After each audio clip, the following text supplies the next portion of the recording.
pretty much it. Let's look at saved games. Okay, so you can have separate save files. Like I've said a couple of times before, I think the UI on this, maybe because I'm so used to the old game, the old version, but like sometimes I do find it a bit confusing. Hello, Gazebo Kids. How are you doing? Okay, episode 4, Dark Room. Who's ready? I'm not ready. Okay. Worst case scenario, I go and get my cat and hold her for emotional support. Let's do this. Let's do it.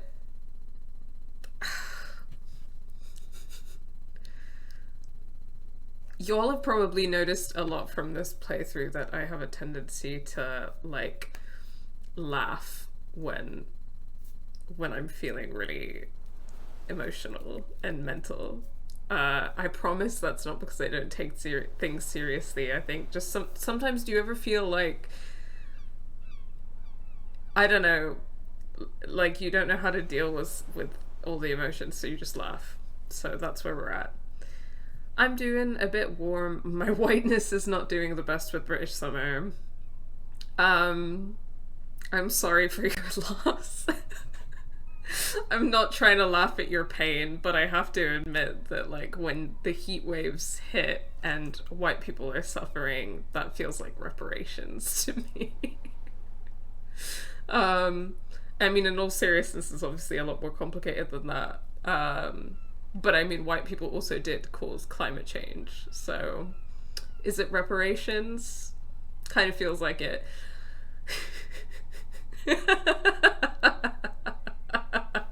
Thank you.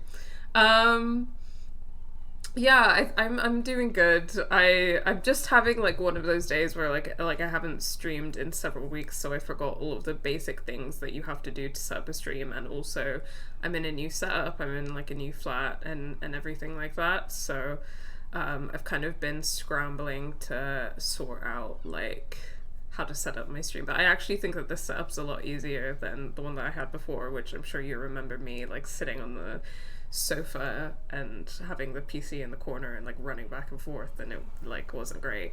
I have 2 monitors now, so I can just play the game and have the PC and OBS and Twitch and everything like open here, so the setup is great. Weird hanging out with you again. I know. I'm glad we are, though. It was nice that you sent me actual letters. It's more than any of my other friends have done.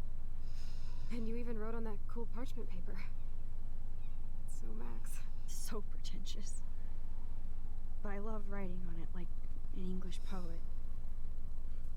You deserve the best stationery. Can you guys hear okay, by the way? Let me know. To visit me. I don't mean that in a bitchy way. Not totally. You probably wanted to avoid awkward conversations like this. Pretty much, yeah. The worst thing you can do is treat me like a baby. I still want to laugh and talk shit with my best friend. Can we stop? I hope y'all are ready for some the best view of the sunset. disability discourse today. The golden hour. See? Without you here, I'd have no clue. Bet you could take some amazing shots.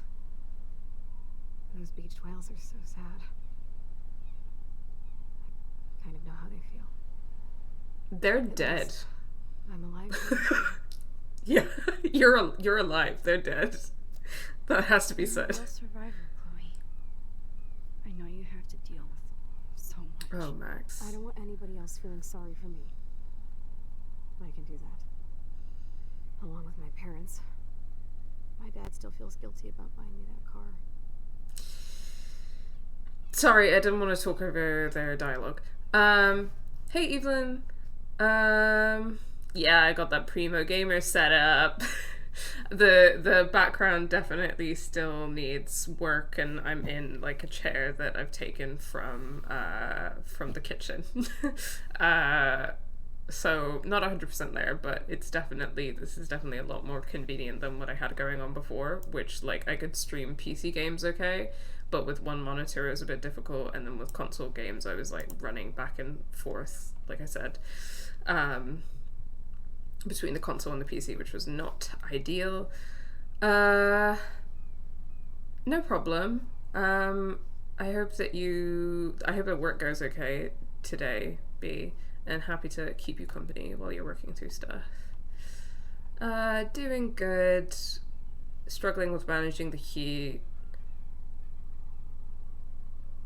Yeah. I'm glad to hear you're doing okay, pal. Thank you both for coming, for hanging out. F in chat for the whales, indeed. Okay, yeah. So obviously for the first part of this, we're probably gonna get into some I'd love to hear everyone's thoughts on this stuff, because if you follow our channel, then you'll probably already know and probably already have seen that we have a video essay about disability, gender, and agency in this installment of Life is Strange. And we talk a lot, obviously, about this part of the game. And yeah, so we've already gone over a lot of that stuff before, but I think that something that's been really fun about streaming the remaster is just that obviously there's been like stuff to talk about in terms of like the remastering itself, like how we like, if we like it or not, how it looks, and the UI and stuff like that. But this is the kind of game that, like, obviously it's one of my hyperfixations. So I'm obsessed with it more than normal people are. But I do think that, like, I think that objectively it's the kind of game that really rewards replaying, not just because of like making different choices and stuff like that, but I think that there's so much to like discuss and unpack about this game, and I feel like it's been really nice to play it and talk to you guys while playing it, because it's genuinely like made me think about stuff or see stuff in different ways that I hadn't before. Like, I was talking to a friend about this earlier, but when someone in the chat like brought up the idea of reading Max as a lesbian, that just fucking blew my mind, man. And like I can't stop thinking about it, and I can't stop thinking about how that implies on like compulsory heterosexuality in games more broadly. So yeah, as we go along, definitely let me know what you think about the disability stuff in this game. I'm already feeling the part of the, and again, we know that this is a safe space to only talk shit about Max Caulfield if you love her. Like, she is my baby, she is my sweet summer child, and also she's an annoying teenage girl, so and in this part of the game particularly, I feel like it's really clear that she kind of, there's definitely this clear way in which she's kind of being a bit patronizing and a bit infantilizing towards Chloe, and I don't think that that's conscious or anything, but that doesn't really like make a difference. I think it kind of shows that she has this like she's internalized this attitude towards disabled people, and she's kind of like infantilizing towards Chloe, towards like physically disabled Chloe, I guess, as opposed to mentally ill Chloe. But yeah, so gonna be a bit annoyed with Max consistently. You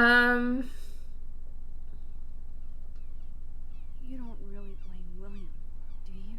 For getting me the hybrid I wanted for my Sweet 16? No, I blame the asshole who cut me off and sent me into a ditch. Do you remember everything? I saw everything in bullet time. I felt my back snap, and that was the last thing I ever felt in my body. When I woke up in the hospital, I literally couldn't move a muscle. Jesus. I don't know what to say. Don't say anything. I'm just happy I did get to see you again. I could have ended up vanishing out of the blue like that girl from Blackwell.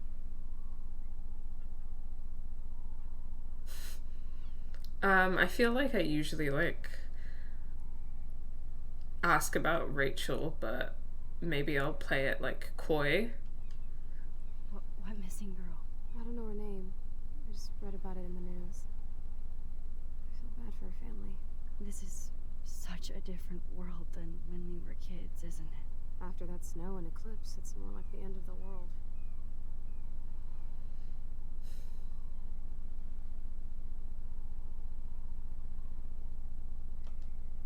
It might be, but I'd like to think we can still change things for the better. I'd like to think that too, but I don't have much hope these days. I know things seem out of control, but as long as we're together, I don't feel afraid. Hanging out with you makes me feel like a total kid again. You don't even know. Listen, Chloe, I'm sorry I haven't been out to see you more. That was wrong. You're my best friend. Max, thanks for coming out to see me. You're doing awesome. Okay. I don't think Yeah, so. you don't need to give her credit for my like. nose is getting cold. Maybe we should get back to my place. It is hella cold out here. Hella? I hate that word. No offense. Who are you? None taken. And what have you done with Chloe? Sorry, I like glanced over at my lesbian flag because again, this room is still a work in progress, and I'm figuring out like where to put the lesbian flag, but I really wanted to just like. In fact, I might get it just so that every time there's a gay moment, I can just swing it around. Gay. Okay, I'm gonna do that every time something gay happens. But what was the moment that you entered, Dean? What's the power that you hold? Was it the moment that I was waving around the lesbian flag, or was it the moment that the stream cut off? Literally right as it crashed. That's really lesbophobic of you. It's a pretty high-tech lair. Feels like a high-tech cell. But I am lucky my parents bust their ass to take care of me. Something incarceration disabled people. I'm grateful you are here with them. Right. Especially when they can't even take a walk alone. Wow, we have a misogynist in the chat. Sometimes I act like a total teenage brat just to give them an excuse. Someone to report them to Twitch and watch nothing happen.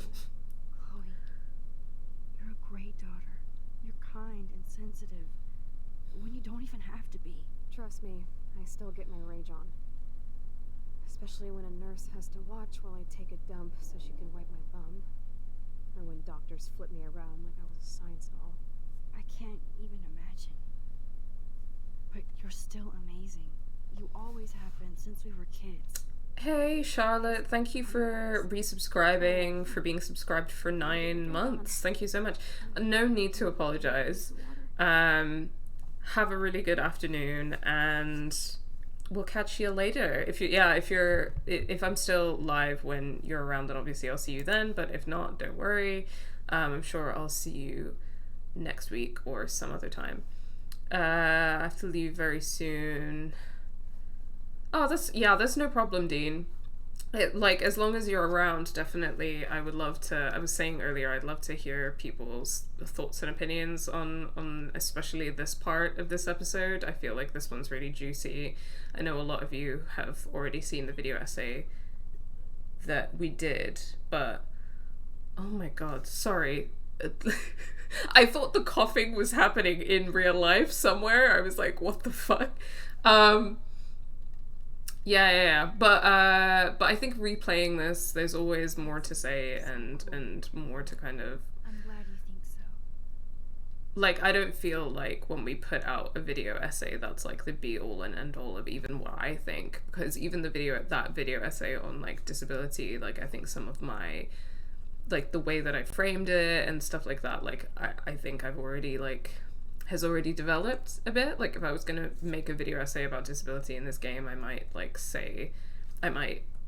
frame it slightly differently. I think a lot of the fundamental points would be the same, but you know what I mean. And it's good to grow and develop and learn from other people and change your mind as you learn new things. It's fine. Okay. I know Chloe is thirsty, so I better grab her some water. I should offer to put makeup on for Chloe. Not that I can, but it would be fun. Just, you don't have to be good at you're not gonna automatically be good at makeup, so just have a fun time.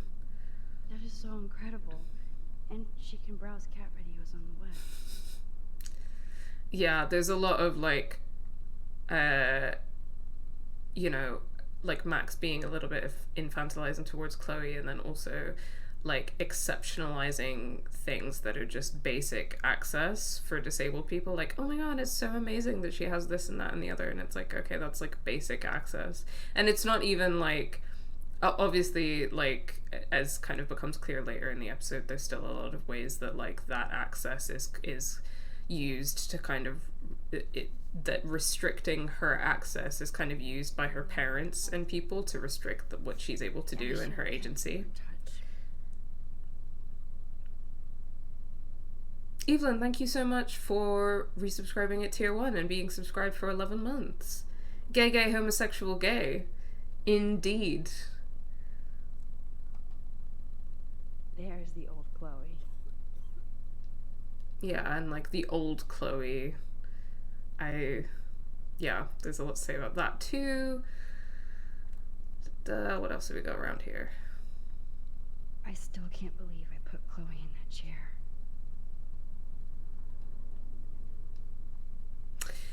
I think the episode from Bits I Remembered You Getting Somehow the System is Busted. Yeah, it does. Definitely it does. And I don't think that, like...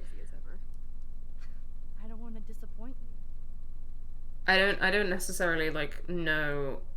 I don't necessarily know how I feel about, like, whether the game is framing the way that Max acts and, like, the way that she kind of has this, like, subtle disableism. And even, like, Chloe's, like, internalized disableism, which we can talk about more later.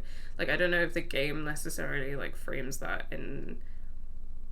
I'm not sure how I feel like the game frames it, if you know what I mean. Like, I see what's happening, and I see that that's very real, and I think it's, like, a very, like, compelling, like, depiction in a way of, like, how I know people, like, act.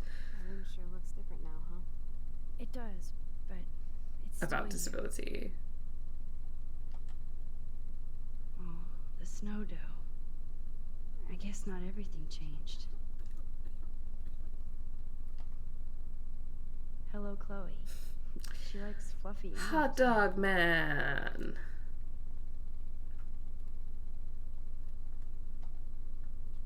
Snow globes are taking over. Well, there's the Arcadia Bay snow globe that will make an interesting appearance in episode 5. Does Chloe look at the garden and think about her childhood?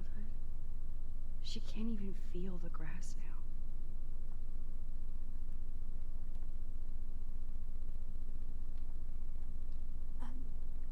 Could you give me that water, Max? Of course. No. At least Chloe doesn't weigh that much. Oh man. She has to use that ventilator just to breathe. Yeah, a lot of the stuff you're kind of just walking around and hearing Max's internal monologue and being like, okay, like, alright. That must be her mighty morphine machine. But no more bongs for her. I think this is kind of the, like, subtle disableism that you get from, like, well-meaning liberals, you know? But it's still, like, a kind of disableism, that, like, infantilization and, like, pity and stuff that is, like, dehumanizing in its own way. Man, Joyce and William built a whole new bathroom for Chloe. They're so great. Again, basic access. Like, what do you expect them to do? Not make accommodations for their daughter needing to go to the bathroom? Like, what? Okay, I'll get you that water now. Sorry, Chloe.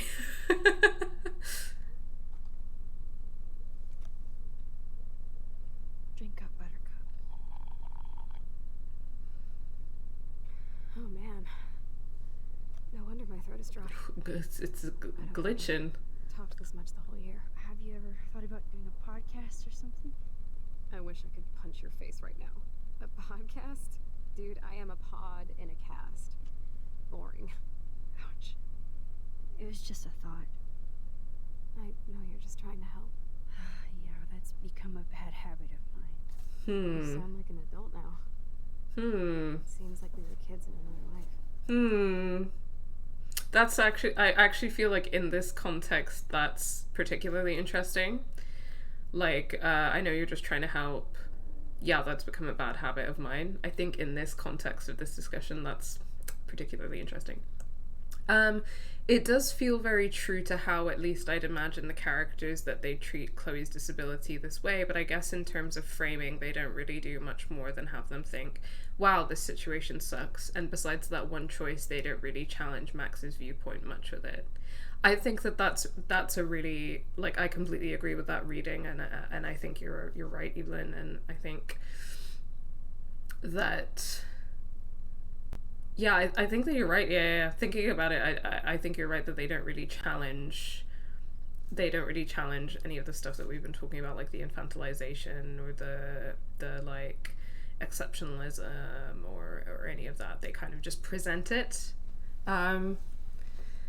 to you, and the one decision, like the one major decision that comes up is like the only real kind of point where you kind of think, like, are challenged to think about attitudes towards physically disabled people, physically impaired people. So I think that's a really good point, and I think I would agree with that as well. So it kind of feels like empty in that regard. There was potential for discussion here, but didn't do much with it. Yeah, I think that's really fair to say, for sure. Because I think, like, even, like, I think that we're doing a lot of the legwork, right? To kind of take what's presented to us and to take our kind of prior, not like knowledge about disability politics and stuff to kind of draw these conclusions. But the way the game itself frames it is just kind of presented to you. Like, it's not really, like, I don't know, majorly, like, challenged. And I think, like, even me being like, oh, that one line of, like, about how trying to help people has become a bad habit of mine is, you know, like, it is interesting, but I think that we're doing a lot of the legwork to draw these conclusions. I don't know. Yeah, I thank you for sharing those views. I think that I would probably generally agree that the game more presents it than challenges it. I don't remember what she said. You're right. I wish I could take us all the way back there again. Wish I could build us a DeLorean. Oh, well, with your scientific mind, you might do that. Hello, thank you for the follow. My name is Kaz. Screw things up too. Welcome to the channel. Plus, he'd have to be my live-in assistant to help me build a machine. As you can see, I can't keep all my other friends away. That would be interesting, wouldn't it? Like, if in this reality, like, I think exploring, like, the nature of their relationship as well. And I know that y'all who know me obviously know how much I love Max and Chloe, and I think it's really cute, and I think it's really gay, and I stand by that. But I think that in this context particularly, like, it would be interesting to think about, like, what you know, like, in this timeline, you know, if they, because there's clearly still, like, romantic tension between them, as we'll see when they're watching Blade Runner together, essentially. Like, how that there would be a power dynamic 100%, and, like, if they, like, kind of got together, like, in a romantic way, or in a sexual way, then there would be a power dynamic there, and, like, Max would probably, like, become like one of Chloe's carers. I mean, she's a teenage girl, so I really don't think that she should be expected to kind of, you know, her parents would kind of, like, Chloe's parents would still be, like, her primary carers and stuff, but, like, if they, you know, grew up and blah blah blah, then Max would probably become her primary carer. And, like, you know, like, I definitely know people, like, disabled people who are in relationships and their partner is, like, a primary carer for them, and it's like no one's trying to say that that's like an inherently bad thing, but there is a power dynamic inherent in it, and from what we kind of see about Max's behavior here, like I feel like there would definitely need to be, I don't know, like she would need to like unlearn some of that disableism and stuff like that, and obviously that's something that this game never explores, and the way that this timeline is framed is especially in Max's mind, as we'll kind of see later, is that it's kind of like a fluke, and I think there's a lot to say about that. But I just think that that's really interesting to think about, actually. Hello, I love this game. I recently watched your essay on True Colors. Oh, I'm so glad that you came here after watching that. Do let me know and let everyone in the chat know if you feel like it, like what you thought about that. I really hope that you enjoyed it and thought that it was interesting. So I'd love to hear your thoughts on it. Yeah, welcome to the channel and thank you so much for the follow. Okay, you have me.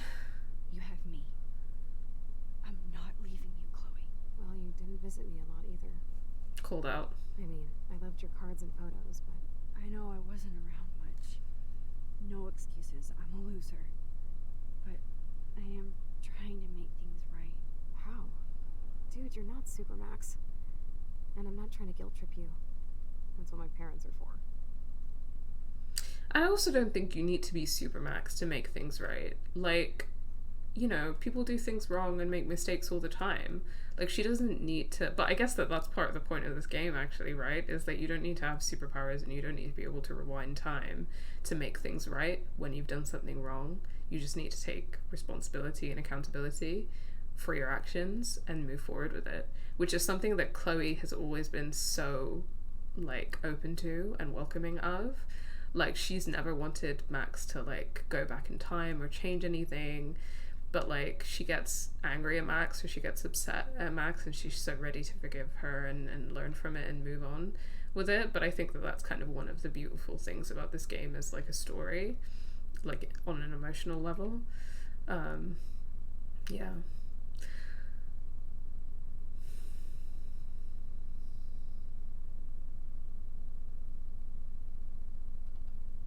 They love you so much. I know. My mom and dad are so cute. They always pop in here and make sure everything's okay with me. I think Joyce and William are incredible. Max, the accident has been so hard on them. Our insurance sucks, and the medical bills are fucking insane. Yeah, they do. I think that if there's something that this game does a bit better, it's definitely... Like, I think the stuff that we talked about and the really good points that you made, Evelyn, are absolutely true, like, in terms of, like, disablest attitudes and stuff like that. But I do think that, like, the game definitely does a pretty good job of being, like, the system is absolutely fucked, like, the healthcare system in terms of, like, how expensive it is to, like, exist, let alone kind of thrive and be happy as a disabled person. Like, under capitalism is just so difficult, and with the school system as well, like, they critique that quite well too. I think the game does a pretty good job of that, although it could definitely go further, as we've talked about. Can they pay all the bills? No way. They keep the numbers away from me, but it doesn't take much research to find out I'm costing my parents almost $1 million a year. Chloe, you're priceless. No pun intended. You are such a geek. That's why I love you. Of course, I know a geek when I be one. See, I'm practically a human entertainment system. It would be sweet to chill out together and watch a movie like when you'd spend the night at my house. What do you want to watch? I think I'm in like a mellow Blade Runner mood. I was crying. Plus, you know, I always wanted to have cool colored bangs like this. I know. It would look incredible with you. Now let's get this show on the road. And you better not fall asleep on me like you always do when you watch movies. I remember, Max. Swear I won't fall asleep. Not when you're here.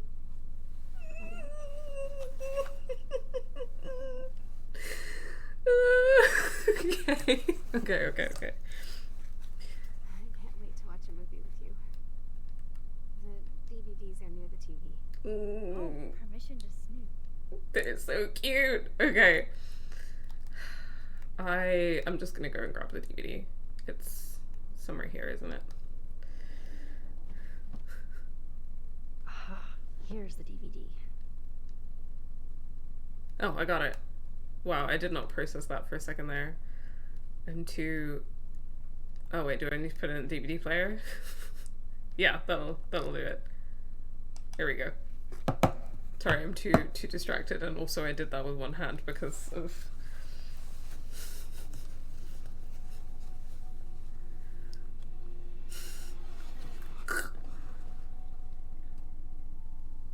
Ooh, Blade Runner is a super interesting choice of film for them to watch, actually.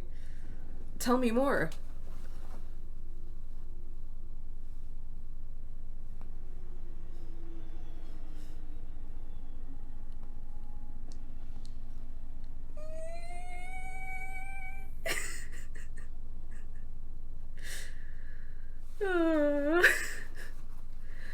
I love them.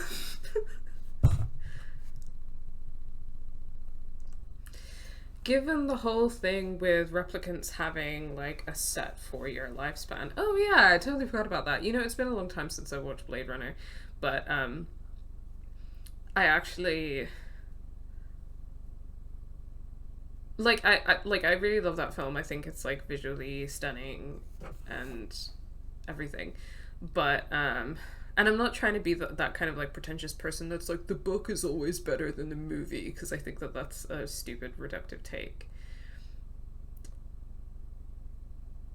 But I think that the book explores. I cannot believe you fell asleep so fast. How dare you?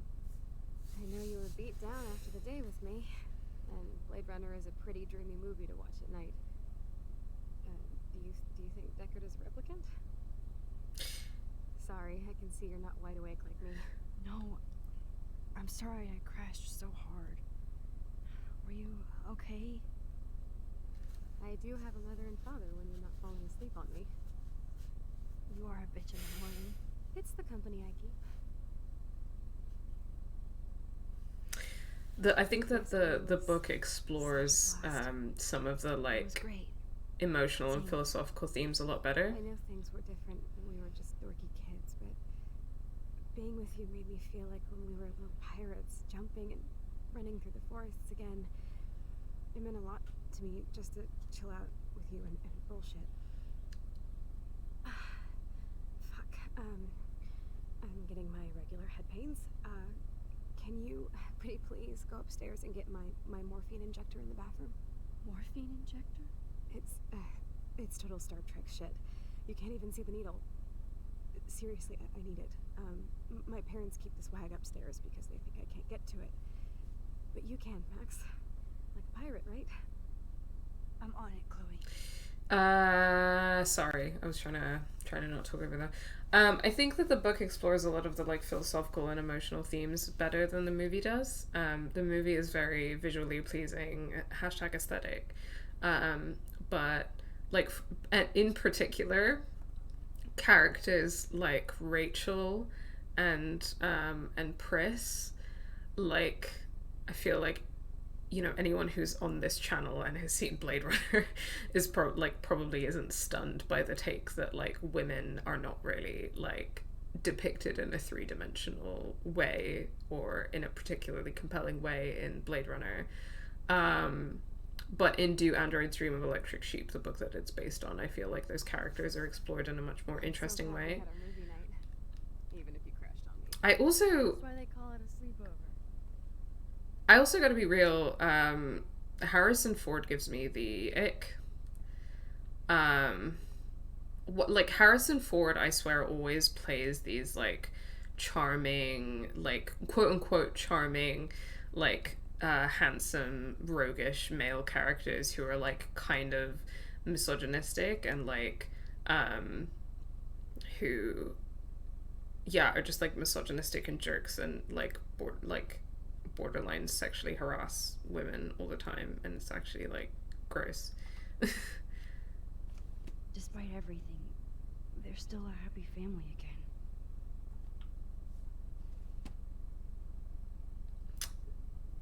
weirds me out a bit when you see a family photo where everyone's got blonde hair and blue eyes, but that is what it is. Wowzer. Chloe was a straight A student. She could have gone to any college. Yeah, I'm not trying to be pretentious, like, book is better than the movie, but I think that if you liked the movie, I would recommend reading the book, and I think you'd find it interesting. For sure. I feel the same Ford, that one scene with Rachel and Blade Runner was really hard to watch. Yeah, I totally agree, and I'm glad that I'm not the only one who feels that way. Really gives me the ick. I feel like Rachel is characterized like in a much more like three-dimensional way in the book from what I remember, but I will put a disclaimer here that I haven't read it in many years. It still feels the same. That's a serious heat lamp. Boop, boop, boop. Okay, let's go. Let's get you morphine.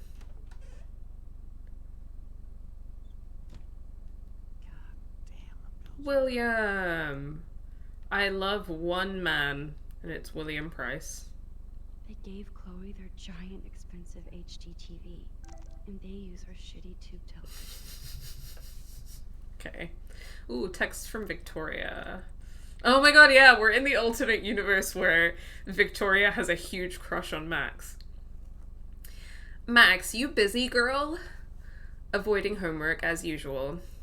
I told you I'd help you out. You never let me help. Okay, drama, stop. And you help me by caring. I do try. BTW, I scored that killer bud from you-know-who, FYI. Save me a bowl, gotta bounce, TTYL. Come by my room tonight. Max, are we cool? Just wanted to make sure since you walked away so fast. Nathan was worried too. If you want to talk, hit me up, okay? Love you. Max, if you're mad, just tell me, okay? Silence. So if you want to talk, my door is open. Love you.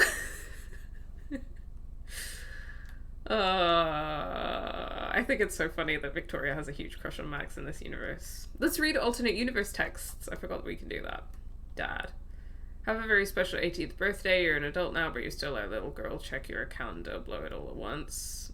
I talked about this in previous episodes, but I feel like interactions with Dad, like, I like question mark emotionally absent father. Anyway. Max, thanks again for taking me to see my mom. I think she wants you for a daughter instead of me. I think not. Your mom is a badass like you. Yeah, right. I cried like a little bitch. So did I. You just didn't see me. It's okay to cry. Sorry. It gets old. My stupid phone is about to die, so call me back. Nathan. Yo, Max, you around? In the dark room, developing shots for the contest. In the dark room, you say? Sweet, so no two... Sorry, I was gonna do Valley Girl again, and then... Sweet, so no two whales for you. Not yet, I'll see you guys later, though. Peace out. That's not even like a Nathan voice, that's like a Jock voice, I guess. I don't know what I'm doing, I'm just doing stupid voices. Happy birthday, Maxine. We can't believe it's been 18 whole years since you were bought to us, XO. Maxine, this is your mom. We need to talk about some of your bills. Are you there? Yes, give me some time to answer. I can't just text in every class. Some teachers get pissed when people use their phone. Yes, because it's super rude, and please don't be so snippy. Sorry, long day of homework. You're not the only one, and that's why we're wondering if you need to spend so much. We want to have everything you need, but your scholarship doesn't cover everything. You said I could use your credit card when I needed it. I only brought film, not a camera. Maybe it's time to go digital. I'll call you later. I have to go. Don't pout. Love you. Hey, honey, I hope you didn't forget to water the plant we gave you, but don't drown it either, Mommy. Max in this timeline is so different, not just the abandoning Chloe stuff. You can argue that she's like that in the main timeline, but the Vortex Club, crikey. Yeah, I think... Hold on, I'm just gonna have a sip of water because as usual I'm talking so much.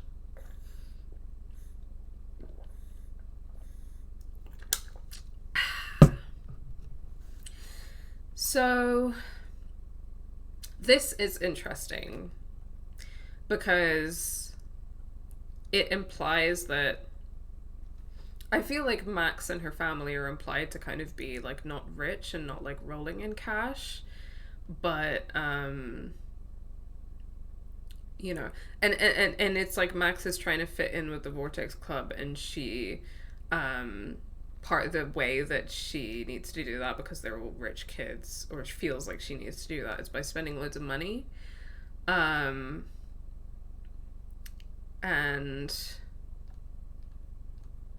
yeah, I don't know. I think that her mother is kind of like, it's completely fair for her mother to be like, you're being a little bitch, actually. Although it's such a classic like mom move, or I don't know if it's a classic mom move, but it feels like a classic move of like a parent who, like, I don't know. I don't know how to describe it exactly, but like to be like, to end an argument by being like, don't pout and then love you is so jarring, right? Like that's so, like, it doesn't feel like in this conversation it's like none of it, like things have not been addressed, and then they've left it in this really weird place, and then she sends a message about the plan and her tone is completely changed. I don't know. I feel like there's a lot that you could read into those dynamics and stuff. I feel like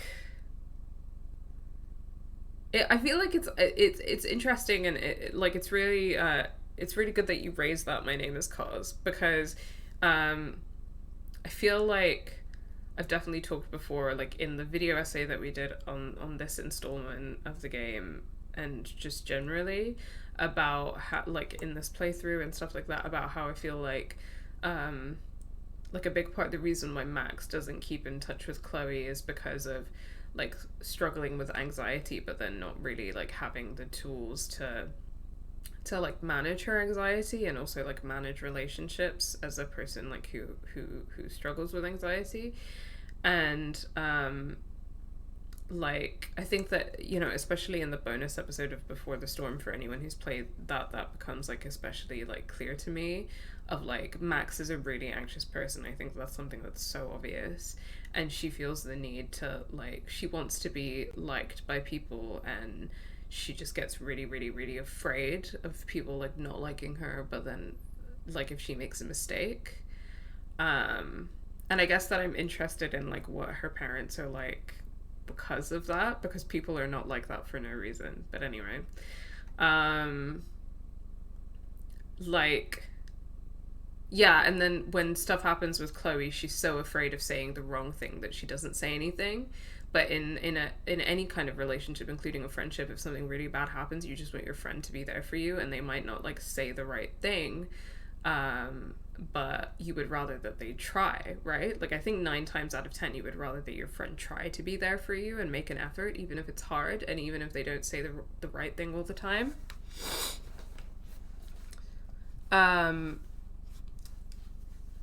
So yeah, like in the original timeline, that feels pretty clear that that's like the reason why like Max and Chloe like drift apart, and like, you know, Max is never particularly good at making friends, and I think like the anxiety and stuff like has a lot to do with that. But like in this timeline, how do you read that actually? Because like you raise a really interesting point about the differences, and like most of that we infer from these texts actually, as well as like other context clues. And it seems like Max is like a more confident person because she's like confident enough to be able to reach out to the popular kids and stuff like that. But it also kind of seems like maybe she's I don't know, she's still like, I think you can infer like with the money spending and stuff like that there's still like an element of like I don't know. I don't know how to articulate it or describe it exactly, but she definitely seems like a more confident person, right? Even if there's a sense of like the way that she's behaving to try and fit in and to try and make friends with these people, is that she becomes kind of like rude, and she spends loads of money and stuff like that. Um, but it makes you kind of wonder like why she didn't reach out to Chloe if that's the case, like, and what her friendships were like in Seattle, because is it still anxiety? Because like Max is still Max, and like I would find it a bit weird to think like, oh, in this universe she's just not like mentally ill, not disabled. I don't know about that. Like, is it like still like about the anxiety, like even though she's more confident with like trying to make friends, she's still not really being herself with these people, right? Like I think there's still an element of that, right? She's not like being herself. Or that's like a very loaded thing to say, but it feels like she's, trying to be someone in order to make friends, is how it feels in this timeline. So how is that, what, like, how do we read that, and how it impacts that relationship with Chloe, and how it kind of leads them to this place? Yeah, I don't know. I don't feel like that was super well articulated, but that's because I don't really have any conclusions. The texts are amazing background world building, even in the Nightmare in episode 5. Yeah, absolutely. No, I totally agree with you. I think that for me, that's one of the things that I love about this series, is that like, I mean, I think that for a lot of people that I know who don't necessarily like this series, it's because they feel like the gameplay is quite limited and not necessarily interesting. And I think that that's fair. If you feel that way, then that's fine. And I think that that is a valid criticism, especially in this installment. Like for me, I don't really like necessarily find that like as much of an issue, but I can see why people would be like, oh, like it needs to be more interactive and have more gameplay elements, and more varied gameplay elements, and be more interesting. And I think the series improves upon that, like in later installments. But one of the things that this series does so well from this installment, like just in all of them, is contextual world building, like in the texts and like journals and stuff like that, but mainly like in texts and letters and things. And like personally, I love that way of world building in games. Like anyone who's played Gone Home, who loves that kind of thing, like I really enjoy it. I really love like going through all of the context clues and putting things together and stuff like that. So I think that this game does that so well, for sure. She's more of a character in the new timeline, if that makes sense, like more of herself compared to the original timeline. I can see why folks would say that, but never occurred to me while playing. The story and characters hooked me completely, and I loved Gone Home. Yeah, that's really interesting. So you feel like in this timeline, Max is more sure of herself. Sorry, I read that as like more of herself. More sure of herself. Yeah, she definitely seems more sure of herself, like more confident. But I think that, yeah, maybe there is something to be said of like she's compromising like herself a little bit. I don't know, because I feel like, we are given only so much context clues. And it's obviously very loaded to say that someone's like not being themselves, because people are many things. But yeah, I don't know. It's interesting to think about. Okay, let's read the text with Chloe. Hello, Max. This is William. If you want to contact Chloe, you can use this number. She would love to hear from you. Hope to see you soon, I hope. Bye. Hey Chloe, Maxine here. I know it's been a while. I just wanted to let you know I'm going to Blackwell Academy now. I hope this is still your number. It does actually kind of seem like maybe she did a little bit better at reaching out to Chloe in this timeline. Max is back. Blackwell? That's so awesome. You rule. Best of all, we can hang again. So yes, this is still my number. Cool, I've got a buttload of homework, but we'll get together soon. Don't tease me, it's been too long. I know, I'll see you soon. Oh, I guess that I also forgot that, like, in the original timeline, I forgot to account for the fact that in the original timeline, the distance starts when William dies, and Max doesn't know how to deal with that, and she's, like, 13 years old. In this timeline, the sort of distance might start more when Chloe has the accident. which is, I think that that's later on. It's yeah, because I think Max still moves away to Seattle when they're like 13, and then Chloe said that she got the car for her 16th birthday. So they actually have a period of like being physically distant, but maybe still being in touch, and then, you know, and then maybe there's still an element of like Max, you know, not necessarily knowing how to deal with like like bad things happening to her friend, you know. Chloe uses emoticons in this universe. Yes, she does. She uses emoticons and she doesn't say hella.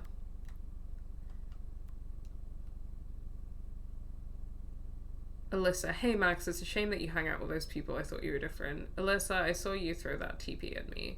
OMG, I was not aiming at you, I swear. Don't do it again. Okay. Yeah, I feel like there's a lot that could be inferred from a lot of this, but yeah. Oh, and we only have Max in this one, but it's the same picture and I think probably the same description as before. Oh, the journal I think is different in this one as well. Hey diary, remember me, busy Max, busy, can't write now, must shoot, must live, must befriend. That's interesting because she's got like loads to do, she's really social, blah blah blah, so she doesn't write in her journal as much. Fashionable, friends with Vic and wow. She drinks in this timeline. In the other timeline, she doesn't drink. It's a lot of like the differences are really interesting to think about, actually, like the reasons for them and how they all kind of fit together. Anyway,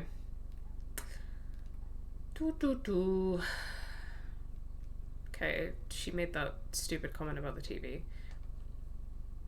Bonjour. That's great. They finally went to Paris.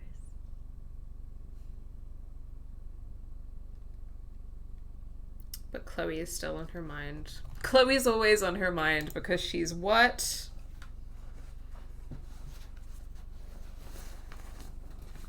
Gay.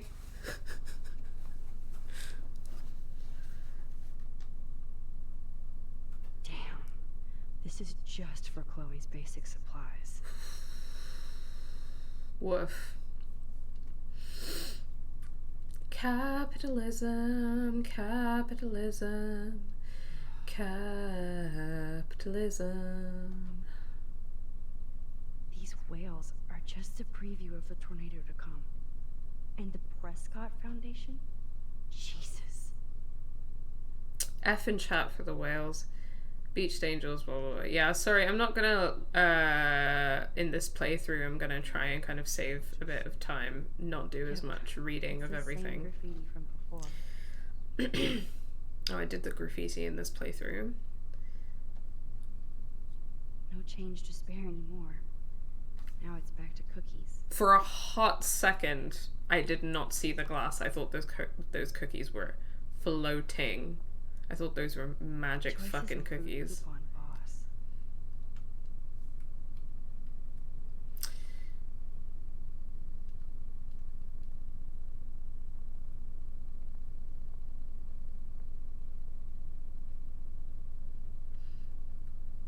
I like, on the question of the remaster, I always kind of felt like the art direction of this game was so beautiful that it didn't necessarily need the remaster. Like, I'm not complaining because I always love having more Life is Strange content and reasons to play Life is Strange again, and like, I think that in some ways it does look better, for sure, but I just feel like because the art direction was so strong, even though the graphics weren't like amazing in the original version, because it had like this very like painterly style, and like it wasn't trying to go for hyper realism. Like it was always fine for me personally, but They might get their own home taken away because of medical bills. That's terrible. I was really worried when they announced the remaster. The watercolor style was so good. Yeah, I think it still looks good, and I don't think that they've sacrificed that art direction, which is really good. But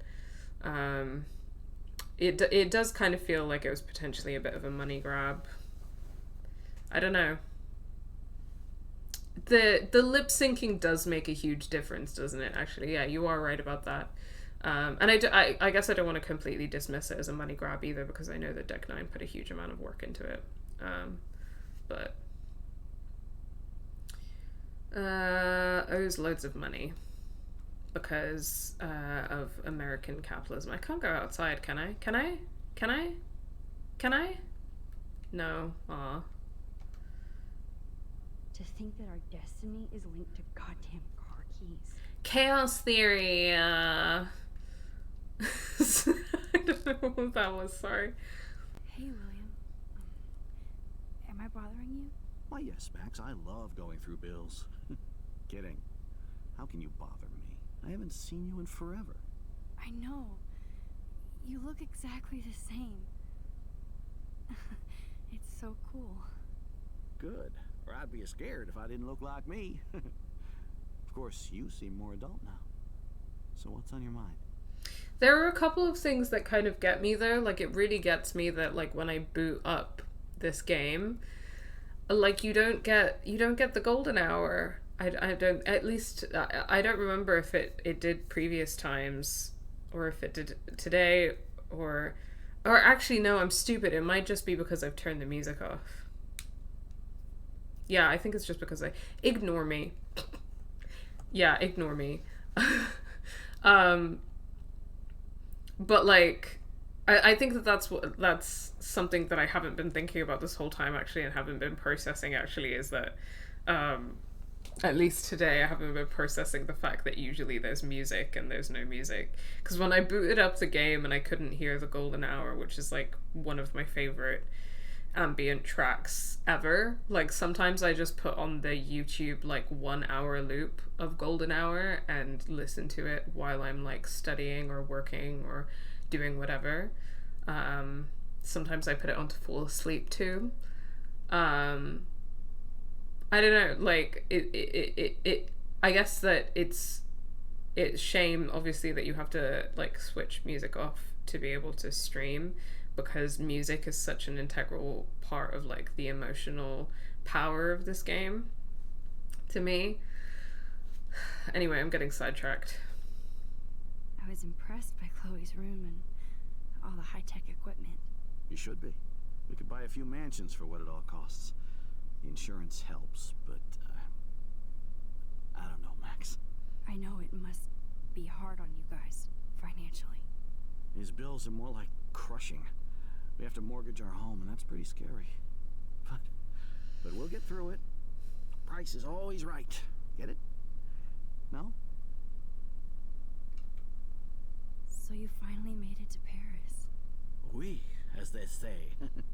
Not me, because I can't speak French. But it was a great experience, especially for Chloe. I can see her loving it there. You guys rock for going on a family adventure like that. She talked about going to school there, but that's not practical anymore. It's not fair, Max. I'm exactly the same, but with Max and Chloe. I mean, that is also a beautiful track, and like I will happily put on an hour-long version of that. But I don't know what it is about Golden Hour that I think because like it just, you know, when sometimes music, and I guess it's the same thing with like, I think that I personally feel it really strongly with music and sometimes with certain smells. You ever feel like when you hear a particular like song or you smell something in particular, there's just like something that emotionally unlocks for you, because even if you're not like you don't have like the specific like flashback or whatever, like it kind of I guess takes you back to the emotions that you felt at a previous time, or because of the associations that you have with that thing. So it's not like remembering exactly in the sense of like having a flashback or like thinking about a memory, but it's like remembering in terms of the fact that your body is kind of transported into the emotional state that you were in a previous time when you heard that song or when you smelled that smell. Golden Hour does that for me. It starts playing when the game boots up, and I just feel like my heart swell in an indescribable way. Yeah. Golden Hour is so evocative and peaceful. Yeah, and in such a bittersweet way as well. There is technically not a mute copyrighted music setting in the remaster. Oh my god, words. In the remaster, there is technically no mute copyrighted music setting. I have just turned the music all the way down. It's the first track you hear in the game, and it's the whole atmosphere of it in one track. Yeah. You're right. It completely just like epitomizes like the emotional, I think, mood of the entire game. Like I think that when I listen to it, like I suppose that I feel that kind of like very visceral, like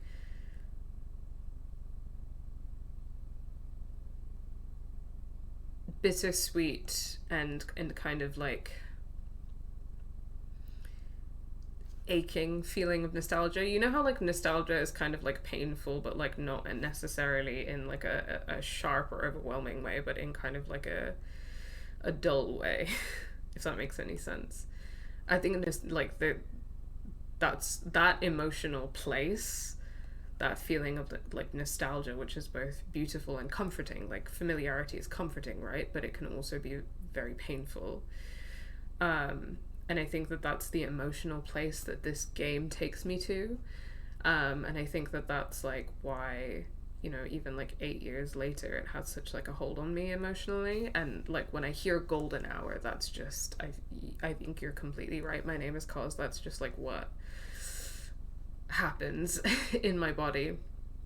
I definitely really get that with music. There's a lot of songs that really take me back in that way. Yeah, I love music, and I feel like it kind of speaks to me emotionally in a honestly like really incredible way.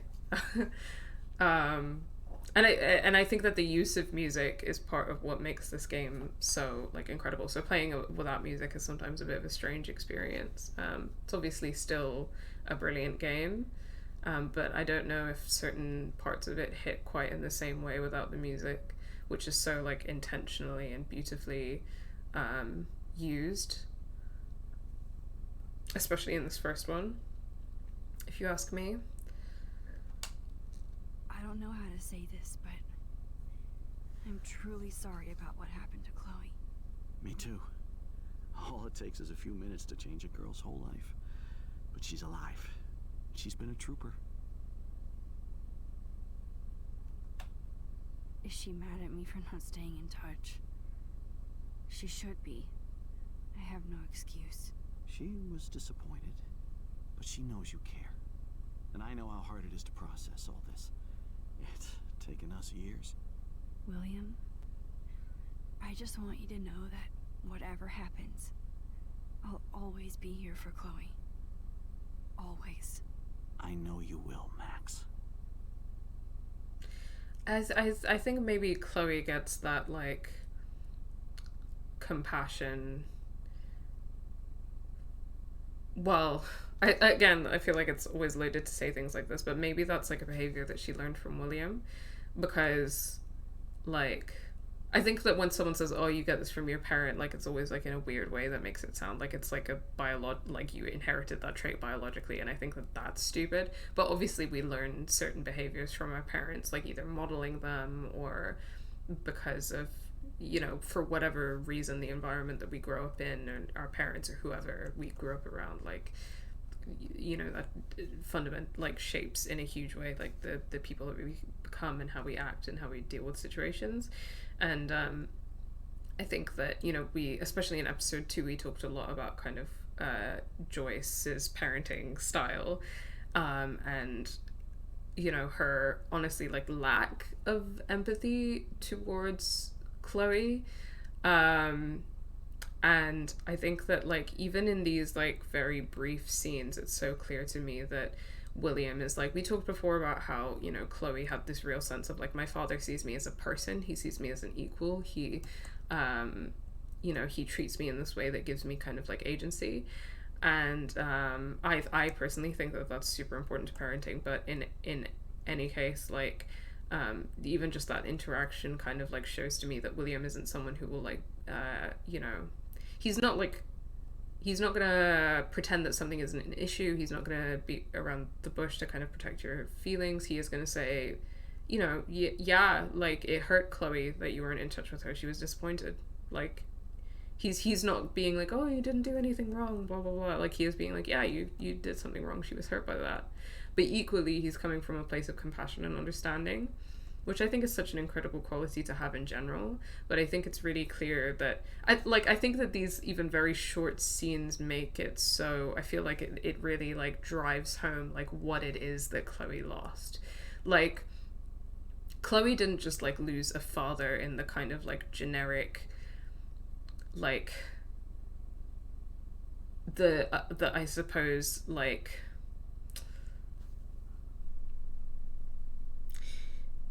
you know, there are all sorts of fathers, I guess. For Chloe, it was about losing a father that genuinely was like the most compassionate, supportive, and positive like influence and model in her life, that made her feel great and was just genuinely like a really great person. And I think it just really drives home like how much Chloe lost when she lost William, and I think that it obviously just makes it like all the more painful. But back to kind of my original point, it kind of makes you think, you know, I've been talking about like how ready Chloe is to forgive and how like compassionate she is, and how that's a quality that people often like overlook in her, which, you know, what my feelings on that are. But Joyce, I don't think models that behavior. I think that William modeled that behavior, is the point of that rant. And to then see her mother fall in love with someone like David Madsen too, yeah, like, oh my god, like, how do you go from loving someone like William to loving someone like David Madsen? Doesn't make any sense to me. And I mean, obviously I'm a lesbian, so as much as I love William, I would never marry him. I don't know, maybe in like a queer platonic way or something, I would. But yeah, I don't know. Yeah, that's it. I think that's the rant, really. Oh, no, there was something else I was going to say. I think that maybe there's something to be said, and we can kind of talk about it further, of like, you know, William is obviously like not perfect. I think that one of the things, nobody's perfect. That's fine. One of the things that I think comes up here when you actually kind of get to interact with him and like see him, and he's not just like an idea, you know, the concept of like a perfect, loving, supportive, amazing father. I think that in this situation, there are arguments to be made of like, you know, he's doing his best and everything, but I think that he is like in certain ways definitely like perpetuating like disableism. Like, he's doing his best to kind of like accommodate for Chloe's needs and things like that, but like, you know, I think that keep it, like, for example, we talk about in the video essay how like her parents keeping the morphine upstairs so that she can't get to it as and when she needs it is a form of control, because they're basically being like, we control like when you get access to medication because we know better than you, and blah blah blah. So I think there's something that could be said and explored for like for that. And I don't, like, you know, maybe like he's flawed in that way. Yeah. Being around you and Joyce again is so nostalgic. Very old school, as they say. I think it's great for Chloe to see you. Makes Joyce happy, too. So, it's not all bad news in Arcadia Bay. Or is it?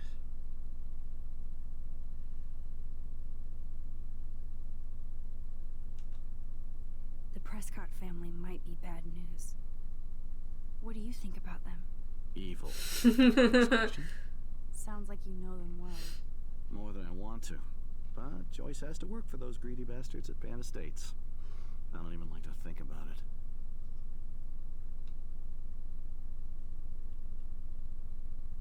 Oh, thank you. My name is Cause. I know that you said that you watched the True Colors video essay. If you're interested, I've also done a video essay on Life is Strange 2, and we also did one on this installment, like specifically talking about disability, which is mostly like this part of the game, but also like other parts of the game. So if you haven't seen that yet and you're interested, I would definitely recommend checking it out.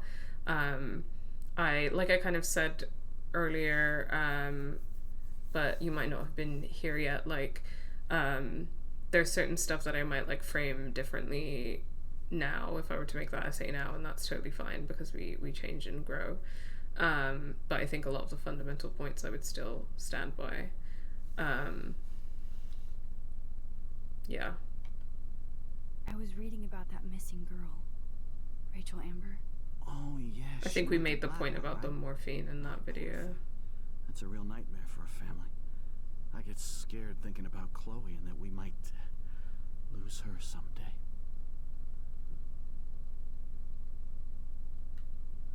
What do you think is going on with all of this crazy weather and animals dying? Nobody knows, right? It is Nostradamus type shit, pardon my French. But all I actually care about now is Chloe and Joyce. My family. I have to go see if Chloe needs anything.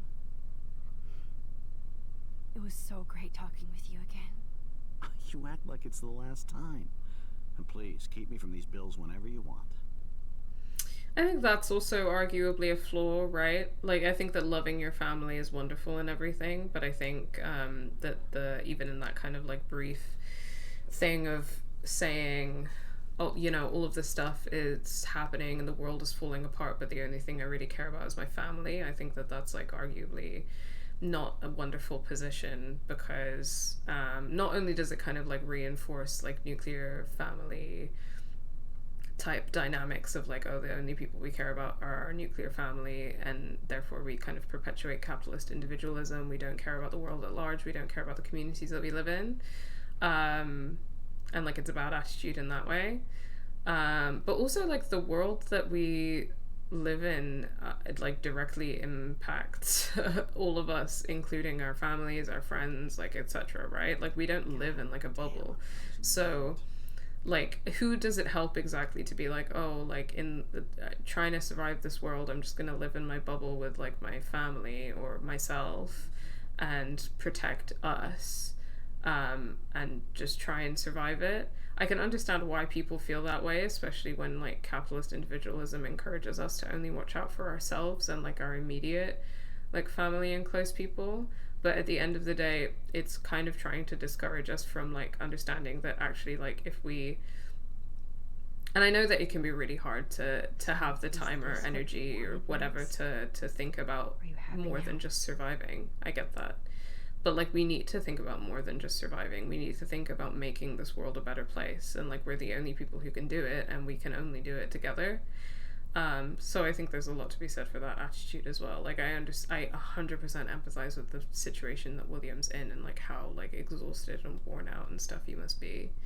But I guess that's part of how capitalism works, right? Is that it tries to bog us down with so much stuff that we don't even have the time or energy or headspace to organize within our communities and to like give that energy to other people. So obviously there's like a tension there. It's difficult. They're drowning in debt just to take care of their daughter. Such bullshit.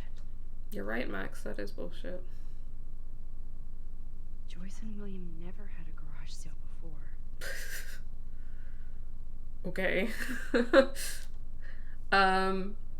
absolutely interested. Life is Strange 2 does not get enough love. I agree. It's a very hard game to play emotionally, but it's really very good.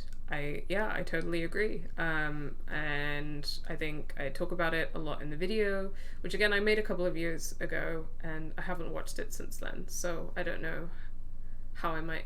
Actually, yeah, I have some idea about like how I might approach things slightly differently or frame things slightly differently now. But I think a lot of the stuff I say in that video I still stand by. And yeah, I think a huge part of the reason why it's not as popular as the other installments is quite simply racism. People thinking that race is political, and somehow things like disability and gendered violence aren't political, sure is interesting. And yeah.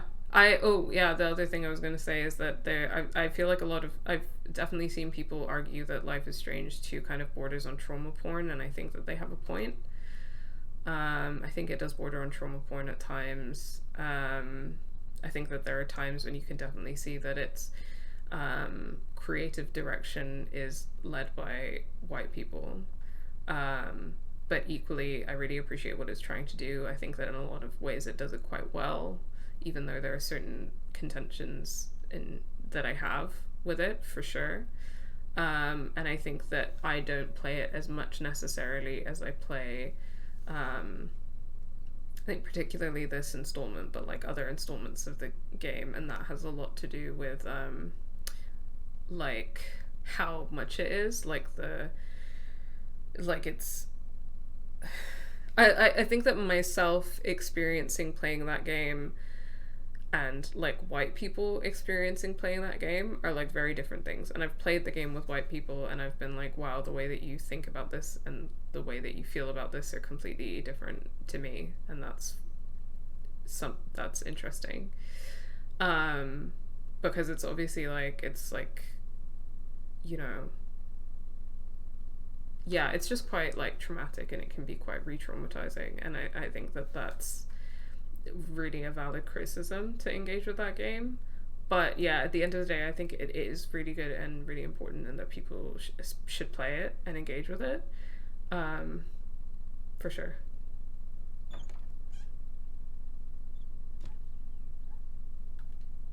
Max, it is so nice to have you around. Hi, Joyce. That is such a sweet shot of Chloe. I wonder who took the picture. Look at them. They have no idea. Look, it's Juliet and Zachary. They have no idea what's in their future. Okay, the underexplored like theory about Life is Strange is that Juliet and Zach are William and Joyce from the past going forward in time, and actually William and Joyce are actually time travelers as well, and that they're just pretending to be Juliet and Zach. So in this universe there's young William and Joyce, and I don't know what their ultimate goal is, but that is an underexplored Life is Strange theory that someone should make. To be honest, a lot of this is reminding me of some... Shut up, Max. He's still awesome. Some of the stuff, another game I recently finished, touched on a lot. One of the main characters in that emphasizes a lot kinda that's that and this is this attitude of everyone should focus on their own stuff, and it does a really good job of challenging that and saying no, all this stuff is interconnected, and not trying to make the world generally better will only make things worse in the long run. Oh, that's really cool. Is that game Lobotomy Corporation? The game that you're talking about? And the whole William focusing on his own family stuff. My name is Cos. Absolutely, I agree. I don't play it nearly as much as I play the others due to the trauma of it all, and I definitely need to go back and play different options. Yeah, you totally understandable. Like, I can't play Life is Strange 2 on my own. Like, I actually cannot do it.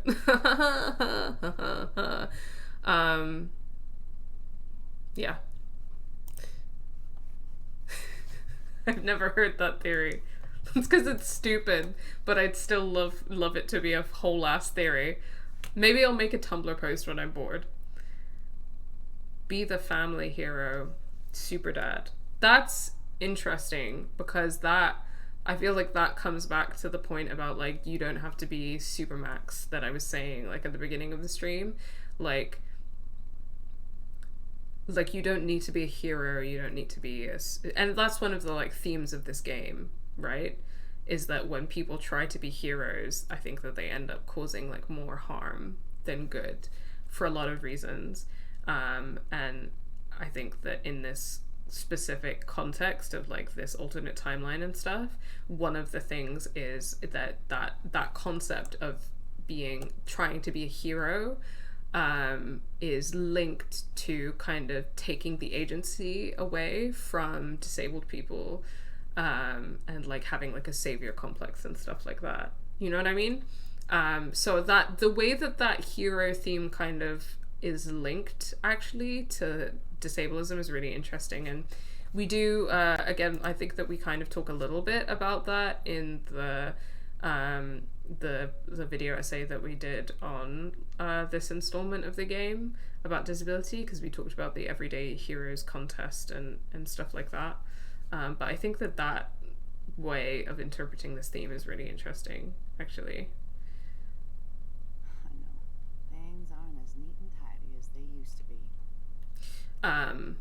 Because I think that's true in a lot of power dynamics. Like think about like, you know, like white saviorism and things like that. Like I think that thinking about heroism in the context of like systems of power, like this idea of being a hero is actually quite like insidious, because it's something that is about thinking that you know better than other people and that you can save other people, and it's ultimately about like taking agency away, which is like the insidiousness of white saviorism, but also like saviorism towards disabled people in this context.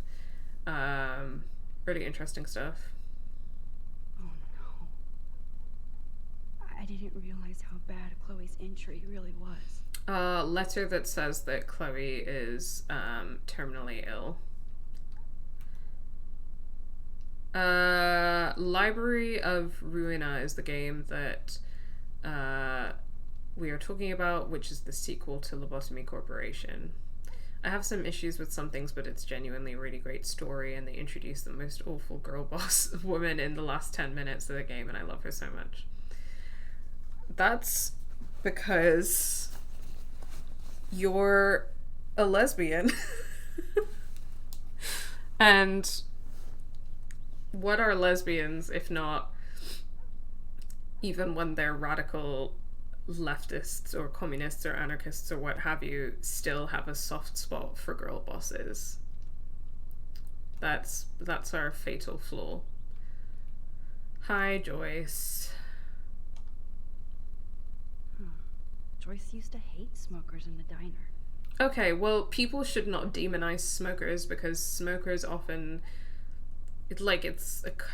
often a coping mechanism related to mental ill health, and working class people do it a lot for that reason. Okay, so demonizing smokers is classist and it's disableist. That's the short version of that rant. Joyce is already a supermom. Okay, they're both reading books about being superheroes. So Supermom is lead the family, and it has this picture of the three of them. Actually, I want to compare and contrast a second. Hold on. Lead the family. And it has a picture of all three of them. William is trying so hard. Be the family hero. He's still awesome. And it's a picture of just like the guy, the car in the background. That's really interesting. Like the gendered dimension of that is really interesting. Good morning, Max. Oh, you and Chloe are so much quieter now than when you were kids. I remember. It's nice waking up in your house again. William and I love it. Finally seeing you and Chloe together after all these years. After the accident. Yes, it's because I'm a lesbian and I'm not immune to girl bosses. At some point, we will make Game Assist merch. that is like not immune to girl bosses. So keep an eye out for that. We're currently like still selling off our old stock before we can make new merch, but it's on the backlog of ideas. So that says a lot about the role of mums and dads, I think. Yeah, for sure. I don't feel like I have any more developed thoughts on it, but it's definitely gendered. I have to tell you how much I love seeing you and William together again. He's been such a hero through all this. Hero. Chloe and I, lucky to have him. Heroes. It's a strong theme. Chloe and William seem like they still get along so good. Yeah, those two are closer now more than ever. Chloe will actually listen to William while she usually ignores me. Why do you think It's that so is? cute when they gang up on poor old me. You rule, Joyce. Shit, things would be different if I did. I like how you think, kid. Yeah, things would be bad if you ruled. We know that. We've seen the universe where you're in charge of the household and you suck. I was gonna say something. Yeah. Like, why do you think, like, she's being like, oh, my teenage daughter doesn't listen to me, she just listens to her. Do you think that there's something about the way that you, as a parent, interact with your teenage daughter that means that she doesn't want to listen to you, as opposed to her father? What is the difference between your parenting style and his parenting style that means that she listens to him but not you? Like, have you ever asked that question? Because, like, once again, just like she does in the other timeline, Joyce is just dismissing it as like the way that Chloe behaves is like not rational and there's no reason behind it. And like, I couldn't possibly be the reason for Chloe's behavior. That's exactly the same attitude that she has in the other timeline. How are you doing, Joyce? I'm doing the best I can, Max. I won't lie, it's difficult, but nobody said life was easy here in Arcadia Bay. You know, I think Joyce's voice actress is also the voice of the houseless woman behind the Two Whales diner. Do you know somebody named David Madsen? He, might hang out at the Two Whales. Well, that was random. Yeah, he's a bus driver. He comes in sometimes. Cute, quiet. Why? Oh, I was just curious. You always were. Nice to see that everything doesn't change. Joyce reminds me of my mum, derogatory. I just built a lot of her parenting style as, I'm right, I lost my husband, I've got a new husband now, and you will respect him despite doing nothing to earn it. I'm really sorry, that really sucks. But I think that sounds pretty much on the money. I'm really sorry that that's your experience, but that does sound like on the money with Joyce. Again, like, I have a lot of compassion and empathy for her, but I also feel like it's really important to point out that Joyce, I don't think that Joyce is a bad person, but I think she's a really bad parent, like, genuinely. I think she's such a bad parent, actually. Yeah. I do think it's important to kind of, I guess I've said it kind of a lot in previous streams, but I think it's important to, like, not, I mean, obviously, like, I'm like, not obviously for people who are new, but as becomes obvious from a lot of these conversations and presence on our channel and in our community, I am an abolitionist. I do believe in trying to have compassion and empathy for people, trying to understand the way that people are the way they are and why they behave the way that they do, because everyone is the way they are for a reason. And we need to understand those reasons and do something about them in order to make the world a better place. I do believe that. That is at the core of my values. But that doesn't mean not holding people accountable for their actions. If anything, it means more so that, you know, people do things for a reason, and, you know, dismissing them as bad people, quote unquote, isn't helpful, and, you know, punishing them or being mean to them or doing whatever is not helpful. But like the things that they do still cause harm, and they should still be held accountable for that, in the sense of like transformative justice and trying to make amends and stuff. So for me, saying that Joyce is a bad mom is not being like Joyce and Chloe should be separated. For me, saying that Joyce is a bad mom is like saying I think that Joyce needs to confront that she doesn't behave towards her daughter in a way which is acceptable, and she needs to take steps to improve that behavior and to be a better mother to Chloe. That's kind of what I mean by that. And I guess I really want to clarify that, because I know that dismissing women as bad mothers is an extremely like gendered thing that's used, especially against women of color. Like in our True Colors video, they talked about like the foster system and how this idea of like black women in particular, but often women of color as bad mothers, is used to separate them from their children and to perpetuate a cycle of violence and incarceration.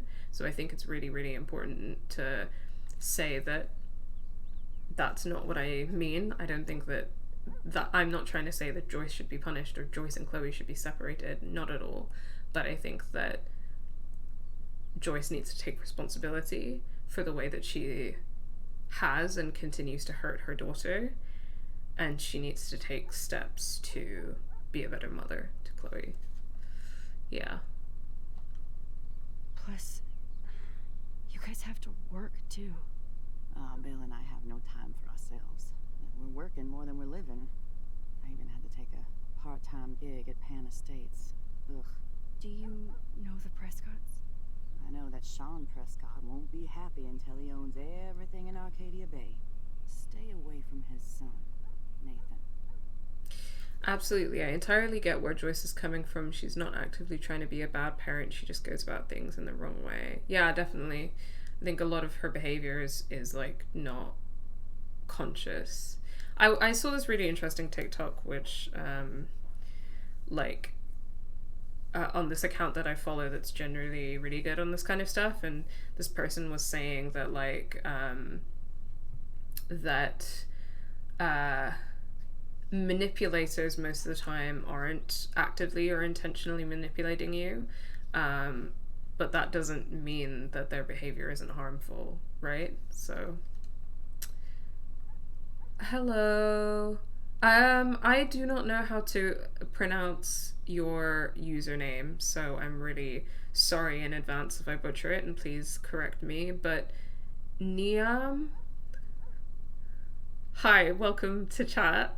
Yeah, absolutely. It's something I'm still unpacking and such regarding my own relationship with my mother. Sorry I missed like half of... Please don't apologize. You never ever have to apologize for missing things. I know that everyone has a life, and I really appreciate you taking time out of your lives to be here with me and to hang out and to chat to me. So you never have to apologize. And sorry about the ads as well. I'm not good at Twitch, and I'm still trying to figure out how to make ads less frequent, because I feel like my ads are really frequent at the moment and they cut off like important conversations. I mean, I'm still gonna keep on a good amount of ads for future streams because we do get like dollar bills, but yeah. I'm pretty sure it's pronounced like Neve. Okay, thank you for correcting me, Evelyn. I'm so sorry. That's Irish, right? Yeah, it's just like the original Irish spelling. Neve. Okay, I'm so sorry for mispronouncing your name. Thank you so much for correcting me, and I'll keep that in mind. Thank you for joining and for chatting here for the first time, and for joining in the discussion. So, what do you think is going on here with all of this eco-havoc? Maybe Arcadia Bay just wants to be left alone. I know the feeling. Honestly, I don't give a shit about too much outside our house. I don't blame you, Joyce. Except now we have dead birds and beach whales outside our front door. So maybe I should care. for Chloe's sake. Yeah, you should. Okay, that's actually a slightly better take than William's. Would you prefer I call you Ellie or Neve? Just let me know. Yeah, I definitely recognized your username from Twitter, so thank you for joining the stream. It's really good to have you here. There are some, like, I'm just gonna be completely honest about it, my flaws. There are some Irish names that I know how to pronounce just because of being told how to pronounce them, but I don't really know the rules for, like, the phonetic rules of Irish spelling. So it's not like I don't feel like I can, like, I saw the name and I was like, I feel like that's Irish based on how it's spelled, but I don't know how the phonetic rules and grammar work in Irish, so I can't, like, read something that I've never read before and figure out how to pronounce it, if that makes sense. So thank you for correcting my mistake. Irish spellings are funky, but once you learn the rules, it's simple, since it's basically phonetic. Yeah, I really just need to take time out in my life to learn the rules of how to pronounce Irish names. That's a flaw of mine. I'm half Irish and I haven't got a clue.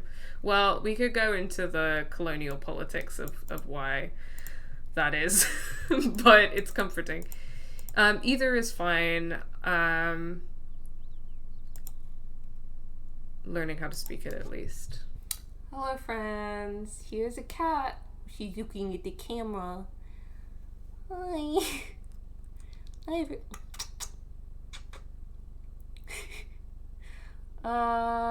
We're talking about favorite Life is Strange games in the chat. I'll catch up on that in a sec. Chickpea, what's your favorite Life is Strange game? What's your favorite Life is Strange game, Chickpea? Oh, William. Hold on, let me cradle you like a baby.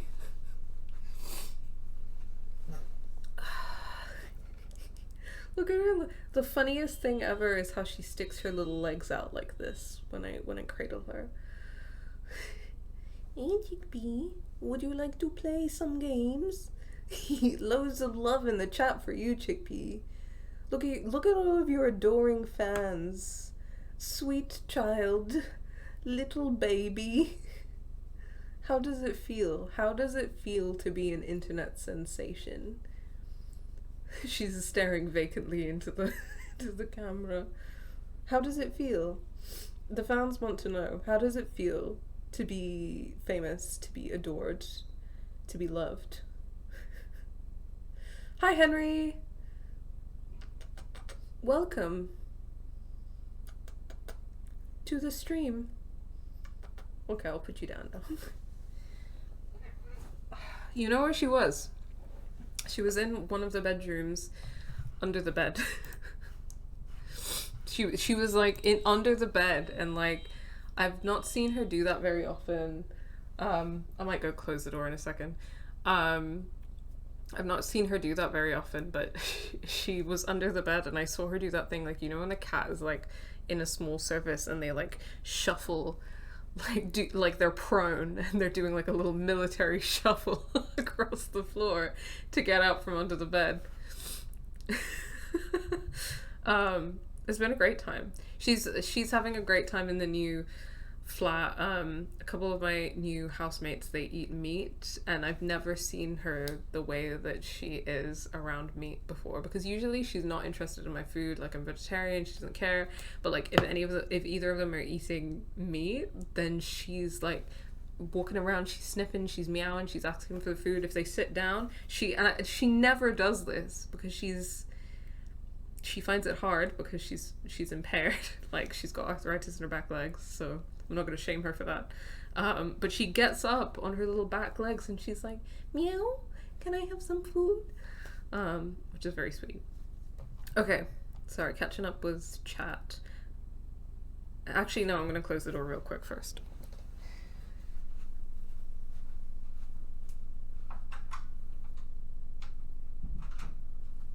She immediately ran away. So I think that's enough trauma for Chickpea for now. Beep, beep, beep. Going back in the chat. What's everyone's favorite Life is Strange game? I'm torn between this one and True Colors. We've got a vote for Before the Storm and True Colors / Wavelength. I have a special place in my heart for Before the Storm too. I saw a lot of myself in young Chloe. To be honest, I've only played the original and watched True Colors on here. Okay. No Life is Strange 2 votes? That's interesting. What's my favorite Life is Strange game? This is gonna sound like such a cop-out answer, but I love each of them for their own reasons, I think. I wish I could say Life is Strange 2 and be one of the cool kids whose favorite Life is Strange game is the least popular one. But it's hard for me to say that because I find it really hard to replay it because it's so traumatic. It's so traumatizing. I really liked True Colors, but I think that in a lot of ways there were a lot of things it did like better, and was arguably better than previous installments, but it also felt like quite unfinished in a lot of ways, and I felt like they could have done a lot more with it. But I think that the Wavelength DLC was pretty much perfect to me. Like the Wavelength DLC is freaking incredible, so I think it's pretty high up for me. And I wrote something a while back about how it kind of like taps into like feelings of loneliness that I have as a lesbian, like specifically as a lesbian. Obviously loneliness is not an experience that is unique to lesbians, and no one's trying to say that, but I think that there is a particular experience of loneliness that is a lesbian experience of loneliness. And I know I'm not the only one who feels that way either, actually. Yeah, so that was just, it's really good. I really love it for that reason. This game has a special place in my heart, I think, just because of like it being a really important part of my life for so long. So it feels very personal to me. So it has a special place in my heart for that reason. Before the Storm, probably similar, because of seeing me too. I also see a lot of myself in young Chloe. I think Chloe specifically as a character, I like really see like my younger self in her. And Life is Strange 2 I have like a huge amount of love for, but again it's so difficult for me to replay it because of how much it is emotionally. And then Captain Spirit, the free one-shot, the one that was a prequel for Life is Strange 2. I feel like people forget about that one a lot. It was really good. And I thought it was like really good as just like a one-shot type situation. I actually really loved it. Okay, so what I've done is I've given you the reasons why I like a lot of the different games, but I haven't really given you a favorite, so sorry about that. Henry says Hot Dog Man mobile game, and I think that is the most galaxy brain answer. I think that's the correct answer, so can't really argue with that. It's hard to pick a favorite when they're all so different. Yeah, I agree, and I really like that they're all so different. Like, I feel like they all give me like a really different experience, and I really enjoy that, so yeah, like they all feel like part of a series and part of like a brand, for lack of a better word. I hate that because it feels really capitalist, but you know what I mean. But also they feel really different. Life is Strange 2 is hard going, but definitely worth a play. Yeah, anyone who hasn't played it, I really recommend it. I really recommend it. Came here for Life is Strange, got very good cat content. I'll go back to playing Life is Strange in a second. Sorry, I appreciate that a conversation was started, but then you guys know me. I start talking and I can't stop. So I wish I was a better friend. I know Chloe doesn't get many visitors. Oh, Max, you're Chloe's best friend for a reason. You're here exactly when she needs you. Also, thank you so much for the follow, Neve. I only just saw that. Thank you so much.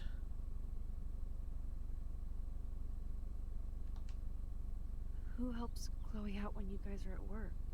We have a series of revolving nurses and caretakers. Chloe still causes trouble even if she can't move. Max, Chloe's condition is not improving. Her respiratory system is very weak and she... Do you know what I'm saying? Joyce. I'm so sorry you have to go through all this. Bad or good, I embrace every moment with my daughter and my husband. This is what it means to be a family, and we'll always be one, no matter what. I better get back to Chloe now. It's good talking with you, Joyce. You too, honey. Oh, Joyce. Also, I tried to do something slightly different with my makeup today. I don't know if I gave y'all the this is my look, because I also got Mehendi done for the first time in ages this week, which I'm really happy about. Like, I think the last time I had Mehendi done was like at my cousin's wedding in Pakistan, like a really long time ago, so it was really nice. I went to like a queer Muslim event for Eid this weekend. It's Eid al-Adha, I think, which is the one I always forget about. But anyway, I tried to... This white eyeliner drives me insane, but I feel like I kind of ended up going for another, like, forest spirit vibe. I keep going for, like, blue and white because of Life is Strange, and I'm trying to keep it on theme. But I try to... I've seen so many fucking, like, TikToks of people... I don't know if you guys have seen that TikTok trend where someone, like, does graphic liner and, like, in one stroke they get it perfect, and the sound is Kitana wins, flawless victory, and then her little, like, evil laugh, and I'm gay for that. Anyway, so I was like, oh, I want to kind of do that shape that they do, and I tried to do it in one stroke. Didn't work. Had to wipe it off, had to try it again. And then also it was really hard to get, like, I think I got it, like, right at the top crease of my eyelid, so every time my eyelid moved even a little bit, it smudged everywhere. So I gotta practice and figure that out, but it was an ordeal, and that was one of the reasons why I was late streaming today. But yeah, it was fun, and I tried to do, like, the blue on the bottom lid, see how that would look. Again, I've seen a lot of people doing that. And did some little white dots. So I did try to do something, like, a little bit different today, but I'm keeping on the blue and white because Life is Strange colors. Yeah, so that's the look. I've also gotten into... Well, this is, like, one of 2 new tank tops that I've got, but I'm really feeling like I'm in my gay tank top era right now, because since I got my breast reduction surgery and feeling a lot more body confident and affirmed in my gender, I feel, like, comfortable in tank tops in a way that I just haven't felt comfortable before. So I mean, the outfit is not thought through. I did not think through an outfit today, but yeah, I'm having a nice time wearing tank tops and feeling comfortable, and that's nice and gender affirming. So I just wanted to share that little bit of trans joy as well. It's all about you, Arcadia Bay, isn't it? It won't be when I bury Arcadia Bay in the fucking ground. Sorry. I had to make that joke, but we won't be burying Arcadia Bay in this playthrough, unfortunately, because of opposite decisions / trying to explore different things / being a mean lesbian playthrough. God, sometimes I just really enjoy looking at the scenery in this game. Anyway, fabulous art direction again.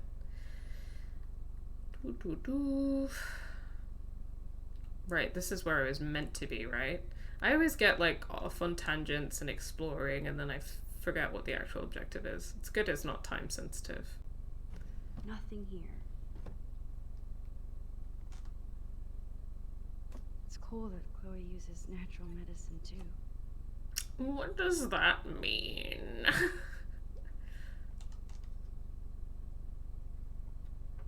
Here it is. I never thought I'd be delivering morphine to my best friend. Okay, Max, chill out. The bathroom looks almost the same. Just more medicine. Man, I would have loved a photo mode in these games. Yeah, definitely. They put so much effort into the environments, and I want to worship. Yeah, it really is so beautiful. And again, I think it's kind of like a general rule that, like, with strong art direction, you don't need like hyper expensive, amazing, realistic graphics. Like, you just need like a strong artistic vision. How's it going, Time Tripper? Funny. I think I look older. Because, like, it's sharper, the lip syncing is better, like, all of that, but people played this game and loved this game when it was, like, done by an indie studio that was barely known and had little money, and the game, like, had bad graphics because, like, they made it look good, and the story and everything was compelling enough that it didn't, like, matter that it didn't have crazy good graphics.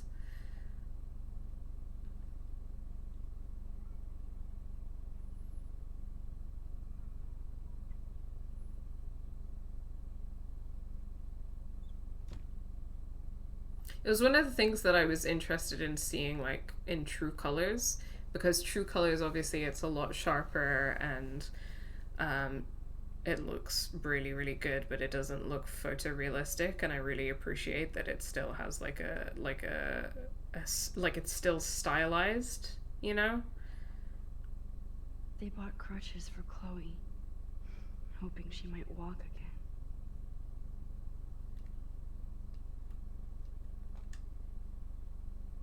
Too bad Joyce and William can't get any help from the Prescott Foundation.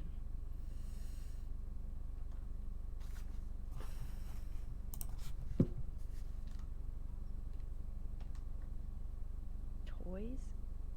I kind of want to open this and see what's in here. But I can't, apparently. Why would you tempt me like that? Shoes. Chloe always did love stomping around in her boots. I never heard much about William's brother. Stuff about not having any money when they reach out to family members. I guess we stopped growing up together.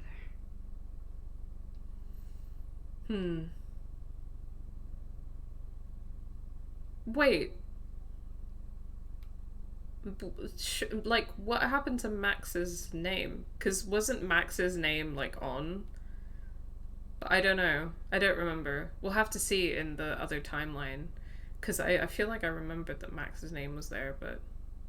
I guess we stopped growing up together. Anyway. A blue butterfly? I'm sure this is a total coincidence.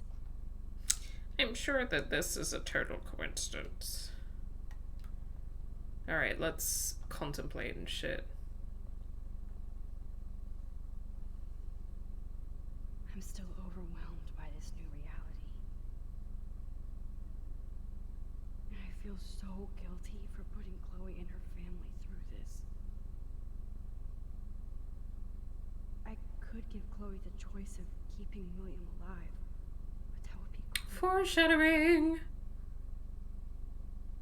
But then I see that they're a family again, and who am I to judge? I feel like that's the closest she gets to not being like, oh, like, life is so much worse because Chloe is disabled, you know, when she's like, oh, well, they're a family again and stuff, so that's, you know, that's something. This, again, weird without the music, so I'm not going to spend a huge amount of time in that moment just in complete silence. Okay. I love these little sitting points as well as being able to literally sit there infinitely, and it's a nice breather from the heaviness of the game. Yeah, I totally agree. I think that it's having those moments to kind of breathe and process everything, like not only for the character but also for the player, are really good.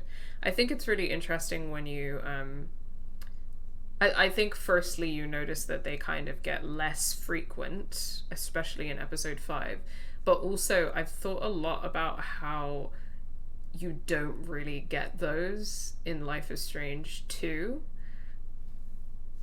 But I think that the reasons for that are actually quite complex, because Life is Strange 2 has so much to do with like the brother relationship and Sean being in this kind of father figure role, that like a lot of the time he just doesn't have a moment to himself, because not even necessarily because of everything happening, but because of being like a guardian, like a carer for like a child.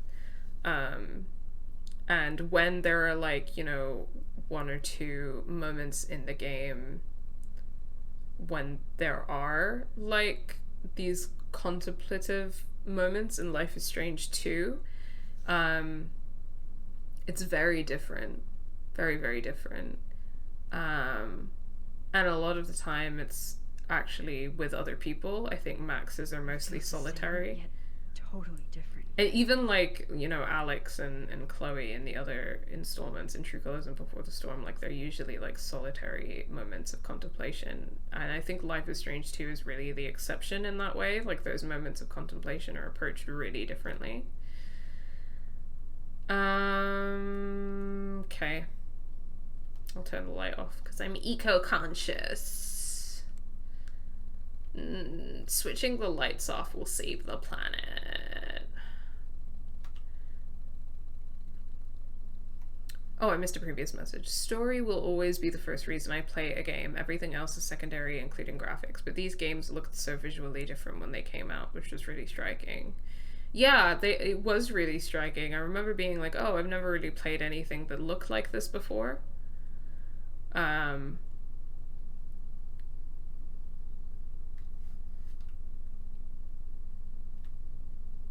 I don't think I can go outside, so it might just be that I finally stop faffing about and I go give Chloe her morphine.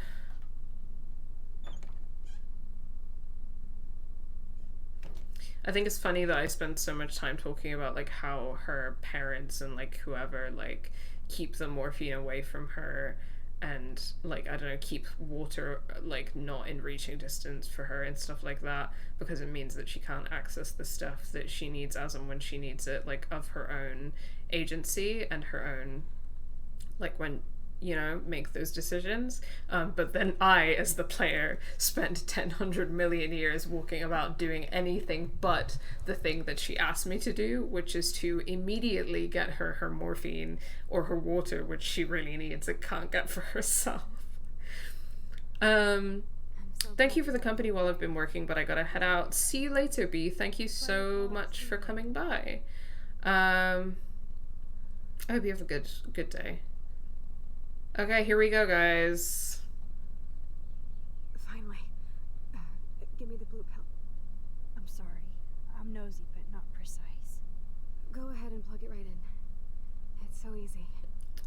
The blue pill comment is quite interesting. Okay, but get ready to yell for your folks if I screw up. Oh, trust me. I will.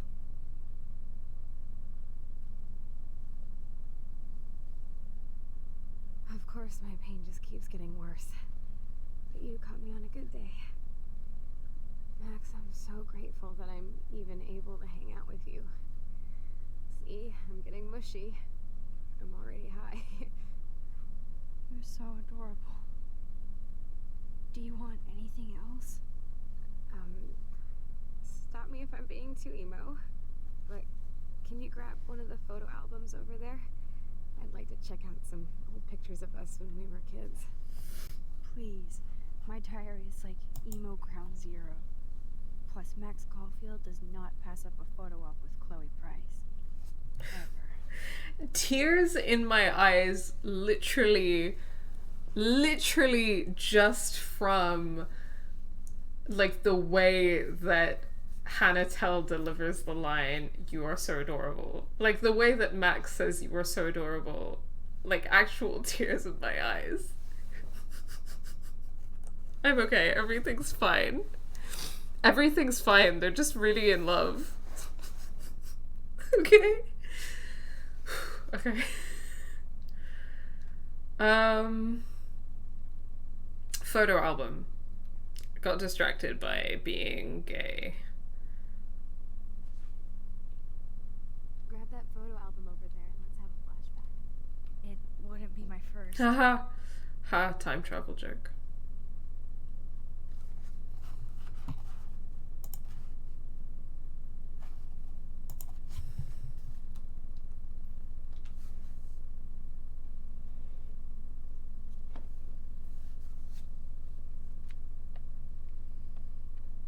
Is that okay? Perfect. Oh my god. Look how little we are there. We look like toys. I remember that day by the lighthouse. My dad was pissed at us. He actually tried to give us a timeout. And you laughed at him. My dad would have banished me.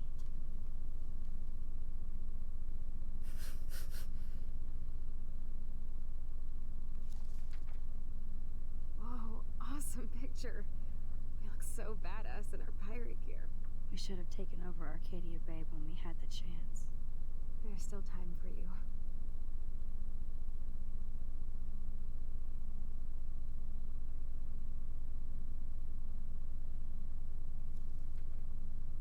Oh man, there we are making pancakes. I love that shot of us.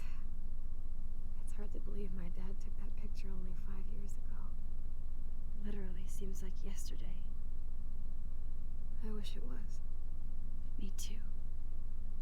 This photo. Maybe I could. Listen, Max. My respiratory system is failing, and it's only getting worse. I've heard the doctors talking about it when they thought I was zonked out. So, I know I'm just putting off the inevitable while my parents suffer along, and I will too. This isn't how I want things to end. What? What are you saying?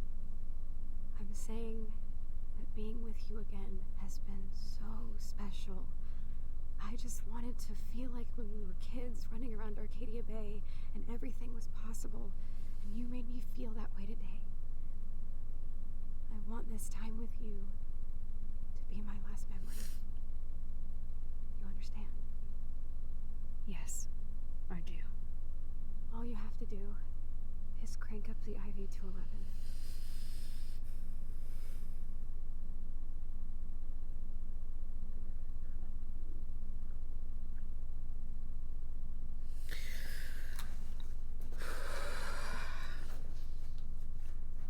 Yeah, this part gets me every time too. Okay, this is the first major decision of this episode. And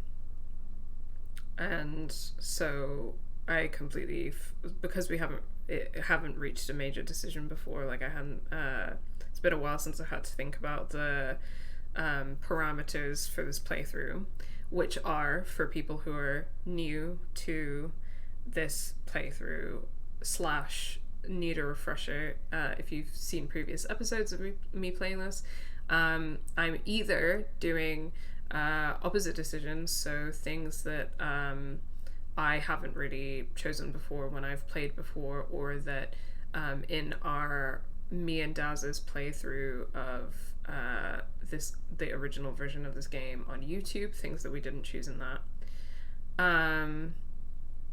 Unpopular decisions, so things that from what we can remember of like what the popular decisions are, like things that people generally don't really choose, or role-playing Max as an asshole but also a lesbian, which basically is the parameters that we decided on the basis of wanting to be a huge jerk, but drawing the line at being a jerk to Chloe. So those are our rules for this playthrough and how I'm making decisions in this playthrough. So this is an interesting one because for people who've seen the video essay that we made on the channel about disability in this game, I don't remember if I talked about this in that. I might have talked about it in the Let's Play that me and Daz did of this game. When I first played this game, and like several times afterwards, my decision was usually to accept this request. In recent years, definitely since not long before making that video essay, my disability politics have developed a huge amount, and my moral and political standing is now with refusing this request because of developing an understanding of assisted suicide as part of eugenics against disabled people. And we talk about this a lot in the video, but there's a lot to be said for how, you know, if Chloe's standard of living was higher and if society didn't treat her like a burden and if she didn't feel like a burden, then she might not even want to kill herself. So the reason that she wants to die is very much to do with disableism and living. It's not because and her mental health is in such a bad place because of like disableism as well, like interpersonal and kind of that insidious interpersonal disableism that we've talked about, and dehumanization and the lack of agency, but also structurally. So those are my opinions. So I'm not necessarily sure which constitutes as like the opposite decision. I'm not 100% sure which is the popular decision here. I don't know which one people choose more. I have a feeling that more people choose to accept this request than refuse it.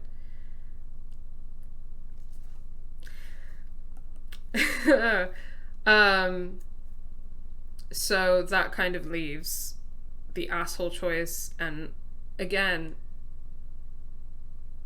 that's interesting because there are arguments that an asshole would choose not to do it, and there are arguments that an asshole would choose to do it, and that entirely depends on the fundamental moral basis that we begin with.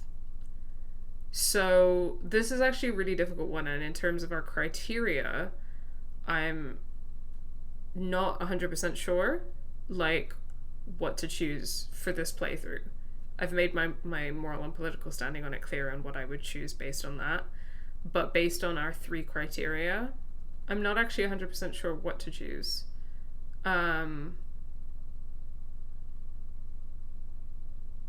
Yeah, I think in the playthrough that I did with Daz, I think that we refused it because of all of the above, and I think that at this point in my life, refusing it is like my general, like that's what I believe. So that potentially might mean that according to the criteria, accepting it is what has to be done today in this playthrough. But let me know what you think in the chat based on what I've said and based on our criteria. In the meantime, I'm gonna select I don't know, which for anyone who's played this before, you know that it still forces you to choose one or the other. Chloe, I really don't know if I could do this. I had another friend who wanted to end it all, and I did everything I could to try and save her life. How can I be responsible for ending yours? I mean, there's gotta be another way. Max, you were there for your friend, no matter what. Now I'm asking you to help me the same way. I want to help you, Chloe, but I think my help is hurting. At least you have a choice. When you want to make a decision, you can just do it. Look at me. I'm at the mercy of everybody. For once, I want to make my own choice. The most important one of my life. Please. Help me, Max. So that's a really interesting conversation because Max implies that accepting this request is a bad thing. In that conversation, she implies that,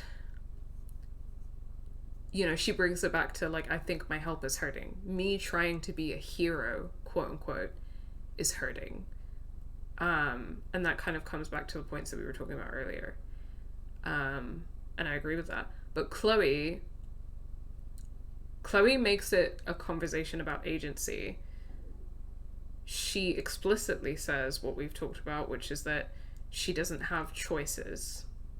She's at everybody's mercy. And she wants to make her own choice. But I think, as I've kind of like alluded to, I think the way that she frames it decontextualizes this choice. You know? She's 100% right, of course, that like people have been taking choices and agency away from her. But it's so important to contextualize this choice in terms of, you know, like I said, disableism. Like, if she was living a life where she was being given agency by the people in her life, like her parents, but also by the system, like the school system and the healthcare system and stuff like that, then she would just have a completely different life. You know, she would have like a life where she's like empowered as a disabled person to, well, I guess where she's empowered full stop, because like, you know, when we talk about the word disabled, that's something that is done to you by society. Like, you are disabled by society, right? That's basic, like, social model of disability stuff that I definitely recommend like looking more into if you're not familiar with the social model of disability. That's why kind of using those words in a particular way is really important, right? Because, you know, when people say, oh, like, people with disabilities, that's a completely different framing of it. You're implying that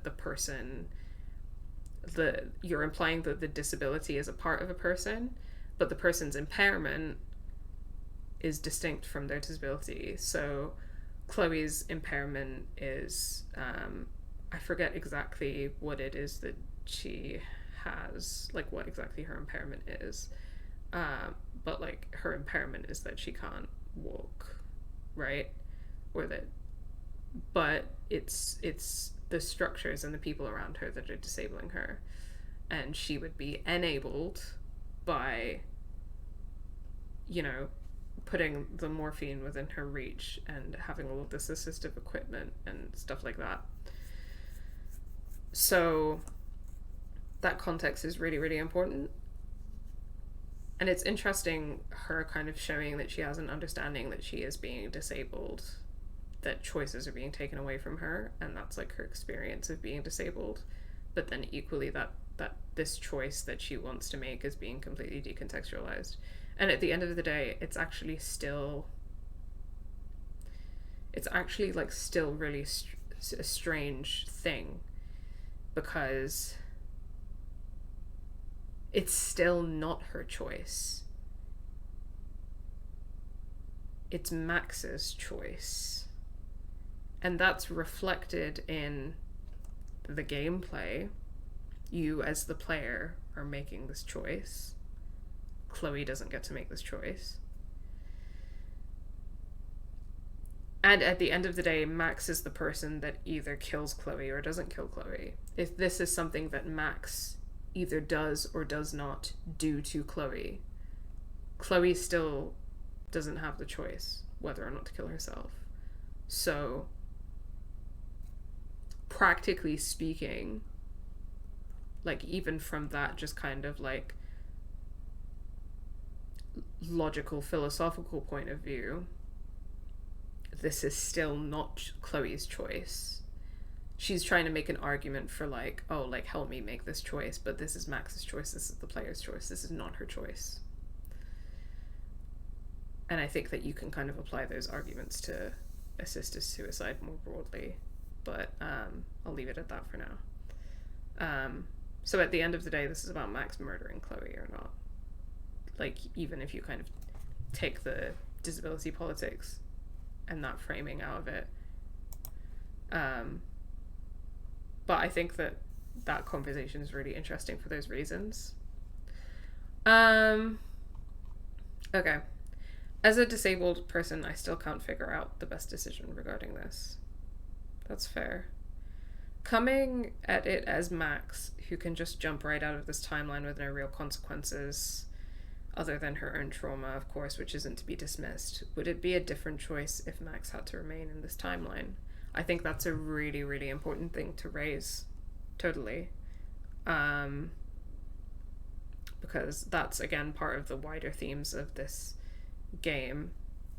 But, like, one of the, like, lore, I guess, or world building points of the game as well is this idea that, like, I don't know, it's quite interesting because I'm still not like 100% sure like on it, but there's like a framing of like Max's consciousness seems to jump between the bodies of Max's in different timelines and in different universes.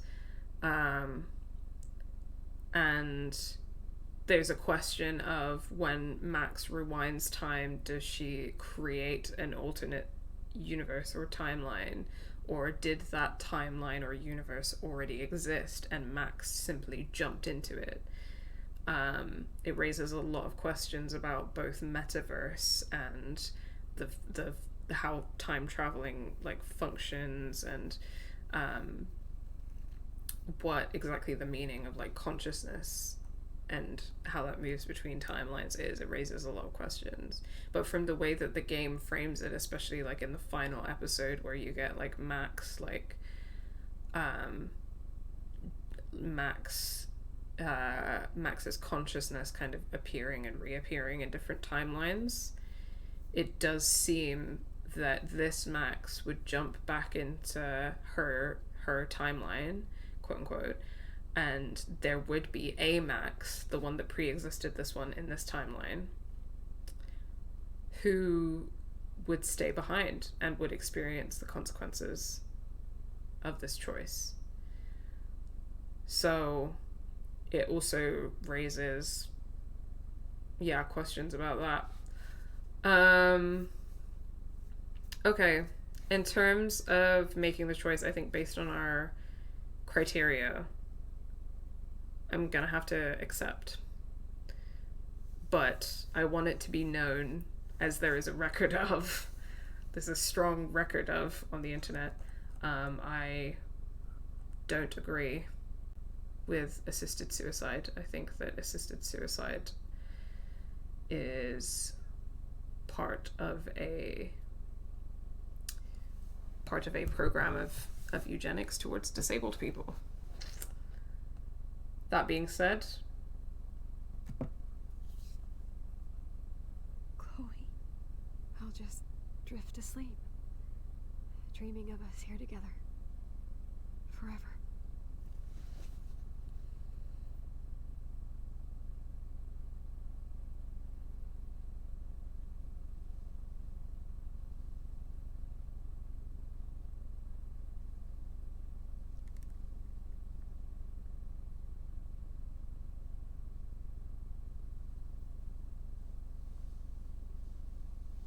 Thank you so much.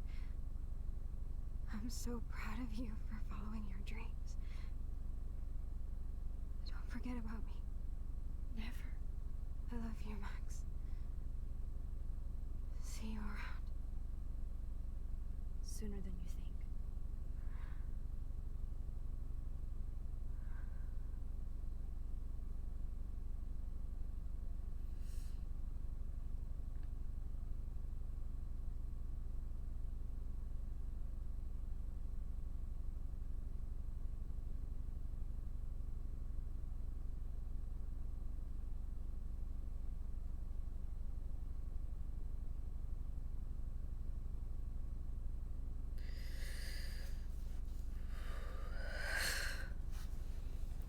Something about the sound of that clock ticking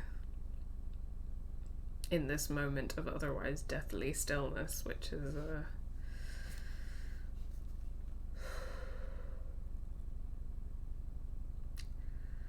anyway. I'm sorry, William.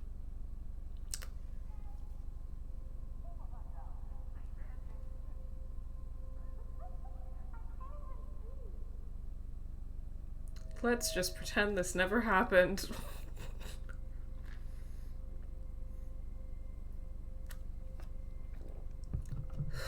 Okay. Everyone okay? Yeah, I echo that question. It's heavy stuff, but I'm okay. Yeah, this... I mean, like, I'm as okay as I can be. I think it helps to be with you guys, for sure. But everyone, please, like, if you need to take a minute or something, then please feel free to dip out and do what you need to do and everything. I know that this stuff is really hard. Like, it is.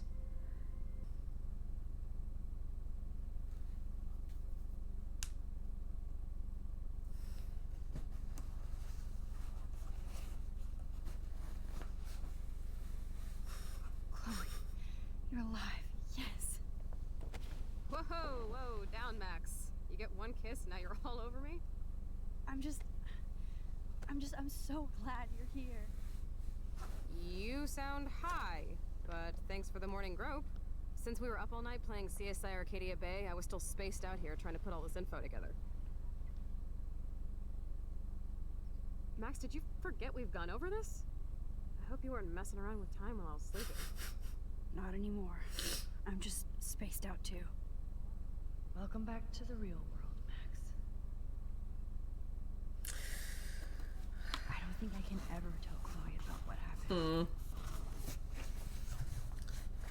Cut that to followed by Max in episode 5 telling Chloe what happened. As she should, by the way. Okay, yeah. Enough contemplating. Let's look at the big board and see all our pieces in the puzzle so far.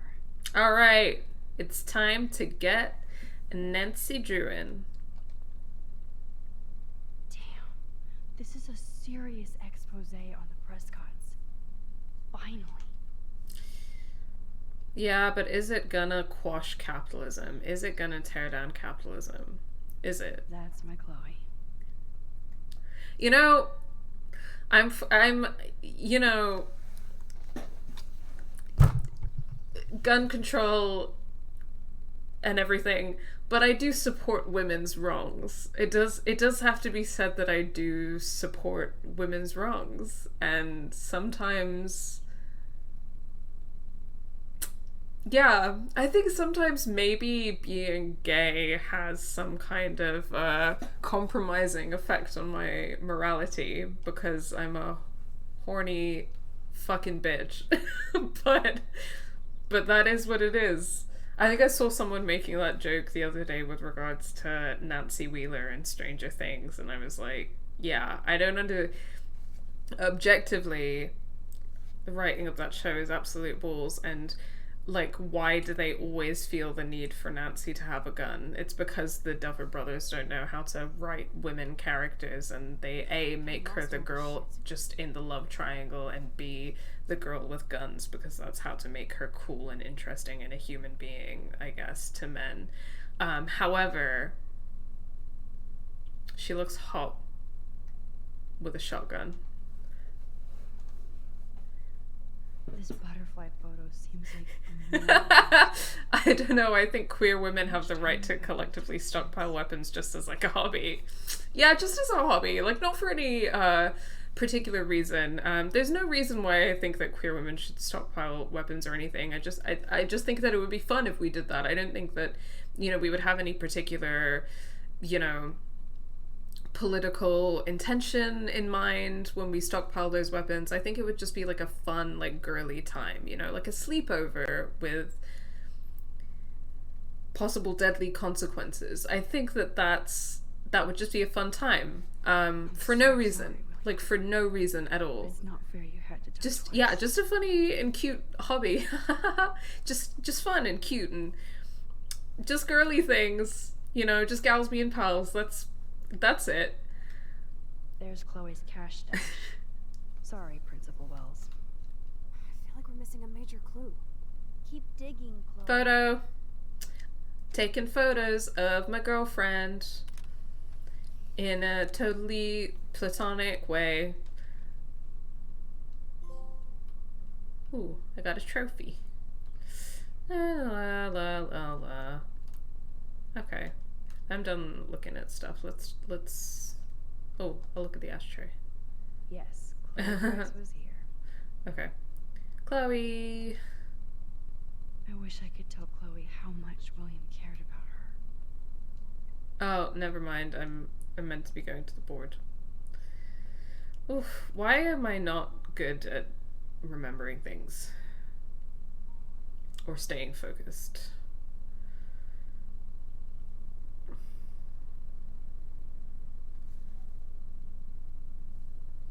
So close yet so far away. We have to do 3 main things. Right. What things? 1. Decipher Frank's logbook. 2. Get Nathan's phone to find out where he's been during the Vortex Club parties with Kate and Rachel. And see whatever hidden shit he's got in his messages. 3. Beat Stepdouche Dan until he tells us about Frank, Nathan, and the dark room. And I do have a gun now. Yeah, she knows. We'll have to do this. Dude, at least let me kick his ass, then rewind. Fine, whatevs. It's your power. Which I can't waste on shit like that. Or Blackwell would be in big trouble. At least you let me take that money to pay Frank off. Don't remind me. I just want him off your back. Our back. I know. You should get busy in the garage to see what dirt you can dig up. I'm gonna cyberstalk some names and see where that leads. Or to who. And be careful of Stepcrack.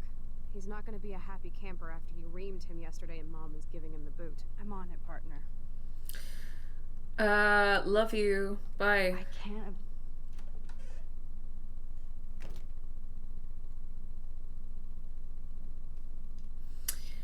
Okay, garage.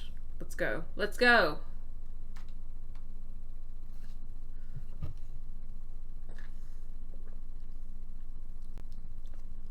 Just gay people on a mission.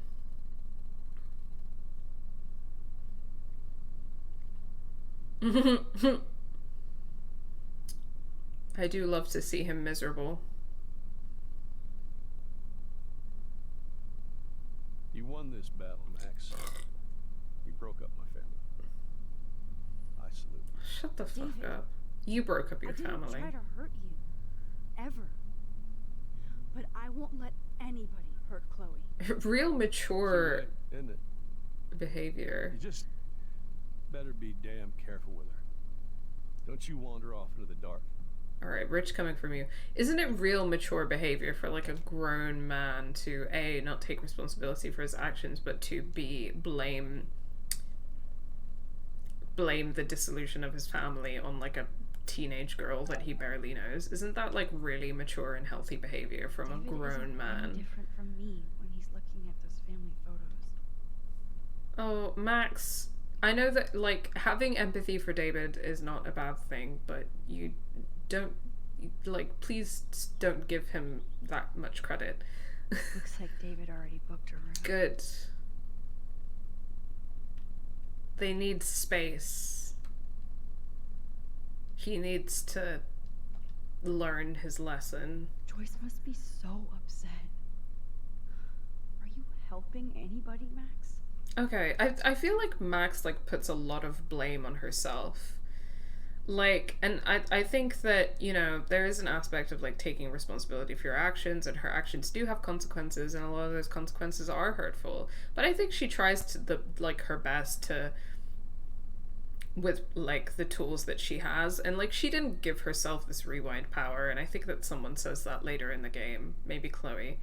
And you know, so I feel like she beats herself up like a lot and puts a lot of blame on herself, and I think that taking responsibility for your actions is one thing, and then, you know, blaming yourself for somehow magically having the power to rewind time is another. Those poor whales are like beached angels.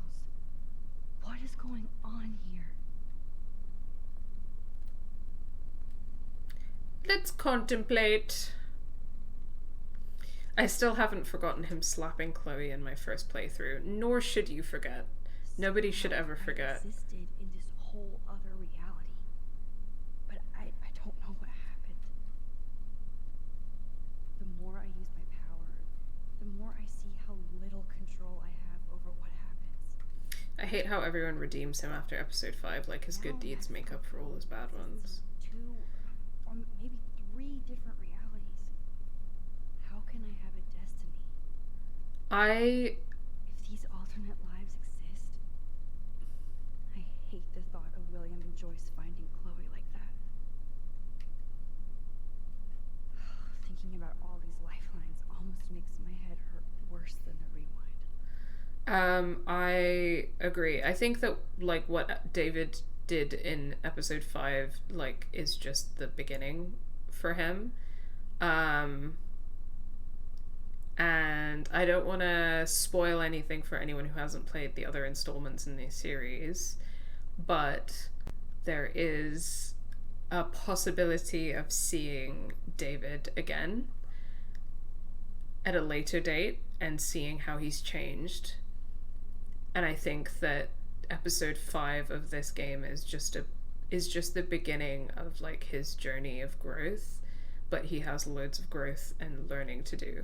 I think that he starts to take responsibility for his actions in episode 5, but I think that seeing him in other installments of this game reveals that he still has work to do, if you ask me. I think that he grows a lot, and I really appreciate that.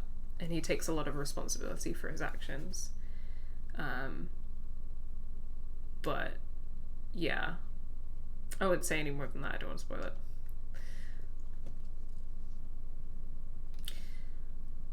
Okie dokie. Graffiti's still there. My No. butterfly sketch doesn't exist in this timeline. Ugh. Like William. It's grim when you put it that way. Max the Time Bandit strikes again. I think it's right for you to point out, though, cause that like a lot of people are really willing to make excuses for someone who like physically and emotionally abuses his stepdaughter. Oh. Poor birds. I guess David wasn't in the mood to clean up. Kind of a unnecessary and catty comment, but whatever.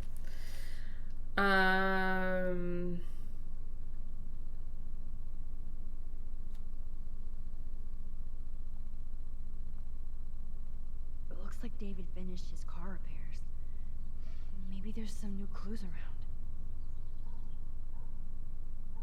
What he does in episode 5 is amazing, but like you said, that's just the start, not the whole redemption arc. Yeah, totally.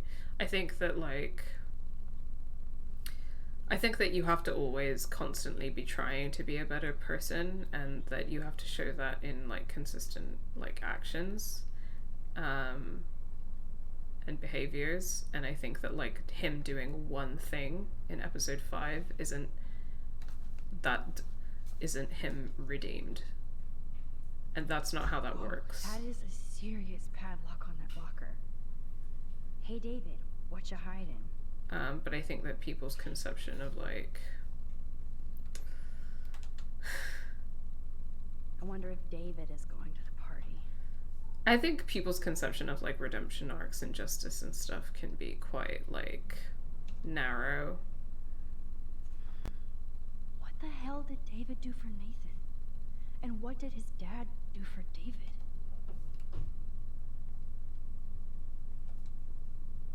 Either Chloe stole another gun, or David is out there armed. Fun thought. What did David do for Nathan? Oh, that makes me sad. It was so incredible to see William again. I wish Chloe could too. Oh, jeez. David is packing up wedding stuff too. There's more to David Madsen than meets the eye. He should finish this letter to Joyce. You can't just do one good thing and bam, you're a good person now. Yeah, I mean, I agree, cause what I will say is that I don't know if I would say that David is a bad person, and I think that I guess I kind of said this earlier when I was talking about Joyce, and I think that I believe it in general, that I don't know if it's always like super useful to think of people as like good people or bad people. I don't think that Joyce is a bad person, but I do think that she's a bad mother and that she can do more work to be a better mother. I don't know if I think that David is a bad person, but I think that he is an abusive and bad stepfather. And I think that he causes a lot of harm. And I think that he, needs to do things to make amends for that. And I think that he does start to try to take responsibility for all of the harm that he's caused, no matter how traumatized he is and no matter how well intentioned he is, but also begins to try and do things to make amends for that. And that's something that I'm always trying to hold myself to account on and challenge myself on as well, because I do see myself as an abolitionist 100%. But it's not always easy to hold yourself morally and emotionally to that standard, because sometimes it's so much easier to just dismiss people as bad people. And I know that as well as anyone. And there are a lot of personal situations in my life where actually when I think about people who have hurt me and even abused me, it's really it's harder to deal with when I think about the fact that they're people and that they have these entire complicated lives where they have also been hurt. It's actually really hard to deal with that. Sometimes it's easier for me to just be oh, that person that hurt me is a bad person, but they're not. People are a lot of things. And it can be really hard to kind of hold yourself to that standard, but I'm constantly trying to push myself to remember that, to really kind of I guess, hold myself to account on being an abolitionist and holding myself to those principles. And I think that that's kind of how I feel about David as well.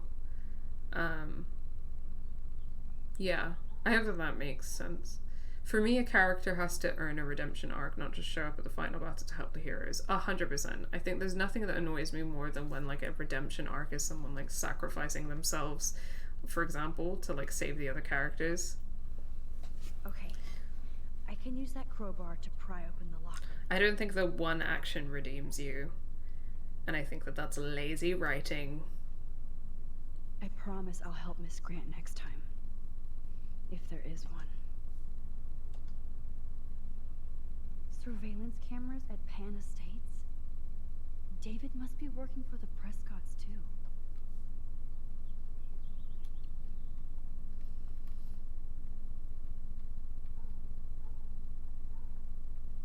I don't remember how to find out what the code is, but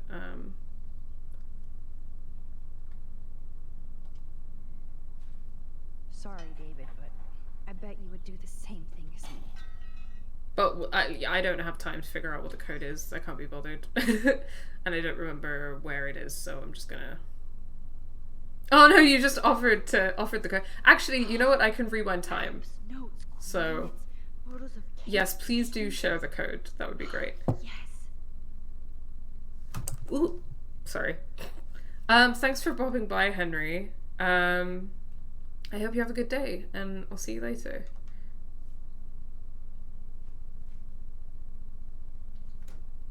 Score. Back to Chloe now.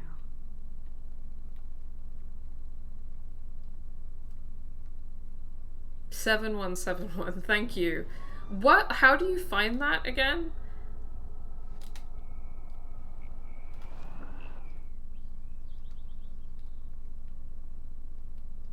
Hello? Can I go back and...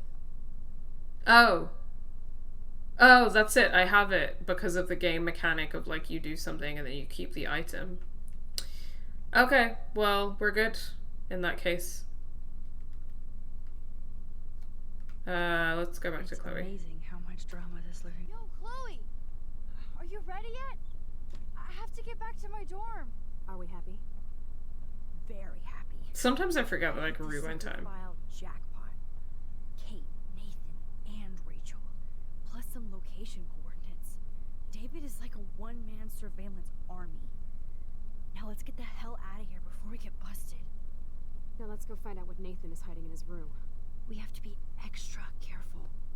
Max, now it's time for Nathan Prescott to be afraid of us. Oh, yeah, you're right. In the previous episode when you're looking through his stuff, the padlock is left unlocked on the counter. And I just like memorizing numbers. Well, that's a very handy skill.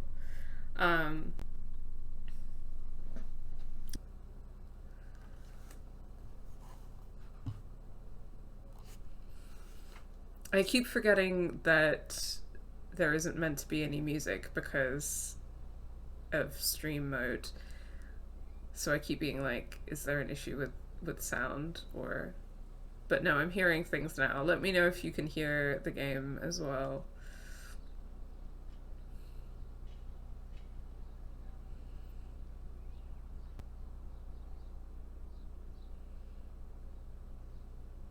Chirpy, chirpy, chirp. Oh. Cultural appropriation. Hey, Max. How you doing? Oh, Ugh. hi, Mr. Jefferson. I'm okay. And this is my friend Chloe. Yeah. Chloe.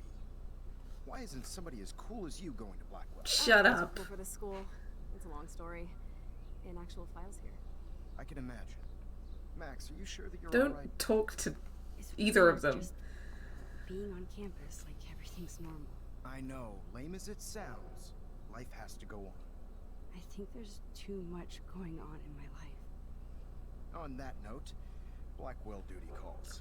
Remember, I'm going to announce the winner of the Everyday Heroes contest tonight at the party, so I hope you'll be there to celebrate, even though I'm sorry you didn't enter a photo. I understand your reasons. You can't force an artist to work. I feel like a total loser, but it's been a hard week to focus. No pun intended. I'm proud of you for caring so much about a troubled friend.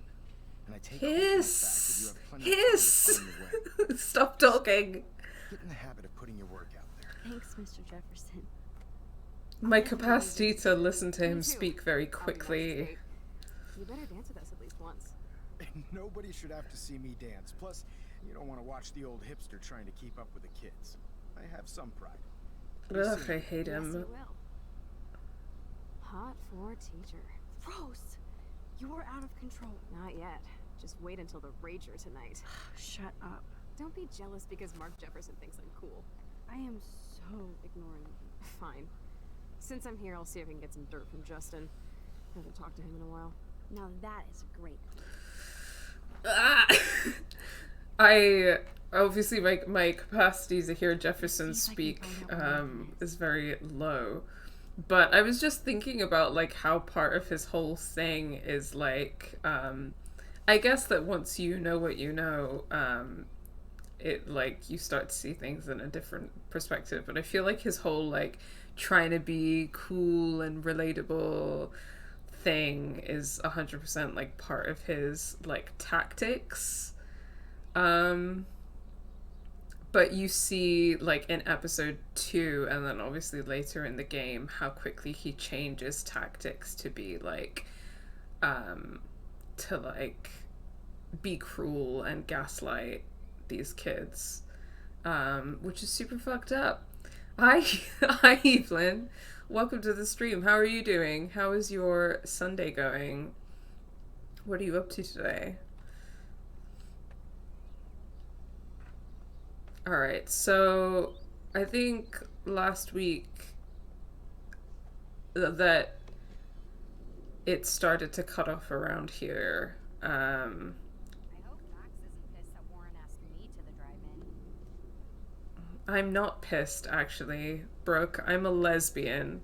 I don't want to go to the drive-in with Warren because After this I'm week, I definitely need a break from Blackwell. a lesbian. Okay? God. Brooke. That's fair. I woke up pretty late today as well. Another batch of dead birds today. Sad. Makes me mad. Climate change isn't real my ass. I think everything is changing here. As a scientist, I'm fascinated. As Michelle Grant, I'm very worried. Arcadia Bay is scared too. Look at the weather. And the animals. Not to mention poor Kate Marsh. We all need to look out for each other these days. What was I gonna say? Yeah, I've had one of those weekends where, like, I think I've been planning loads of stuff, like including social stuff and maybe like pushing it a bit because I went out for an afternoon yesterday and had a really nice time, but when I got back I was so exhausted I like took a nap for 2 hours and then I could barely do anything after that either. So after 2 or 3 hours I went back to sleep, and then today I woke up. I tried to wake up like early-ish to have like a call with a friend, and then I just didn't manage to get up until just before midday, really. So all I've done today so far is like wake up at midday, have something to eat and have a coffee and prepare for the stream, and that's all I've done today. Yeah, I was just super exhausted yesterday. And yeah. Yes, socializing is fun but exhausting. I feel like maybe I've been forgetting that I have like a limited capacity, like limited energy and limited capacity to socialize. So I think I've just been like, oh, I'll book all of these things in, like see friends after work and like over the weekend, and then I realized that I've just not really like had a day to myself, and I really need that. So this is a PSA for everyone to take care of yourself. Feely for those kids. Mrs. Grant looks interested in whatever Samuel's saying. That's cool to see that Samuel's not alone for once. Okay, Maxine. I don't think the Tobanga will ever give up any secrets to us. Nor should the Tobanga give up any secrets to you, white girl.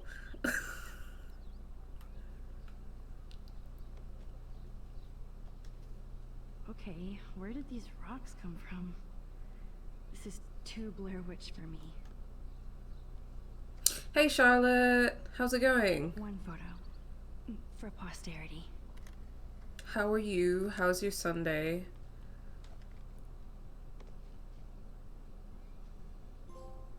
Balance.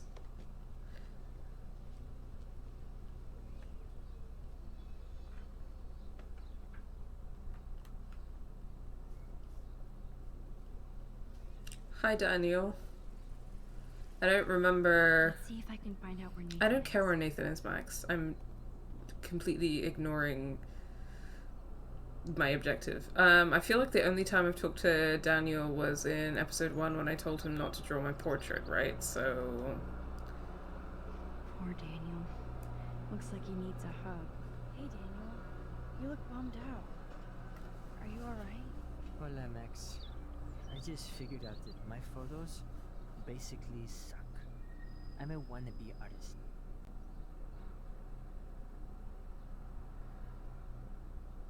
Oh, I remember. It's so if he draws your portrait, then you can basically.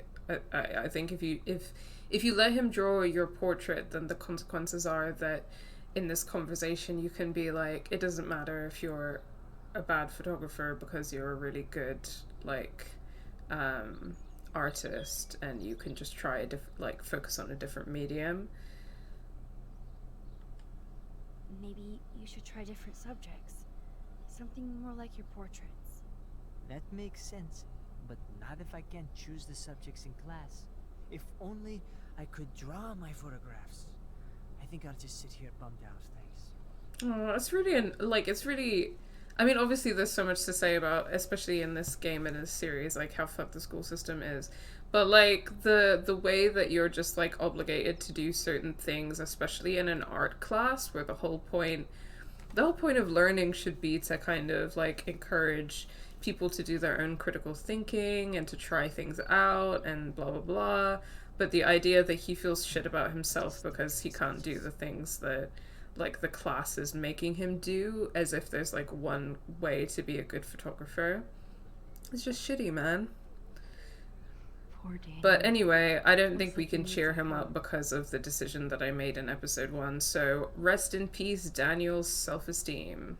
It's been so long since I've seen you.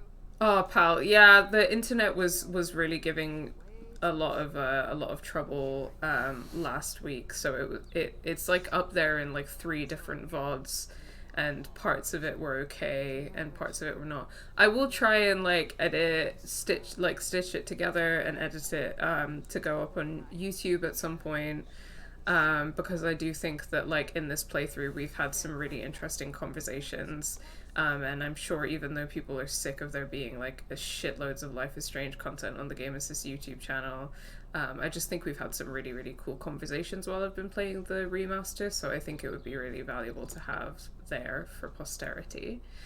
But yeah, like hopefully, inshallah, there won't be issues with the internet as much today, but do keep me in the loop about it. A lot of my photography A-level was about the journey of doing something rather than taking a few great photos. Yeah, and that's what learning should be about in general, but especially with art, right? So... Good to see you out and about, Max. Hi, Miss Grant. Hi, Miss Grant. Max, you always show up when I'm talking about you.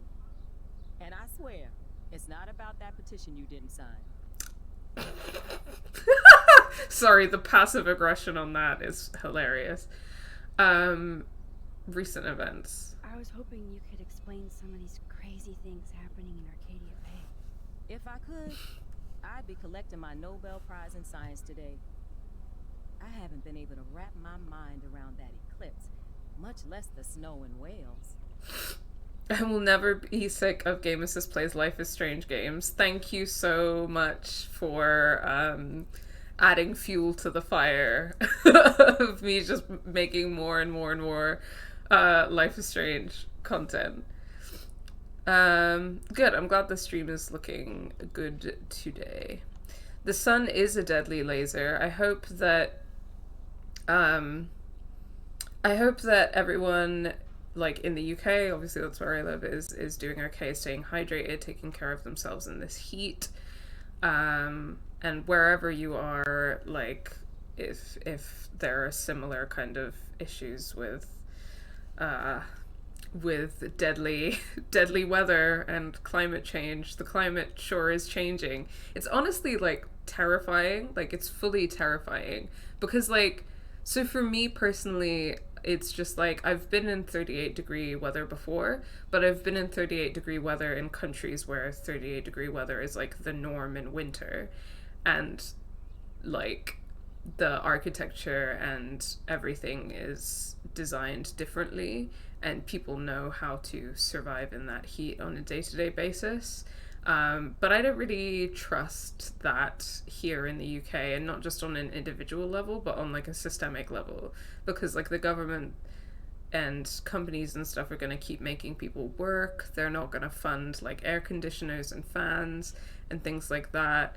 And you know, that you know, people can really like suffer from heat stroke or even like die if they don't know how to live in heat, like the way that they do in like, you know, when I've been to like Lahore or Riyadh. So it's pretty scary for that reason. And then obviously like the fact that we are like in the UK and the weather is like tropical weather, like humid, hot, like random bursts of like rain. It's not like quite monsooning yet, but it's like tropical, like equatorial weather in fucking England. It's pretty terrifying. Like it's pretty apocalyptic shit, man. Yeah, sorry, not to get everyone down, but I can't stop thinking about how scary it is. Whew. Yeah, the humidity is just not it. And like I love hot weather, I love the warmth, I love the sun, like all of that. But like in the context and in context of climate change and in context of like the UK culturally and systemically is not built to deal with this kind of weather, it's terrifying. So you can't just like enjoy it because it's not normal. Like it's scary, and it's like it has possible deadly consequences. Yeah, not good. Not good. Beyond science. I think this is beyond science. Nothing is beyond science except for our lack of knowledge. We may never know why, but that doesn't change reality. I am worried about reality. I feel like it's changing right in front of us. You and Samuel both. We were talking about that before you came over.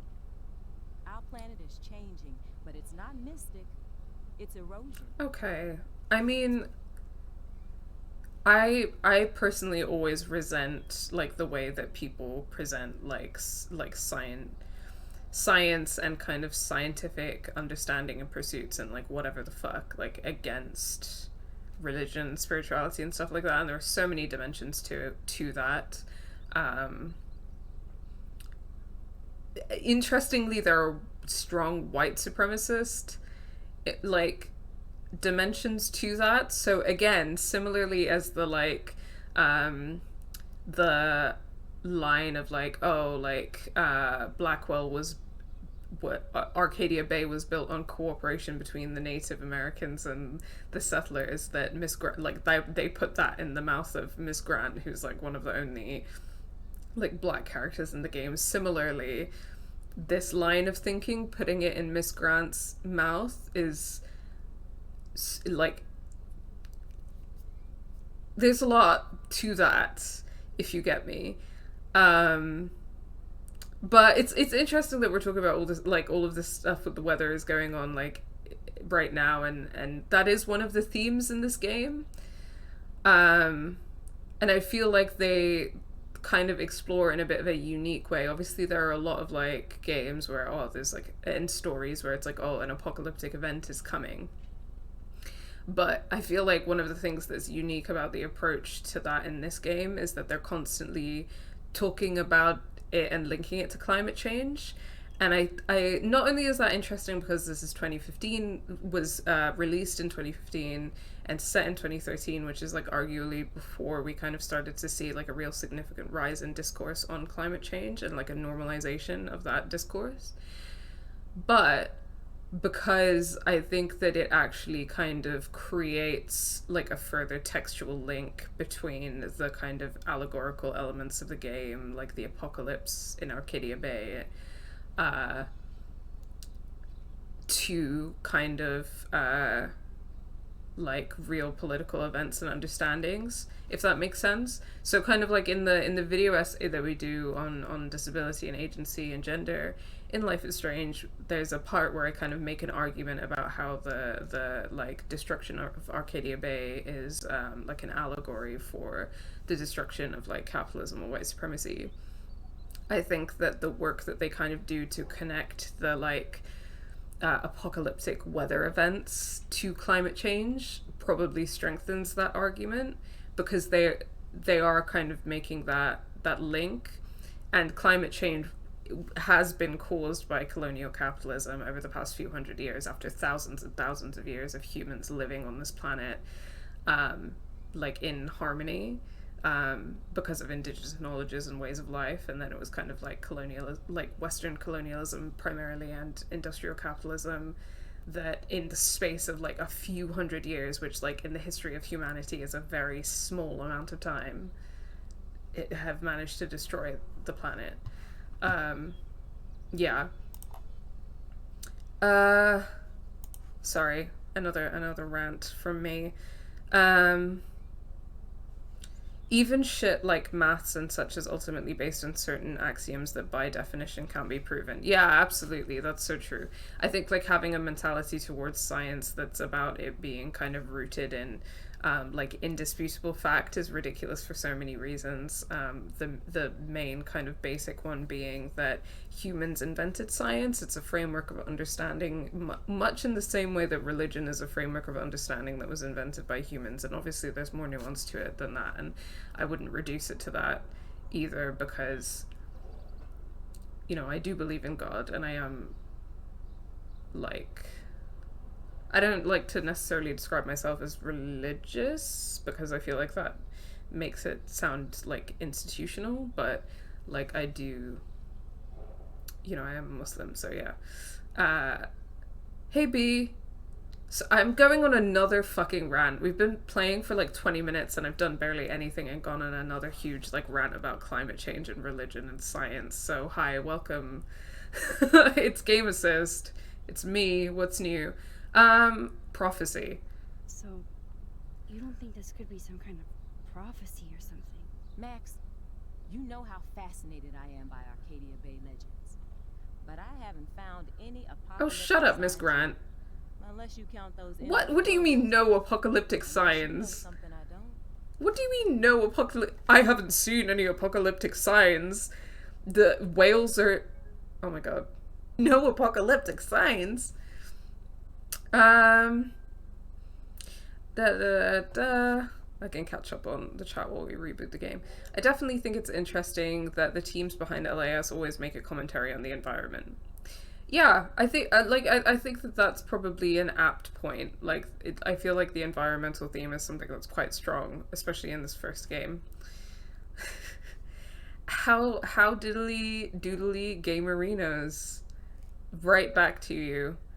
I think it's brought up in a way that feels the real impending doom, realistically. No apocalyptic signs. The game, your universe, literally just crashed. Well, welp. Come on. Okay, can we skip through this? Come on now.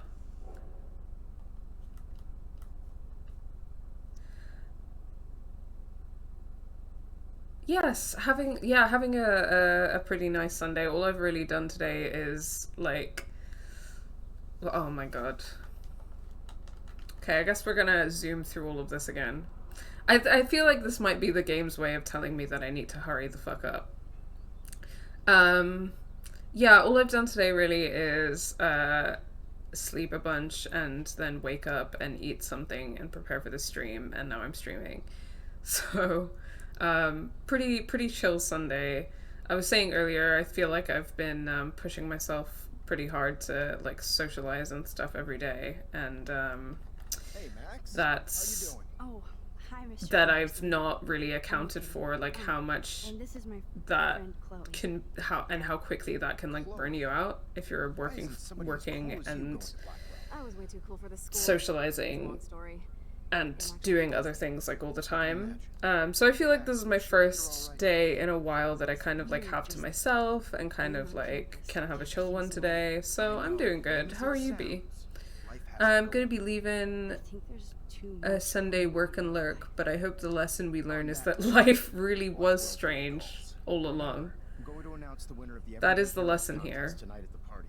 So I hope you'll be there to celebrate. RE, the LAS team talking about environment too. I like that it's linked with other social justice issues in tandem rather than treating it as separate things. Yeah, I totally agree. I think kind of like I was trying to imply like, I feel like the way that this game frames it, because of how the, like, apocalyptic event in Arcadia Bay is arguably, like, an allegory for, like, the destruction of capitalism and of, like, settler society and of white supremacy, that, like, the fact that, I guess the fact that it's, like, a natural disaster, like, apocalyptic event, like, connects those systems to climate change, which, like, obviously in real life, those systems are responsible for climate change, which will destroy the planet. So there is kind of a sense of, like, you know, colonial capitalism has destroyed the environment, and now the earth is sort of taking revenge.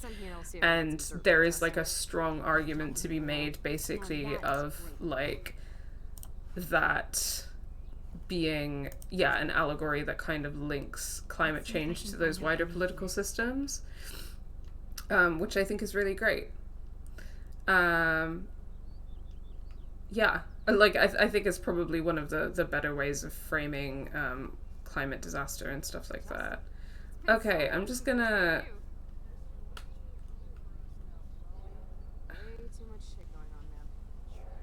Let's talk to Samuel, I guess. How are you doing, Max? Been a tough week. I know. Yes, it has, Samuel. How are you? Sad and confused, like everybody else in Arcadia Bay. You look like you have a lot of questions, too. Arcadia Bay. I still have a million questions about what's happening. Hydrate. That must be why Miss Gant says you're one of her favorite students at Blackwell. Thank you for redeeming a hydrate. Even though Miss Grant likes me, I have zero science skills to explain that eclipse. As I was just saying to her, that's because science has no explanation. No, Hydrate or dihydrate. Here, but do or die. this is just the beginning. So true. Beginning of what? Oh, I don't believe anything ever ends. Especially time. That's why I can sense something bigger is coming to Arcadia Bay. And Max, I don't like it at all. I keep thinking that Rachel Amber has a few answers. If we can find her. If Rachel wants to be found.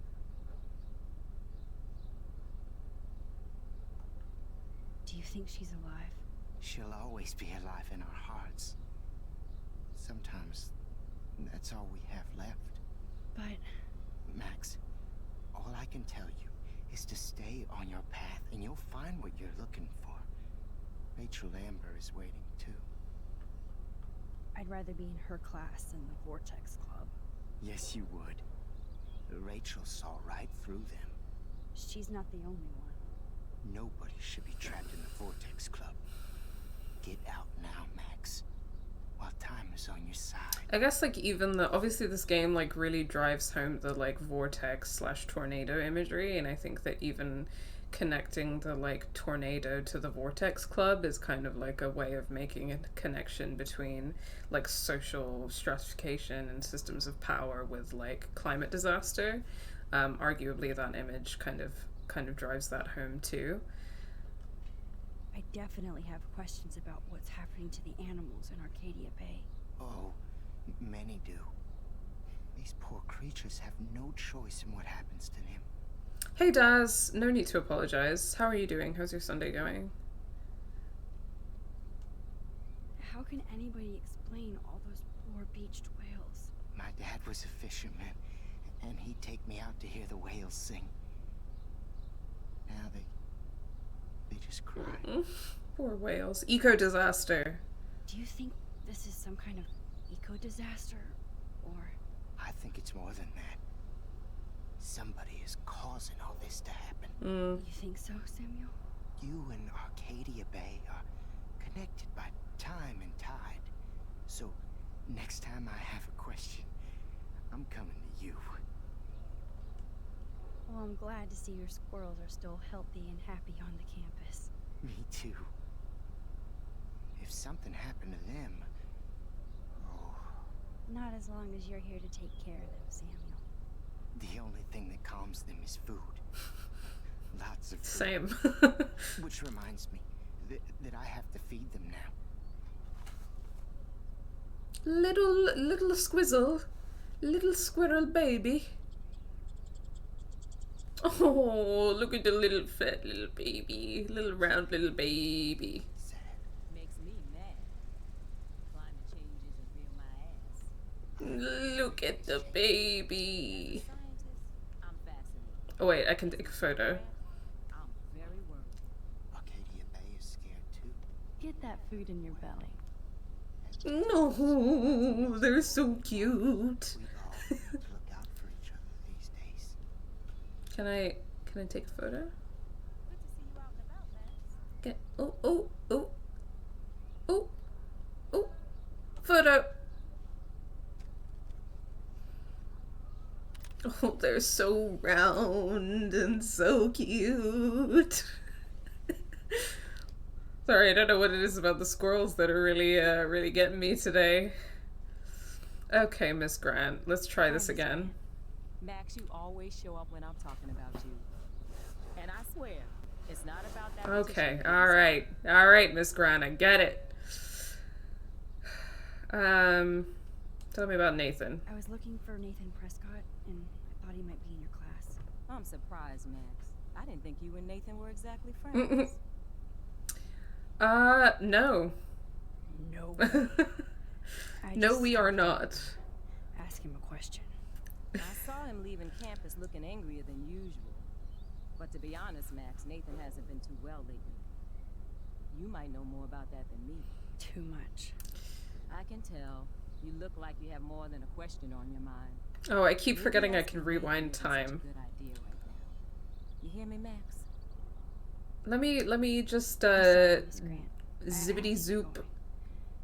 I'll see you later. back in It's always time. good talking to you. Yeah, whatever, Miss Grant. Good.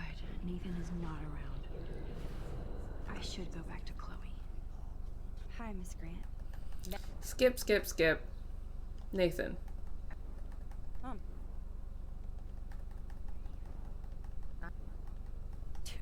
I can.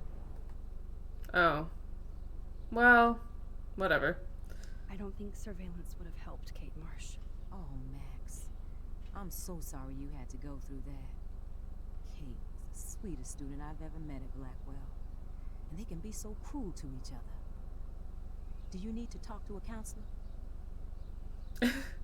I feel like it's kind of like mad when someone like directly asks a teenager like that, because like in what scenario is a teenager gonna be like, yeah, I need to talk to a counselor. Oh god, I'm kind of glad I missed the Kate episode if something bad happened. Something bad did happen. This is a playthrough where Kate is no longer with us. Daz. And that was pretty rough. So, yeah. I had a similar reaction to TikTok of some seals earlier. Rightly so. I love seals. They're so cute. They're so round and so good. I love them. Actually, Miss Grant, I think you'll find that the problem is systemic. Blackwell Academy needs the help. There's something terrible going on here. I mean, Max still This needs week therapy hasn't as been well, Blackwell's but finest hour. But me and some faculty members won't rest until all the students here feel safe, not bullied. F in chat for was Kate drowned Marsh. At the Vortex Club party and bullied by them until she ended up on the roof. How do you stop that? Shut down that damn Vortex Club for a start. I don't mean to get riled up, but that party should have been postponed. It's extremely tasteless given what happened with Kate. Mm-hmm.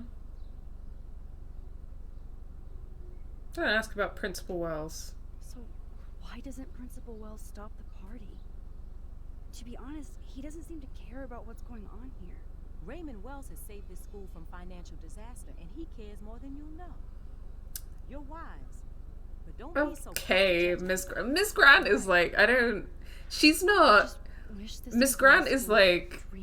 It's hard to kind of describe exactly how I feel about her, but she kind of like grinds my gears. Like, she's well-meaning, but she has bad takes and bad politics, and I just truly give She's just a contrarian. Yeah, I think that that kind of is part of I was it. hoping you could explain some How of it these feels crazy things anyway. happening in Arcadia Bay. If I could, I'd be collecting my Nobel Prize in Science today.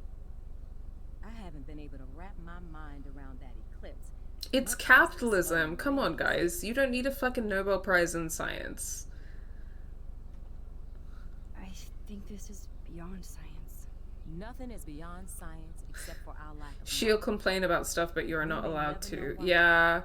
But that It's doesn't change it's a bit of a weird one, right? Because like why she's having a conversation with a student where she's being like, here are all of the things that I think and that I disagree with, but then when the student tries to kind of like critically engage with her, she just completely like shuts it down. Like she doesn't like engage in a helpful way, you know? That's how I feel anyway, like when I'm interacting with her. I don't know. So, you don't think this could be some kind of prophecy or something? Max, you know how fascinated I am. Okay, by yeah, she's the gonna legends. shut me down again. But I haven't found any apocalyptic signs yet. Unless Like you there's tell me nothing about the way that something. she speaks or frames things that's like encouraging and being like, you know, thanks for telling me what you think. You're like a really smart kid and like I really appreciate your perspective and you know, but have you considered this or that or the other, or like I personally don't agree with you, or you know what I mean? Instead she's like, yeah, she just shuts everything down and it's not constructive. Yeah, I agree with that. I guess that I will ask her about the Tabanga so she says something weird about Native Americans again. I wonder if the Tabanga knows more than anybody here. Oh, Max, nobody even knows who brought the Tabanga here. It was likely stolen from the South Pacific by local fishermen. But I know what you're saying. There's a lot of energy here. I'm sorry, Miss Grant. I have to get going. I'll see you later. It's always good talking. But to I you. thought that the Native Americans and the settlers lived in harmony, Miss Grant. Christ. A lot of it just really lacks nuance as well. Yeah, I agree. Like, she does not have good takes. So basically, she's definitely a science teacher rather than a humanities teacher. Exactly. I hope Max isn't pissed that Warren asked me. Oh my god. Hey, Brooke. how are you? Brooke, you are so Honestly, annoying. what Let's happened talk. with Kate, I could be better. Are you okay?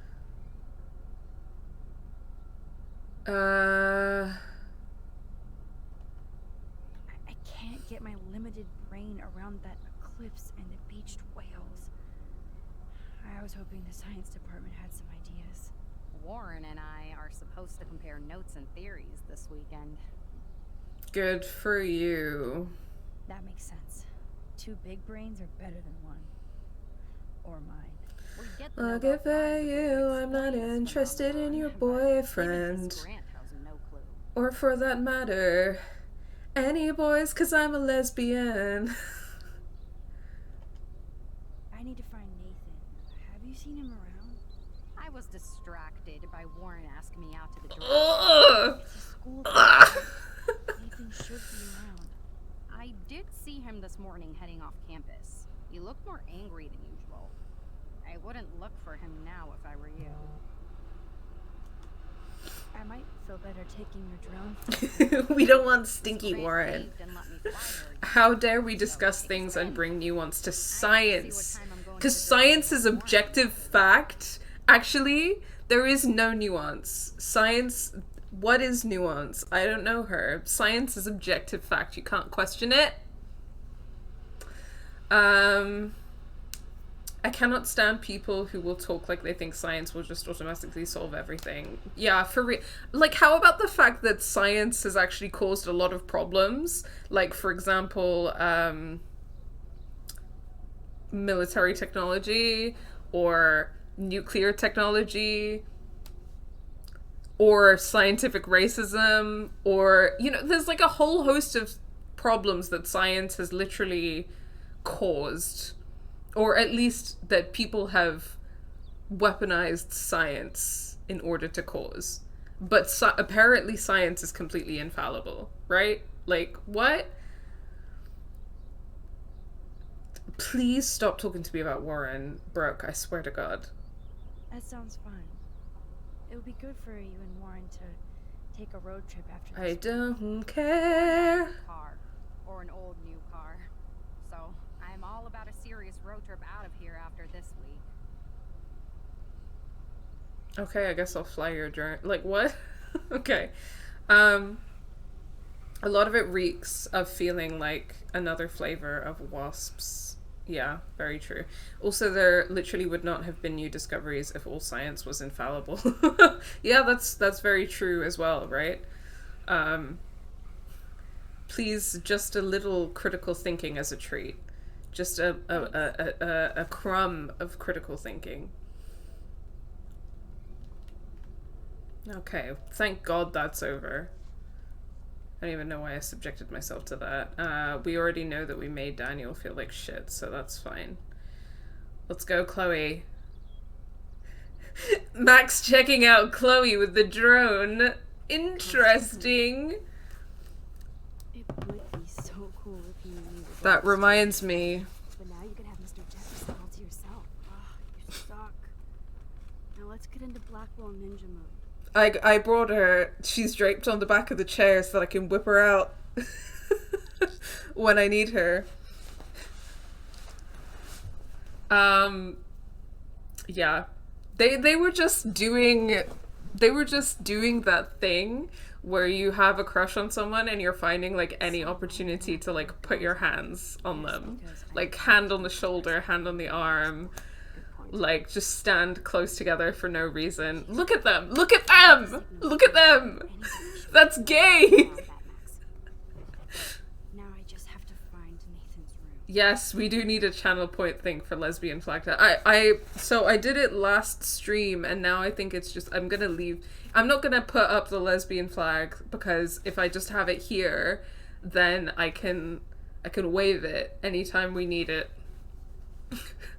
Also, it's really big, so I don't think that... At some point, I'll decorate that back wall a bit more. I have put up the Game Assist bunting, which is nice. But I'm going to put up some more posters and stuff when I have the chance to. But I was thinking about putting the lesbian flag up there, but, like, it's huge, so I wouldn't be able to put anything else up. And I could still put it up, but it's quite fun to just have it here and to wave it at the camera anytime I fancy, so... I might just leave it here. Yes, also very glad that you made that bunting, Daz. Vortex Club sucks ass! Love Evan. Evan. Of course. That's why no shits were given. Lesbian themed wall art? Yeah, probably. I actually have... Well, I still have yet to decorate. I have like a bunch of my like stickers and badges that I used to kind of like have like a grate that I put them up on before, and I have like a grate with game like the Game Assist logo as like neon lighting, but so I have this. Hold on, I'll hold them up to the camera. This is Luz and Amity from the Owl House, being cute. This is Catrandora from She-Ra and the Princesses of Power.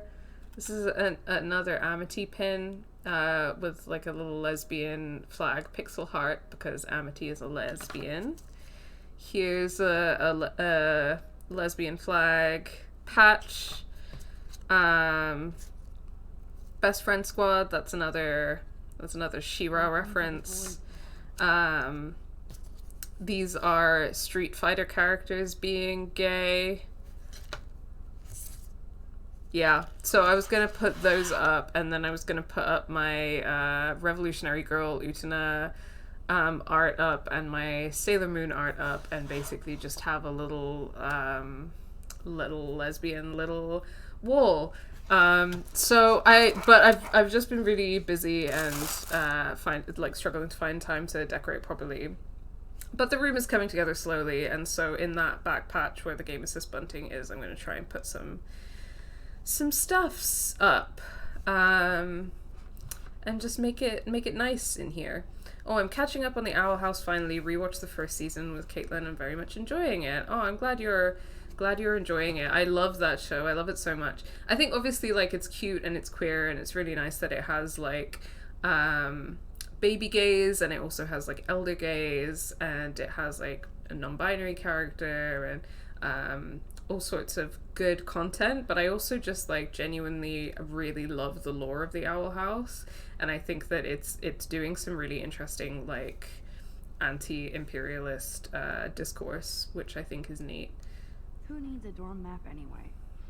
At least I can see that Nathan isn't in room 106 or 108. This is so boys' dorm vibes. I think it's really really funny.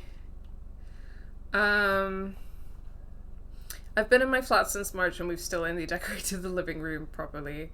That's validating to know. Something LGBT is happening. Yes, it is. I have a bi flag that I accidentally stole from my uni pride sock, but also they had multiple, so I don't feel too bad. Yeah, that's fine. I don't know if you can see it from here, but like on my bookshelf, I hung up, like, I have this scarf that's like a keffiyeh, which is like quite famously like a headdress, which is a symbol of like Palestinian resistance, and then on the ends it has like the Palestinian flag pattern on it. I don't know if you can see that in the background, but I did put that up. I have a Palestinian flag hanging in the living room as well. So free Palestine, baby. Who would steal cat pics? The cat pic saga is one of my favorite side stories in this game. They have one more meeting left. Well, you know what? They have one more meeting left. Only deserve one more meeting. They deserve the apocalypse. Apparently Logan missed this poster. Look before you lust! Oh, that's so funny. Oh my god. This is so like 2013, like teenage boys. Oh my god. And a lot of it being like homophobic specifically. Oh my god. I hate boys. I know that it doesn't need to be said. I know that we all know this about me, but I hate boys and men. Which the line is blurred. This is the work of Nathan. He's so lucky I'm a pacifist. He's so lucky I'm a pacifist. Max. Hello, Warren's room. Hawking and him make a good team. Max, pacifist GF and armed resistance GF.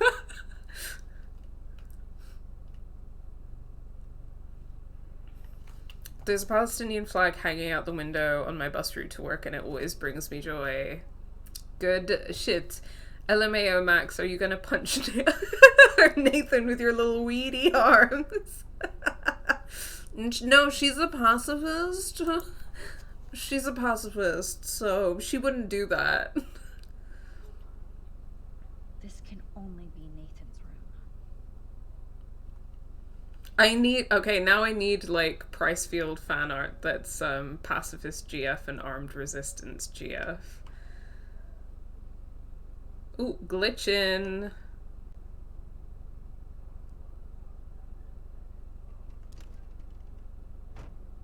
Damn, girl. You know what? Maybe I feel like Max just needs a little radicalizing. I feel like in the canon ending, which is Sacrifice Arcadia Bay, where Chloe and Max run away, Chloe is armed resistance GF, obviously, but like she radicalizes Max, and then it becomes armed resistance GF and armed resistance GF. Give Max a year or two and she will be radicalized AF. I really hope they were all consenting models. Alright, time for some creepy shit and some daddy issues. That's so cute and ironic. I can't believe Nathan still has it around. It is very baby hold my flower meme from Tumblr back in the day. It is very that. And Daz is gonna test out the new Elgato today, guys. So Daz is gonna be streaming console games from their house very soon, which is really exciting. You're streaming on Wednesday, right, Daz? Feel free to plug that in the chat. Can I just steal from Nathan? Brand new.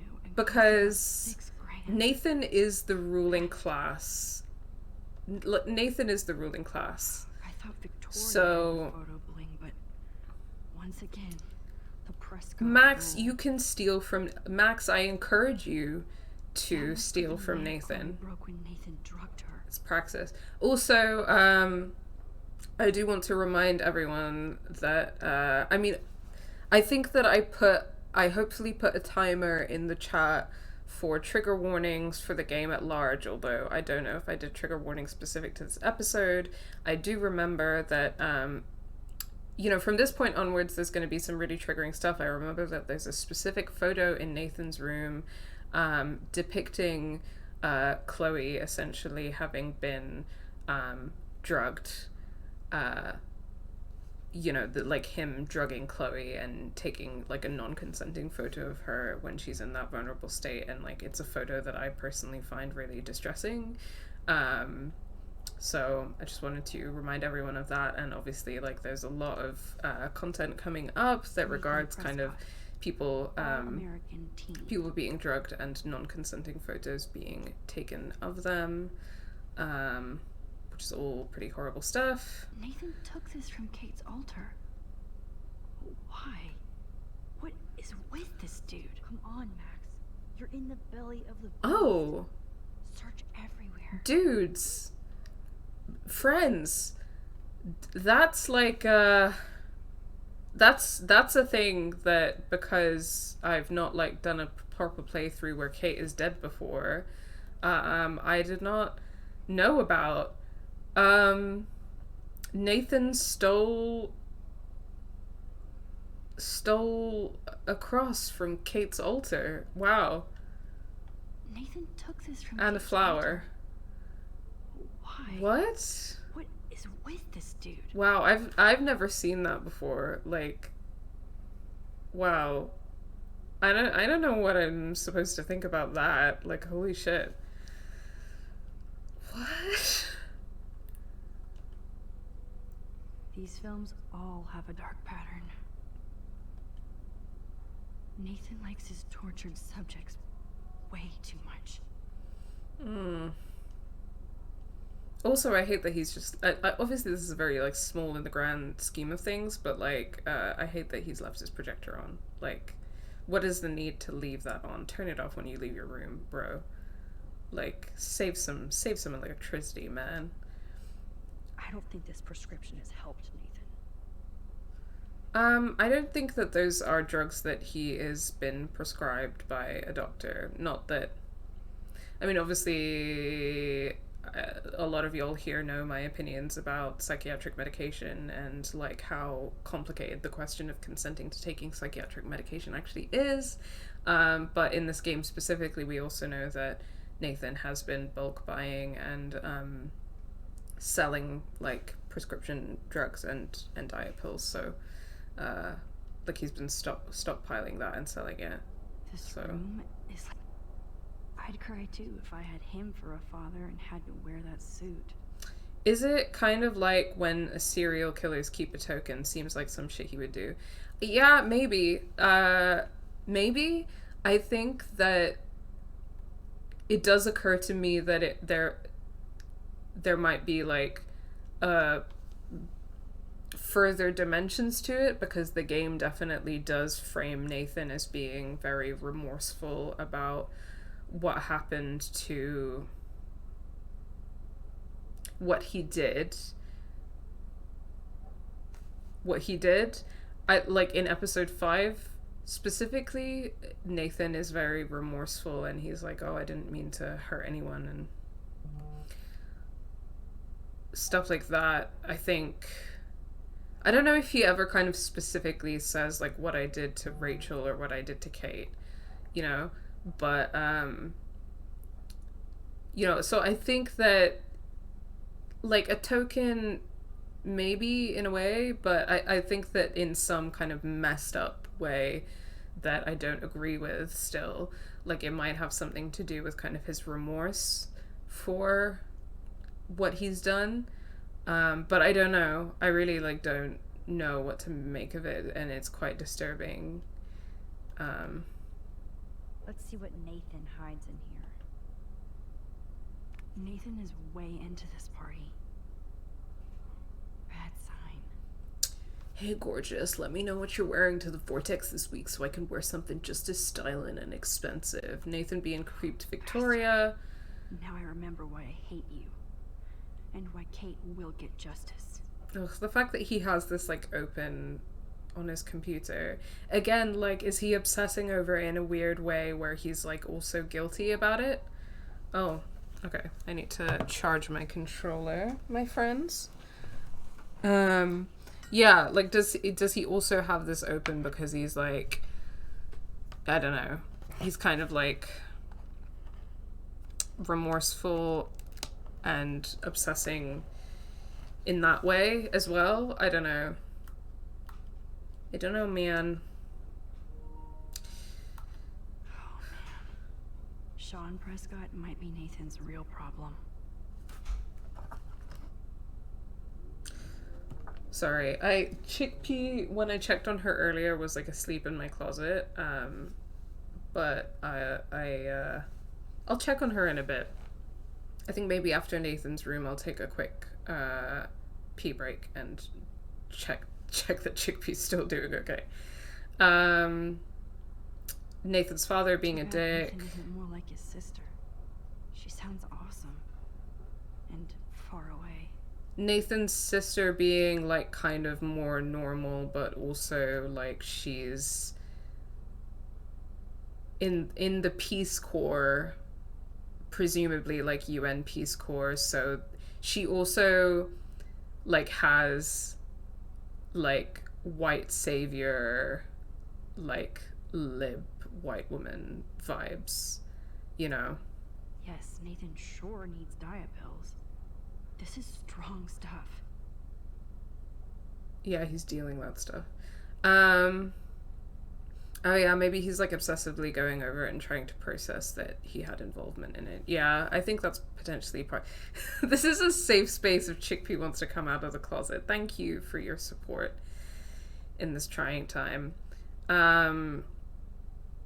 Yeah, she do need to sip. I think last time I checked on her, she was napping in there, but I'll make sure she gets out and goes and hydrates. If only all your energy went into photography. It's so damn creepy, but the guy has his own style. Oh, Jesus. Nathan is one sick fuck.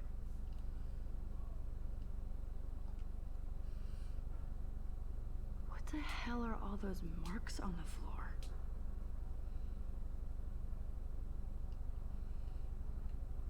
Yeah, I'll take a quick break after this bit. Fun show. Even Nathan has a light side. It is, like, the only pop of color in his room, besides from, ironically, the sunflower that he stole from Kate's grave. Let's find out what you're hiding.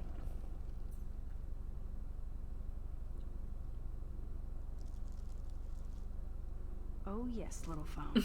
You are mine now. Now I have Nathan's phone, so I can show it to Chloe. Well, before Nathan comes back.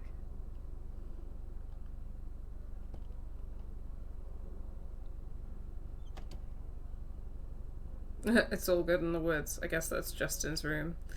Okay, alright, let's have some drama. Hey, Armed Resistance GF. How's it going? That kind of recontextualizes the bullet necklace, doesn't it? Damn, Max, you're finally back. I got worried. So, what did you find? His room was clean and creepy. Check this out. Boom, Nathan. We got you by the balls, fucker. What are you doing in my dorm? Just nothing. You're such a nosy bitch, Max. Stop right there, Nate. Make me, ho! Max, I got this. Get the fuck out of my face. I will sacrifice Warren. I will do that. If you want to sacrifice yourself for me, fine. Please. Get off me, bro!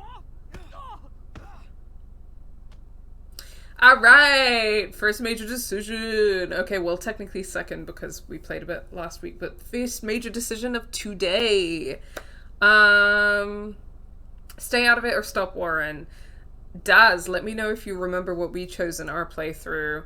I've done both of these, I think, in my own personal playthroughs. I don't remember which one is less popular either. But what I do know is that a mean lesbian would let Warren get beaten up. So, yeah, the asshole move is to stay out of it, and it is the mean lesbian move. So there's a pretty strong case for that. I was thinking, I can't remember, I probs wanted to stop Warren because I didn't want to hurt him, but I think I was worried that would make him think we liked him. Yeah, that's fair. It's not one of the decisions that I remember as much as, like, the other ones, because I don't care about Warren. So I think we'll probably stay out of it, because...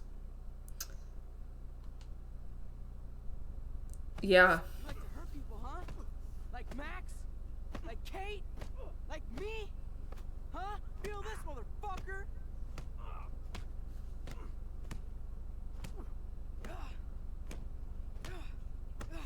Get off me! Please! Please stop! He's down. Hey, come on. Armed Resistance GF just watched and was like, yeah, this is fine. Nathan is the ruling class We have to go. as well, so there's that. Who's the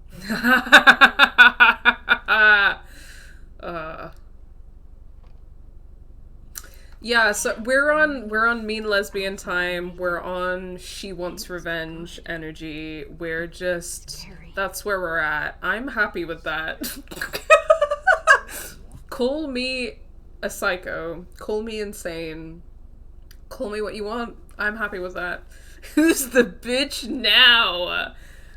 Gaslight, gatekeep, girl boss. Girl bossing, slay queening, getting vengeance, destroying the ruling class. I do support women's wrongs. I do. Let's go. Let's go.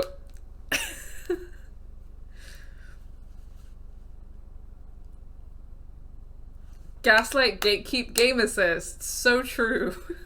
I cannot wait until we have that as merch. I cannot wait to just, like, have a shirt that says that.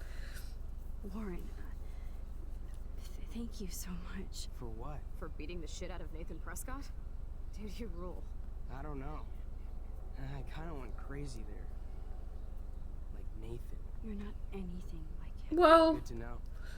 So where are you going? I better stick with you guys. Just in case you need me to get my Hulk on again. Or should I call the cops on Nathan? No police. Not yet.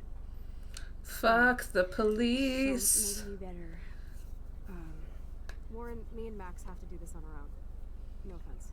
It's cool. Yeah, sorry, you're not part of the gay Nancy Drew gang. What you can do is find out anything you can about Nathan's father. I'm on it. Between the snow and eclipse, I'm assuming the apocalypse is around the corner. And thank you. Seriously. I'll call you later. You better. I'm feeling pretty alpha. Oh, shut up. Yes. Shut the fuck You up. Ugh. Man, that guy is so fucking in love with you. I know. He really did give a serious beat down to Nathan. It was a little scary to watch him do that. Now let's make a date with Frank. Will he even answer you? Frank always answers when he wants money.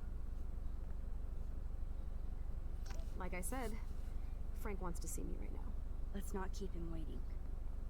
Feel like that's pretty lesbian behavior of Max. Just be like, yeah, I know he's in love with me. I'm gonna use him to my advantage, and that's it. That's the extent of our relationship. That's pretty lesbian behavior. His heckin' cow emoji shirt. He's such a... He sure is wearing that shirt. We do intend on, once we sell off our current like Game Assist merch stock, we do plan on making some new merch, which includes Gaslight, Gatekeep, Game Assist. So very excited. I just think of their families in the ocean out there looking for them. Well, that asshole's gonna help us find Rachel. Or what? You'll actually shoot him? Chloe, do not count on my rewind. Seriously. Obviously, I'm not counting on you. That's why I have a gun. And I might even save you someday. About time. Armed resistance GF. There's no way we could have guessed this is what would happen to us when we grew up. I'm looking forward to the day when we can just go on a road trip to Portland. Fuck yeah. You, me, and Rachel. Absolutely. So let's play this cool, okay? Just pay Frank his money, and then we can get that code for the book from him. That's all. Got it. No dicking around. Let's roll.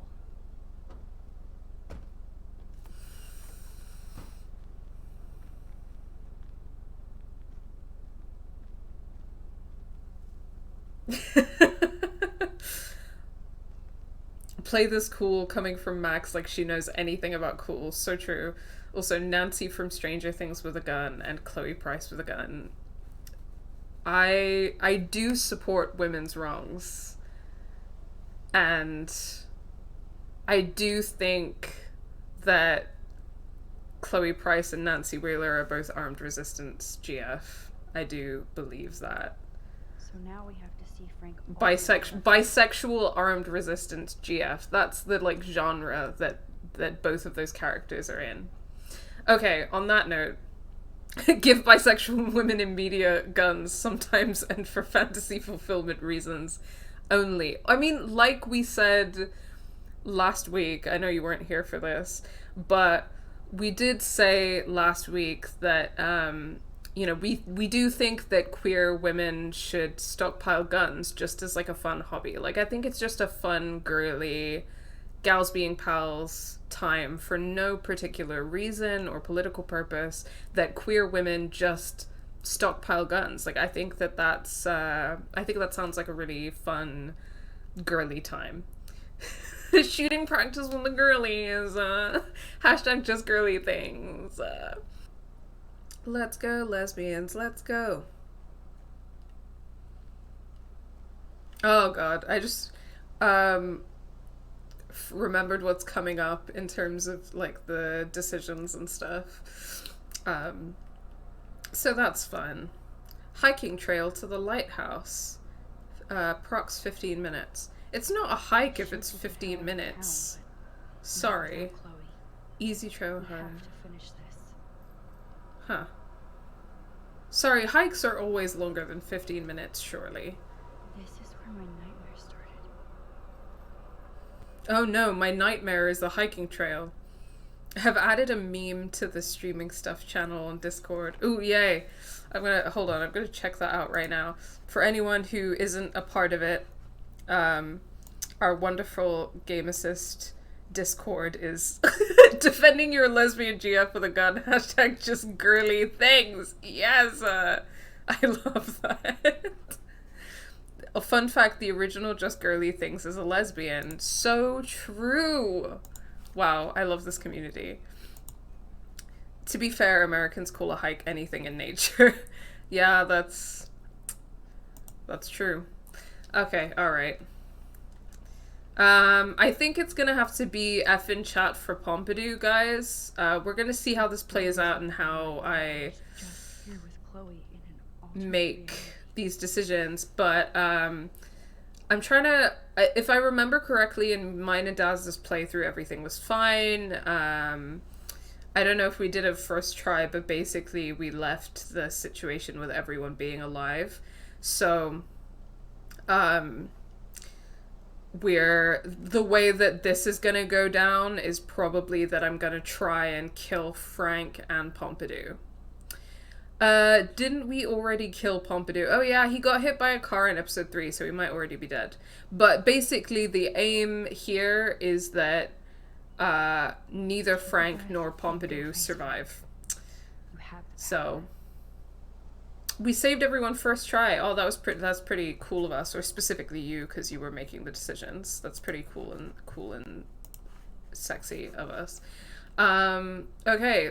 The aim is chaos, death, and destruction. Let's do this. And gets drunk.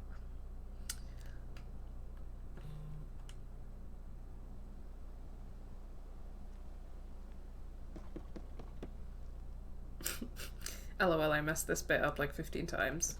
I think I did too, first time. Oh, look. The Wonder Twins. You should have come alone. She's my partner. Yeah, we're bodyguard. So let's get to business. Where's my fucking money? So, yeah, I mean, I'm just gonna fuck this up on purpose. I don't have the money. Yet. I love that Chloe doesn't question it, she just follows the lead. Because I wanted to tell you in person. Oh, I'm truly touched, Chloe. Now why are you losers really? She's my partner. Yay! You have some serious lady balls. No. Jesus, okay. But I'm not getting you high. Frank, we're not here to get high. No, you don't look like the type. Not like Chloe here. So what do you hardy boys want? What is Frank's obsession with coming up like with 20 million cultural references to use to refer to Chloe and Max's relationship? You already did. You already did. Ah, you fucking mental. I lost my keys, but I changed the lock. You better goddamn not be snooping around. No, I'm not. Christ, I hate you, Blackwell shits. You expect everything for free. You're not getting any handouts from me. I work for a living, you understand? Yes, Frank. Without those Blackwell shits as customers, you wouldn't have any work at all. Dude, you're a drug dealer. You snobby whores. Don't come into my home and judge Wow. me. That's why I go to church. And you want something from me? How about a blade up the ass, huh? Calm down, Frank. Let's just talk. Don't you ever tell me what to do. Get it, bitch? Get it? Step the fuck back now! Hoo-hoo! Gosh! You actually shot me. I wasn't gonna hurt you. Oh, shut up, Frank. You can't go at a teenage girl with a knife and then be like, why would you shoot him? I know. You're both fucking crazy. What do you want? We just want the code for your account book. Now! You're fine. Whatever. Just put the goddamn gun down. You already shot me, all right? There. Now leave me alone, all right? Just get out of my life. Do you want us to call an ambulance or? No, thanks. You know what? I'll manage somehow without the police. Oh, right. Let's bounce. Yeah, but can I kill him? Like, can I kill him? Like, he's got a shot in the leg, that's fine, but can I murder him? This could be way worse, but Pew pew bang bang. Frank watches Big Bang Theory probably, or Family Guy. Yeah, that's probably. You might hear Chickpea. I have closed the door on her, but I think that for now it's probably best that she stays out in the rest of the flat so that she has access to her so that she has access to a more ventilated space in her food and water and litter box. Because having I was happy to have her in here while she was taking a nap in the closet, but I didn't want her stuck in here for too long because it's not as, like, currently it's a bit stuffy and she doesn't have access to her other stuff. So if you hear her clawing at the door, then unfortunately she will not be allowed in unless someone redeems Show Me a Cat again, but she probably deserves a bit of a break from that as well. So no chickpea for a little while, unfortunately. Okay, lol. Is there a way to murder Frank? I'm just gonna Google it real quick. Can I murder Frank Bowers? Life is strange.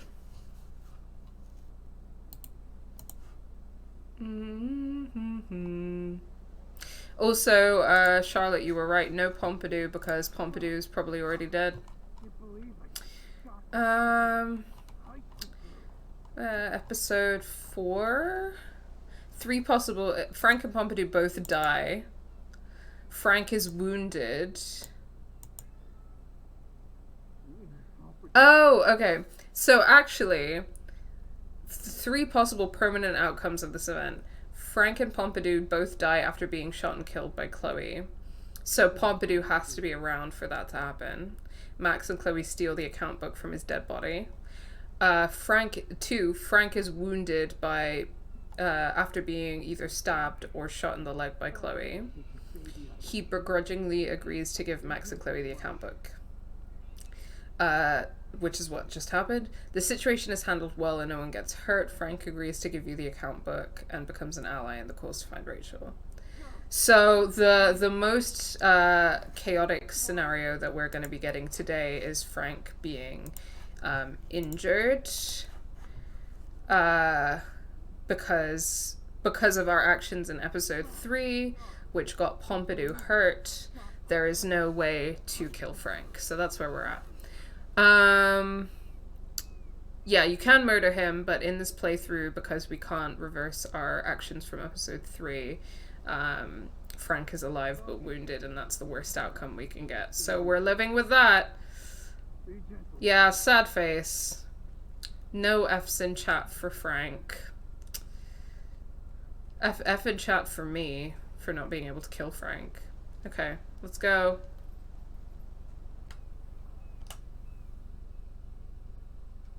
Maybe it'll get infected. Inshallah.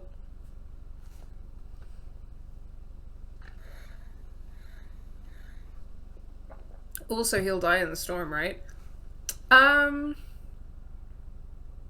Yes. But we're probably not gonna get that ending in this playthrough. Chloe, are you okay? Sorry, I just keep thinking about shooting Frank in the leg. Please don't. You saved us. Frank is lucky. We have to keep moving forward. I better focus on this board and start tying these clues together. Did our plan have to include shooting Frank in the leg? Yes, it did. Chloe's on a roll to find more clues about Rachel now that we're so close. Hey Max, see if you can put together all those Rubik's clues. Just holla if you need any info while I go online to make sure we haven't missed anything. Okie dokie. Okay, well, I can't listen to any music right now, but Bright Eyes is their song. Or I guess Lua by Bright Eyes is their song. I always forget that Bright Eyes is the name of the artist. Don't judge me. I don't know any of their other work. I literally just know that song because of this game. Okay, let's do some Nancy Drewing. Roger that. I'm gonna study the board and try to connect all these dots. Gather info for each section. There's a, I remember how this works. It's fine. So, what we need Frank's account book is the account book. The client names are encrypted. There's no doubt she loved him, and Rot must stand for Rottweiler. Yeah, that. That does fit Nathan. Rotten. So, the key and the book. Yes, the game is on. Now, talk to us, account book. Tell us everything. Also, I just want to address that that Frank still groomed Rachel. I should be able to find out what Nathan did during the party's week. Like, yes, Rachel probably did care about Frank, but the relationship was still really inappropriate, and he still groomed her. And yeah, it's not that. Yeah. Anyway, so we need 3. I think this is the car one. I hope Yeah. in this case that David has good tracking skills. So we got the coordinates and Look at all these the license plates. I hope he was tailing me. At least David was finally going after the right suspect. And those pictures. And that's all she wrote. Please let me find some clues about Nathan in here. Zoom in through this because I remember all of the solutions. I have to analyze Nathan's messages. What could help me unlock this phone? Phone, SIM card, student file, and piece of paper, I think. Okay, Max. Let's blow this code up and go home. Okay. Let's see if I can find any deal Frank made with Nathan or the board. I really like this puzzle. Like, obviously I'm zooming through it because I already know a lot of the answers, but I really enjoy this puzzle, and I think that it's kind of a shame that this kind of gameplay came so late in the game, I guess, but obviously this was their first time, their first installment, and stuff like that, and I think people who've played other installments in the series know that they do, both Deck 9 and Dontnod do some more innovative stuff with gameplay in later installments, but this puzzle was really fun, and I think that considering that solving the mystery was part of the whole I don't know, thing in this game, and part of why I really like this game, it would have been nice to have some more kind of sleuthing puzzle type things and some more varied gameplay for sure. Okay, so... Okay, Max. Remember these names and see how Nathan fits in with all this. Nathan is the Rottweiler.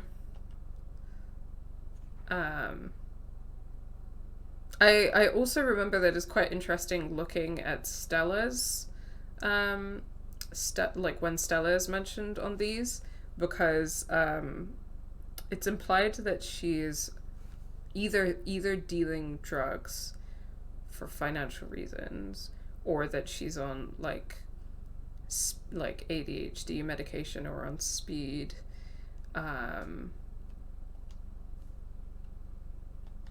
Which again is one of those things that customers satisfied. He could open a store. I just really enjoy a lot of the environmental storytelling in this game, and I feel like you can when you notice this or that or the other that gives you information about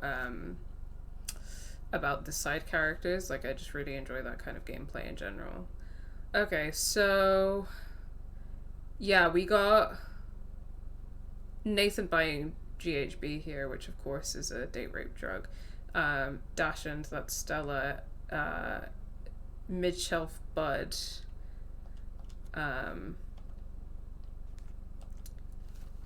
Everybody in Arcadia Bay must be high. That explains a lot. Dashend hydropomorphone. I don't know what that is.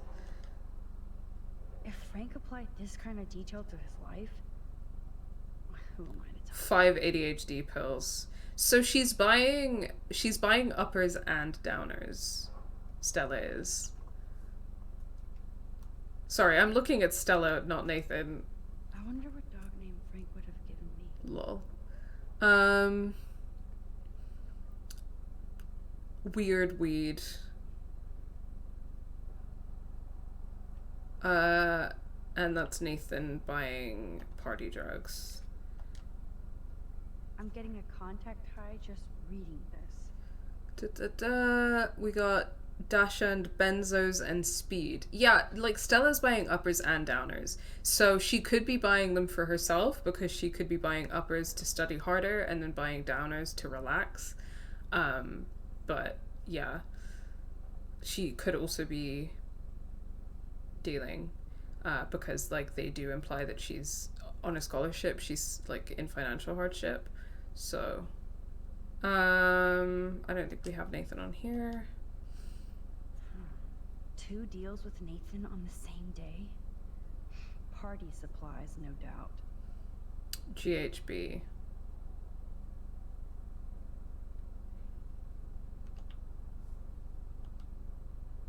Oh, yes. These are all the times and places for Frank and Nathan's deals. That's it, Max. Hydropromorphine is an opioid painkiller. Oh, thank you for letting us know. Yeah, Adderall for study aid and weed for anxiety. Yeah, that is highly possible. You would love Jenny LeClue if you enjoy this kind of puzzle. Yeah, that's definitely, I remember you mentioning that before, I think, Charlotte, and that's definitely on my list. I'm so glad you're working with me on this. I love you, Chloe. Yes, there is a lot of self-medicating in Blackwell.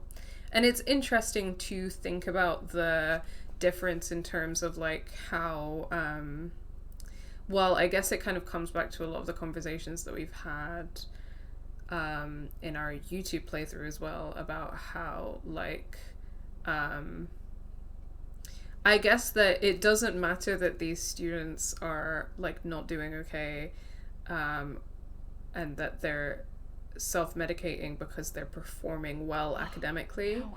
Whereas, like, Chloe is self-medicating and she's mentally unwell, but because she stopped doing well academically and she stopped abiding by the rules of the institution, she was expelled from that institution. So there's, like, a lot, like, in that. But yes, a lot of Blackwell students are self-medicating, and I think that it's a real indictment of the school system. Sounds like failure of the medical and school system, if you ask me. Yeah. You are correct. Alright. Car time. Great. Now, how do I find out which car is Nathan? Of course Nathan drives an SUV. Overcompensating. So it's the one with the busted light. So we got those 2 pictures. And his license plate is 6 foot under. Who does this car belong to? 6 feet under. Yep. Another car David was tracking. That's Twin Peaks, so that's Chloe's car. So who else was David tracking here? So David was tracking Chloe, which is fun. I think 6 feet under top of the lake might be Jefferson's car. Wow, sir. This looks like an expensive machine. I think that's Jefferson's car. Why the hell are you following these people? Twilight Zone. And to where? I don't know whose car Twilight Zone is. The red car. Interesting. Is this Nathan's car? 6 feet under is the correct one, but I wonder whose car that is actually. Getting somewhere. Chloe, let's plug in these numbers and see if they lead to an actual address. Aye, aye, Captain. Here we come, Rachel.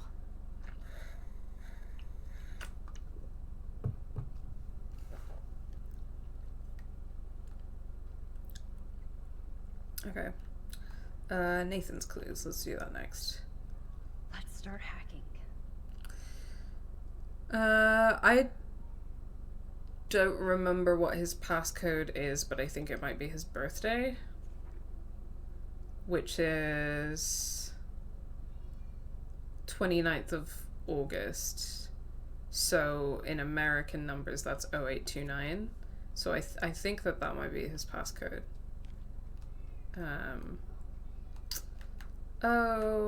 0829.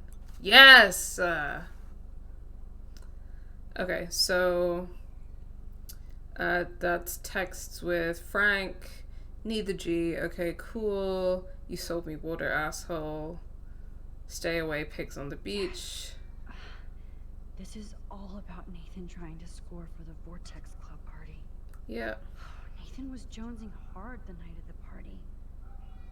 He didn't have enough drugs. Well, he brought party drugs first, and then later that night he brought date rape drugs. Drug dealer drama. God, Nathan. You're out of control. So it was you. Now I can't have... Is this from Nathan's father? That's brutal. So, hold on. No, this is after the party. I think after the Vortex Club party. I think. Yeah, so I think the 4th was the Vortex Club party, right? And then he got more drugs on the 7th of October. Yeah, maybe because he was having a hard time, like, himself. I'm interested as to why he orders them later. Like, did he have a conversation with someone that gave him the idea? Currently viewing against ad on stream, lol. Yeah, so it is I guess that it depends on whether it was the Kate Vortex Club party or the Rachel Vortex Club party. And I don't remember which one we are looking at here. I think it might be the Kate Vortex Club party, but I think that, like, one of those was planned, right? Like, I'm pretty sure that, like, drugging Kate and everything was at least semi-planned, but drugging Rachel was not planned, because Jefferson's like, oh, like, That's it. I didn't plan on drugging Rachel because, like, Rachel's a whore, all of this misogynistic stuff. Like, he didn't plan on drugging Rachel because Rachel wasn't, like, innocent or whatever, like Kate. But Nathan wanted to drug Rachel, and he kind of, like, did it on an impromptu basis, and then, like, he killed her. Like, she OD'd.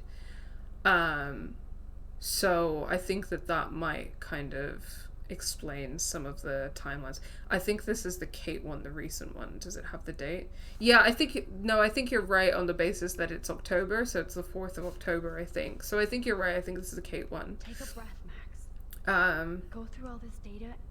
So, this infamous party. October 4th.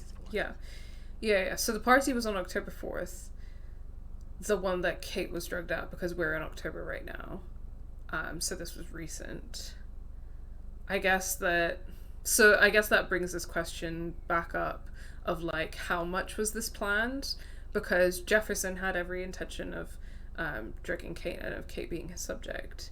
And, you know, he was grooming Nathan, and Nathan was kind of part of it, but, like, how was Nathan involved exactly? Like, and why did he order them that same night? Like, is that because he just, you know, failed to do it earlier? Like, yeah, it's a bit uncertain. Sorry, this isn't really relevant, but I just find it weird. No, it's totally, like, it's fun, and well, obviously all of this stuff is horrible and not fun, but I mean that one of the interesting things about this game, and the thing that is, like, fun in a way, is kind of solving these questions and like figuring, like, oh, like, what exactly did happen, and, like, why did these characters do the things that they did, and, like, stuff like that.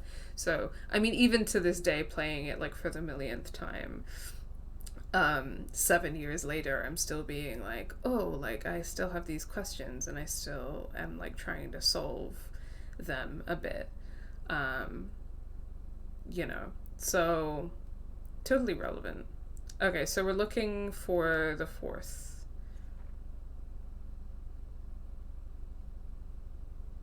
So he brought GHB on the 30th of September. So he had GHB already, probably in prep to drug Kate.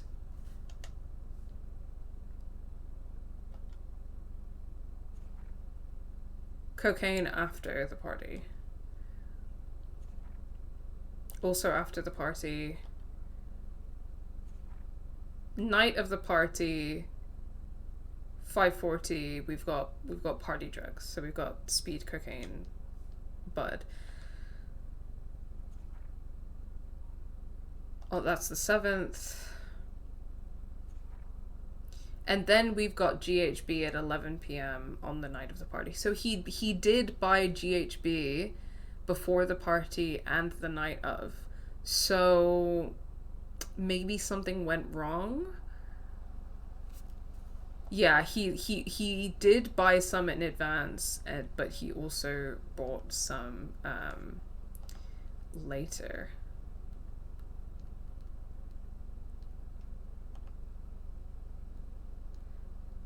Okay, never mind. Oh wait, no, I'm connecting all of the things across the 3. My bad. That's the 7th. It's GHB we need, because that's the 7th. That's party drugs on the 4th. That's GHB on the 4th. So if we look at these texts as well, hey, I need to score ASAP, no time, charge me double. I'll get. So this was like an emergency situation. Like he needed more GHB because something went wrong the night that he tried to drug Kate. Something went wrong. And actually, if we think about Kate's account of events as well, like Kate semi-remembered what happened, so it's entirely possible that Nathan fucked up the dose. I think that Nathan fucked up the dose, basically, because in the opposite direction, he fucked up the dose with Rachel. He gave Rachel too much GHB and she died. So maybe that's beginning to add up, actually. When did Chloe get drugged? Uncertain.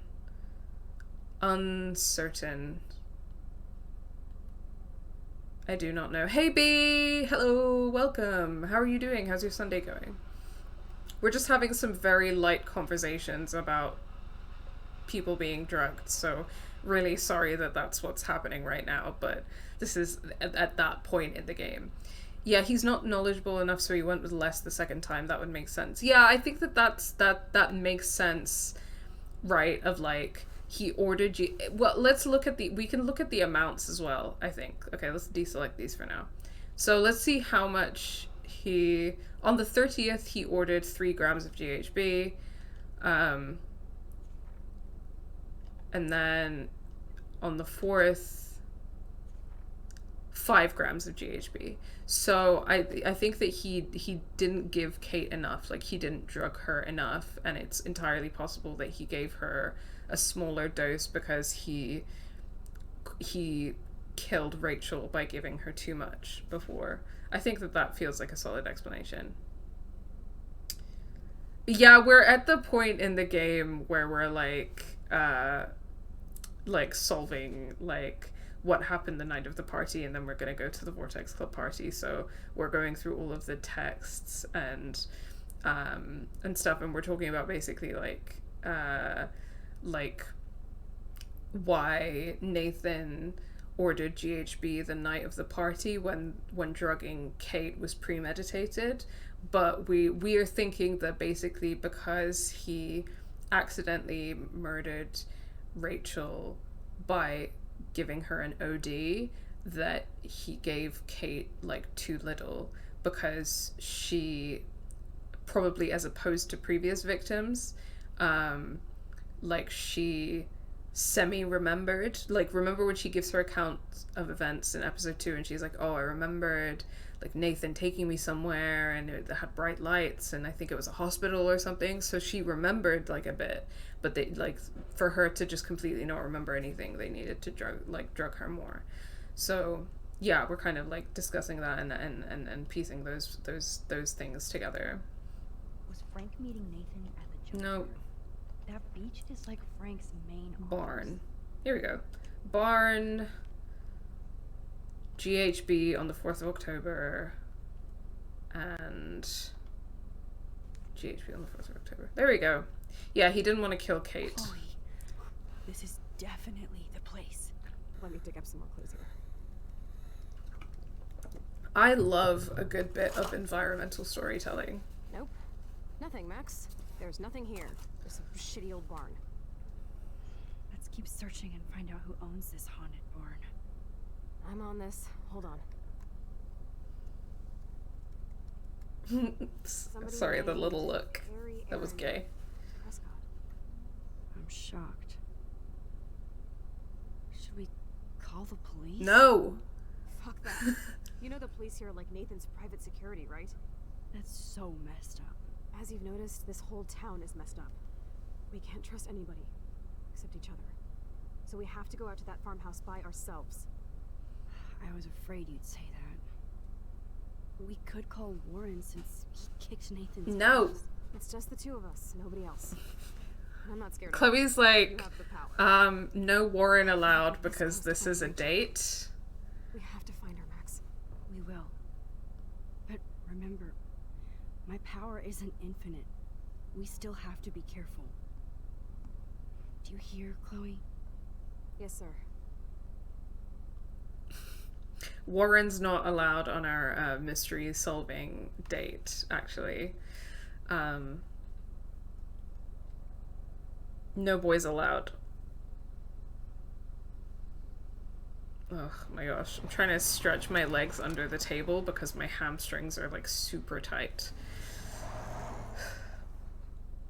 I did like a pretty intense leg workout like last weekend and my hamstrings are still like really tight. Oh shit, this is scary. I know. But we're here. Let's go find the best way in.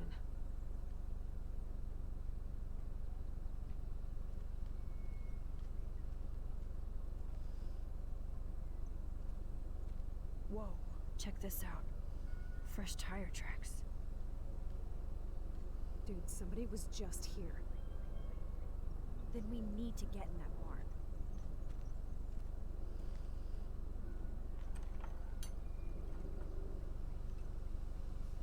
barn. The she. Chloe is so damn fearless. Where does that come from?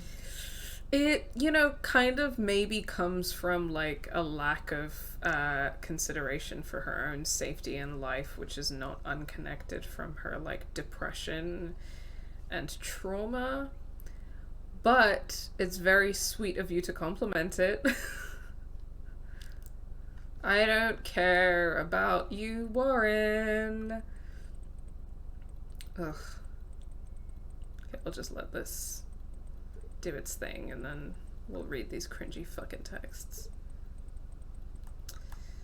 Okay. Oh, wait. Oh, this bit's hilarious. Hold on. Yeah, whatever. His stupid chem test. Yo-Yo Max, your friend Chloe texted me that I'm out of the loop now. She sounds hot, so I get why. Chloe actually texted you? I sure didn't have her number. Now, I get why you didn't want to go ape with me. You should go with Chloe. She looks cool enough for you. I have a lot of cool friends like you. Maxine Caulfield! You know that that's not what he means. Yes, you do. Just my luck. And mine. I have to jet TTYL. I hope so. I didn't realize that beating the shit out of somebody would bruise my fists. Ah ha ha ha. Alpha male Warren. Of course I bruised his face worse. He had that coming. The whole fight was so insane. Yes, it was. How are you doing? Amped up. I wouldn't want to do it again unless I had to. You paid your hero dues. Now we just need costumes. Speaking of, I hope you're coming to party tonight so we can celebrate. I'll let you know, promise. Cool, now I have to go back to striking super poses. Ugh, so annoying. Although, again, I feel like that raises, like, the whole, like, hero complex theme of this game and how, like, thinking of yourself as a hero or trying to be a hero or whatever is, like, not actually, like, a good thing. Okay. Warren, you're the only person who knows science in this town and you didn't think that your fists would get bruised. Called out. Oh, texts from Mr. Marsh. Miss Caulfield, I wanted to thank you so much for your actions with my daughter Kate. You showed true grace and bravery when you went up to that roof with her. You must know you did all that was possible and that Kate's life was never in your hands, or even hers at that point. Kate has left us for another world, but she'll always be with us, and I know she wants you to have a long, dynamic, blessed life. Our family will forever include you in our prayers. Peace and joy, Richard Marsh. Aw. Max, this is Richard Marsh again. I wanted to let you know that Kate's service is next week and our family would like to extend an invitation to you. I know you've been through a lot and we fully understand if you can't attend. Kate was our special angel and your friendship with her blessed us all. I'll send you the details later today. Again, thank you for being a light in the darkness. Oh, oh, that really hits. Thank you, Mr. Marsh. I absolutely will attend the service. I know my words don't mean much, but I want you to know that Kate is always in my thoughts and always will be. Sad. Oh my god! Hold on. Maxine, what the heck is going on with the weather up there? Are they doing military tests or something? Hilarious, mother. You're right in the eye of the storm. Yes, I even killed my plant, Lisa. Oh, I'm sorry, sweetie. Get another. Savage! What the fuck? One plant was stressful enough. Now back to the books. Talk soon. Exo Maxo. That's fucking savage, Mrs. Caulfield. Get ready to fucking die, bitches. You fuck up my dorm door, I kill your scholarship. Okay. Cool. Sorry, my phone was Justin, you busy? Max Wax, I'm blazing. Do you know Frank? Drugs. That's it. Okay. Cool. Juliet. Ugh, is it Juliet being a, like, really invasive and annoying journalist again? Do you ever just cry over Richard Marsh's texts? Yeah, 100%. Hey Max, hope you're okay. You might be busy, but feel free to call me anytime. Hey Julia, are you busy? No time to be busy, you never text me. What does that mean? What's going down? Besides everything, I was just curious if you heard of Frank. You mean a van down by the river? I heard he's a sketchy meth head. Are you doing an investigation on your own without my help? No, just bored. Talk soon, thanks. Okay, but you can't keep secrets from ace reporter Juliet Watson. Hello? Oh my gosh. Juliet, get a grip. Joyce. Max, now that David is not here, I need Chloe to step up and stop acting out so much. For the love of God. For the love of God. But that won't happen if you and her are getting mixed up in illegal crap like breaking into Blackwell last night. I know it happened, so don't bother to defend or explain. I hoped you would get her back on the right track, but it looks like she's getting stuck again.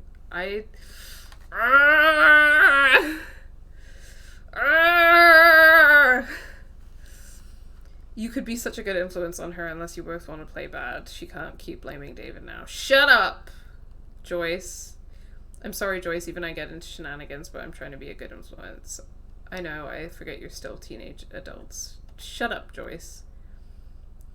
Joyce, please, can you just be quiet and have a bit of respect? No, she can't. She's physically incapable of that, apparently. Also, this is what she says to Max after all the Kate stuff. Yeah, for real. Joyce is not. She's not. Dad.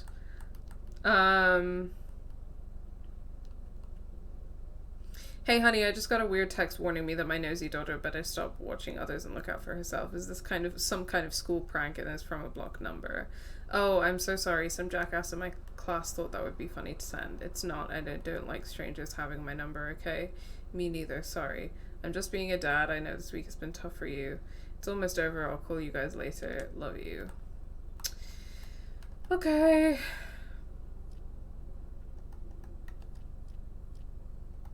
Okay. Alright. Let's find a way into the barn.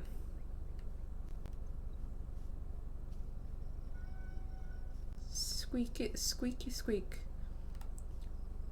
Oh, bye, bird. That might have been a photo opportunity that I just fucked up by running. There's like a thing, right? I swear that you go around the back there and then... Let me try it again.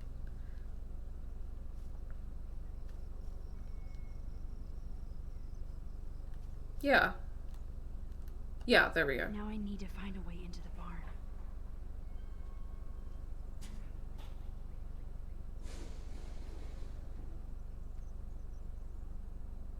Chloe, I found the front door. Come on. Nathan is also texting her dad, for fuck's sake. Yeah. Maximus rules. How did he even get her dad's number, actually? That's God, really this is fucking way too creepy. Blair Witch. I have goosebumps all over. Come on, Supermax. You know, I tried to watch the Blair Witch Project once, and I could not finish it. Not because I thought it was scary, but because I got bored. Jeez, that is ancient. And, like, I love horror. I am a horror fan. Look closer. But it just didn't do it for me. Prescott and family donate new library to Arcadia Bay. Prescott Industries celebrate grand opening. The Prescotts bring bomb shelter boom to town. My scrapbook. You search for more Another clues and being I'll scope out the watched frame. I don't like it. area. Yes, old Prescott clippings. But that can't be the only thing here. 'Tis not. Oh, I heard a vibrate. Nothing here. I know that there's... Oh, another vibrate. Here we go. There we go.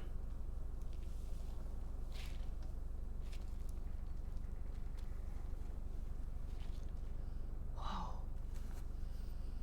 What is this? Get ready, guys.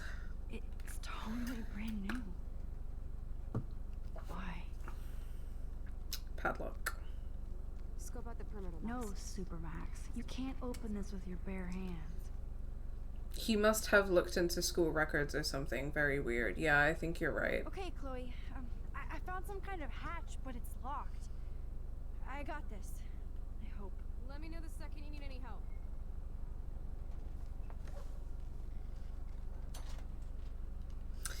Damn, lots of info here. Hey, Chloe, what you looking at? Oh, I guess, can I not look in there anymore? Is it too late? Oh, no, this is the stuff on the Prescotts. Even Harry Aaron Prescott was into selfies. Lol. Okay. So... Oh, hello. Wow, sir. Talk about home on the Of course range. there's a big American flag hanging on the front. Well, what did they even own a barn for? Okay, there's no reason for anybody to drive out here. But there must be. I guess the Prescotts were just born bastards. Yeah, sorry, I'm not, like, majorly looking at some of these, side clues because y'all have seen all of this before. I gotta climb up on this thing, right? Chloe, can you give me a hand? Oh, hydrate. I'm gonna need to top up this water in a minute. Sidekick at your service. Thanks for redeeming that, B. Hop and away, Supermax. I dig having minions.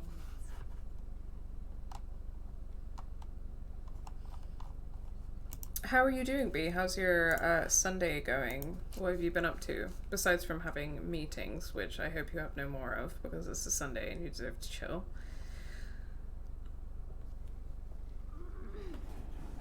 I feel like I've been barely using my rewind. Like, I feel like I keep forgetting that I have a rewind.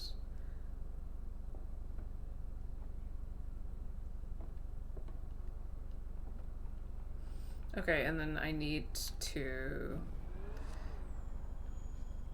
So I just remembered, like, right now that I need the rewind for this puzzle. Oh, and I think I can take a photo of an owl here, so I'm just gonna do that real quick. If there is an owl up here. Yeah.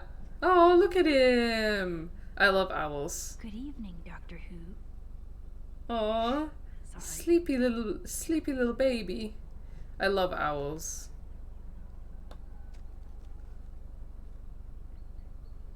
Oh, look at his sleepy little face. Oh. Please be careful up there, Max. I'm good. But thanks for your concern.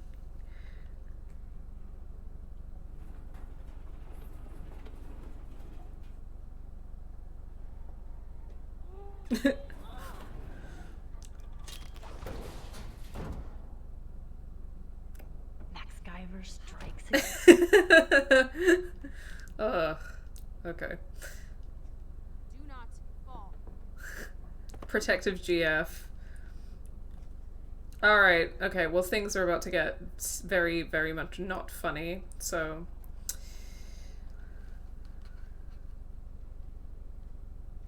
Damn, this is heavy. Y'all What is this? might need to bulk up before the revolution comes. We're stockpiling weapons and we're bulking up. See how weird this is? You just did. Who built this kind of place? A Prescott, of course.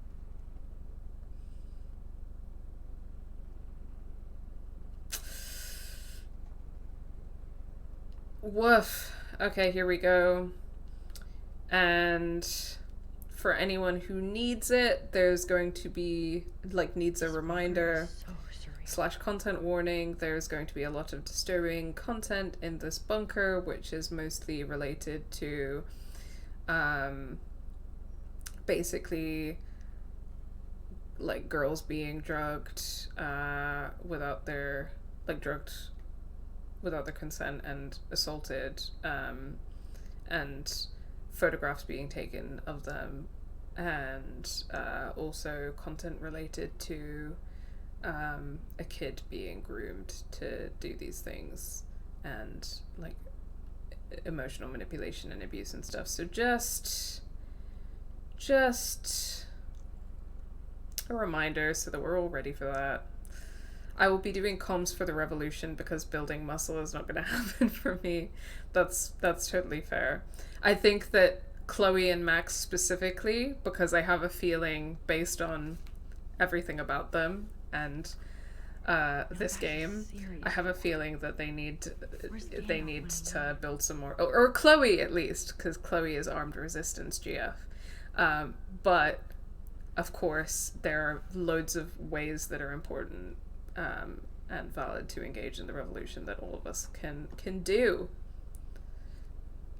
in our different ways and what's accessible to us. I think this is 5 to 4. Oops. Bad code.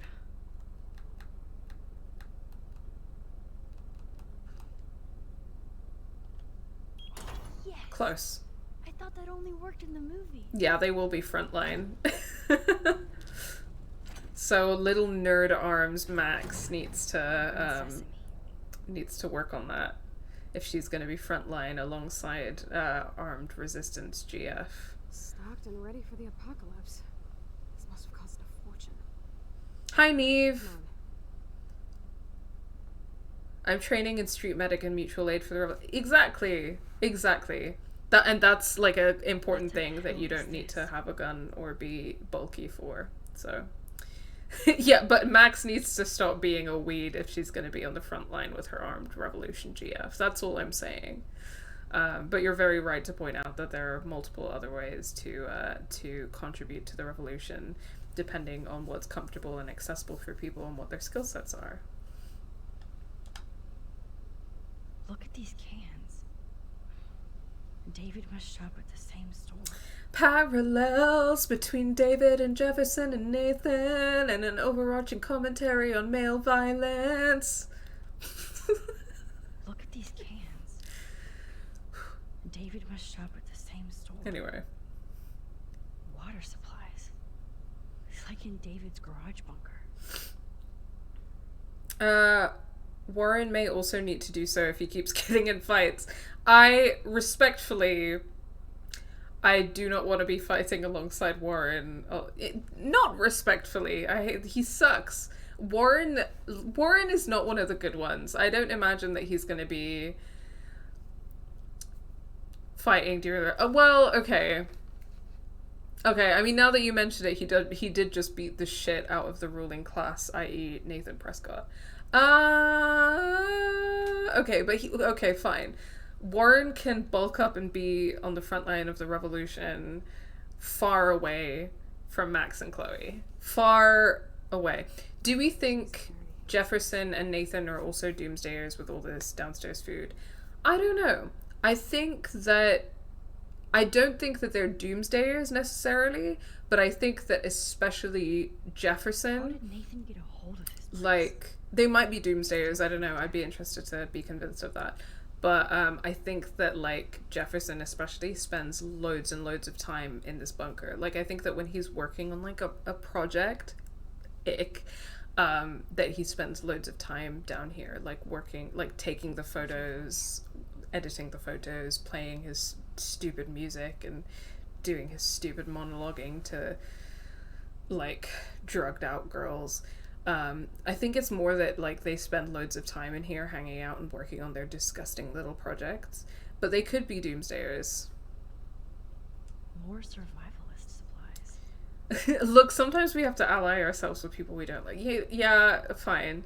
Warren can be on the front line of the revolution, beating up the Nathan Prescotts of the world, just far, far away from Max and Chloe and all of the other Sapphics. I concede the point. I concede it. Duct tape in a bunker is always a bad sign. Throwback to duct tape in the art classroom. Cringy, but, you know, good storytelling. Bit of foreshadowing there is when you find the duct tape in the photography classroom in episode 3. You can go down the line with Brooke. Yeah, exactly. I mean, if we think that Brooke is going to be part of the revolution, which I don't know. I feel like maybe she'd do it just because Warren did it, you know? Well, also, hi Neve, welcome to the stream. How are you doing? How is your day going? Papers. That son of a bitch. $1.35 million to do this shit. This disgusting, horrible shit. Talk about tortured.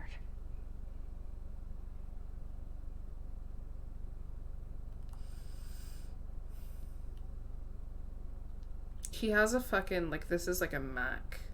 Like, this is like a, in 2013, top of the line Mac. Fun. Okay, I know that we're searching the cupboard last, so... Also, one of the things that I think would just be cool art if not for the context. But that's because I'm like a big, Fits perfect. I'm a big horror fan, including like body horror and horror art. Like, this is very like in color Junji Ito style, and I just think that that's cool art, but not in this context, huh? This must be the crap that Nathan gets from Frank. Yeah, and you know, the fact that Frank sells GHB is something that really, like, it's one thing to sell recreational drugs, but if you know that the one reason why a drug exists and the one reason why people would buy this drug is to assault people, like, it is not morally permissible for Frank to sell GHB, if you ask me. Frank is complicit 100%. Yeah, the art is genuinely great, just to the content. Only lesbians should be allowed art like that. Exactly. I legit just woke up. You are so valid. I woke up not long before this stream. And also, I'm not sure what your time zone is, but, like, down Yeah, with this just Max. you're valid. There has to be Time is a construct, capitalist construct, in fact, so you're good. Men can't be trusted with art. Men can't be trusted with art. Men cannot be trusted with art. I think that is an axiom to live by. No one takes GHB recreationally, and he knows that. Yeah, exactly. Like, there's no recreational use for GHB, so there is no, like, moral justification for him selling that. I'm EST, so it's, like, 11 a.m. for me. Yeah, that's totally... You're good. I pretty much also woke up around, like, 12 p.m. midday today, and then prepared for this, like, my time zone, BST, and then prepared for the stream, and now I'm streaming. So it's cool. It's chill. I mean, Frank would still consent to selling it, so he's complicit, but I don't know why you just casually I don't think this is just sell a it. photo studio. Yeah. I wonder if Nathan requested he get some specifically. Oh, that's interesting. If we still had the notebook, then I'd see if we could find any clues. Read that. Men can't be trusted in general. Yeah, that's true. That is true. Jesus, Artie. These newspapers are all about Rachel and Kate. The Blackwell totem, that gets me every time.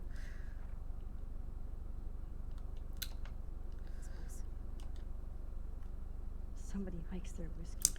Parallel between Wells and Jefferson, which is an indictment of the school system and also male power. I feel like there are going to be so many clips of my streams that are just me singing. And it is what it is. So who's using this fancy tripod? Jesus, I already hate this place. Cursed newspaper name, yeah, definitely. Definitely. I've never seen so much pricey equipment before. Yeah, definitely a TikTok idea. I don't know why I spend so much time in these streams, like, singing my political statements, but whatever.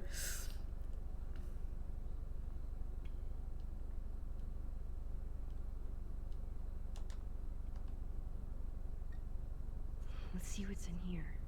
Mm. Oh my god. No. I knew it was coming, but it's still not easy to look at. Whew. What is going on between Nathan and his father? Ah, but this note is from Jefferson. Probably, most likely. I don't think it's ever confirmed one way or another. Any patrons in here? We have a new post up. Ooh, spicy. Also, anyone who is not a patron, if you are able to support us on Patreon, then you will have access to our cool Discord server where we are posting memes as we speak about Chloe being armed resistance GF. So just a little cheeky plug about that as always, because like, I know that we have a great time in these streams, but if any of you are able to afford supporting us on Patreon and are interested in kind of like talking to us like a lot more casually all the time and kind of getting updates quicker and having that kind of like access, then you know, that you don't get on Twitter and Instagram and stuff, then you might be interested. Nathan, I've told you to never call me using your phone. Stick with the disposable ones I gave you. I don't want to hear you screaming out my name in a public space, which you have stupidly done before. I haven't set all this up and shared my vast wisdom just so you can fuck it up with your teen rage. We can accomplish a lot together, but you have to let me guide you or you're on your own. Yeah, pretty sure that's from Jefferson. Yeah.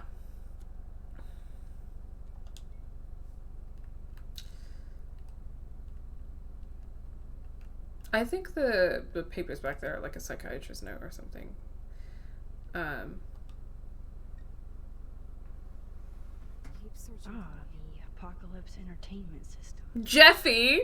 Don't call him Jeffy! Don't normalize him! No, we will not be having cute nicknames for Jefferson in the chat. It does sound more like Jeffy. I'm dead. I'm losing it. I was typing quickly, I'm sorry. Mark Jeffy, Mr. Jeffy. Jeffy baby. I hate it. I hate it. I hate it. Just Jeffy things. Ah! Oh my gosh. So cursed. Sara, the second you asked me how I was 15 minutes ago, I got a call from the person I'd been in a meeting with. Oh. That's okay. I didn't think that you were, like, ignoring me. I thought you might be busy or something. That's fine. Glad to hear you're doing okay. No, not cute nicknames for awful murderer. Oh my gosh. Okay. Well, we're not going to be laughing in a second, so... The Apocalypse Entertainment System. Okay, we're uncovered, but... Look at all this weird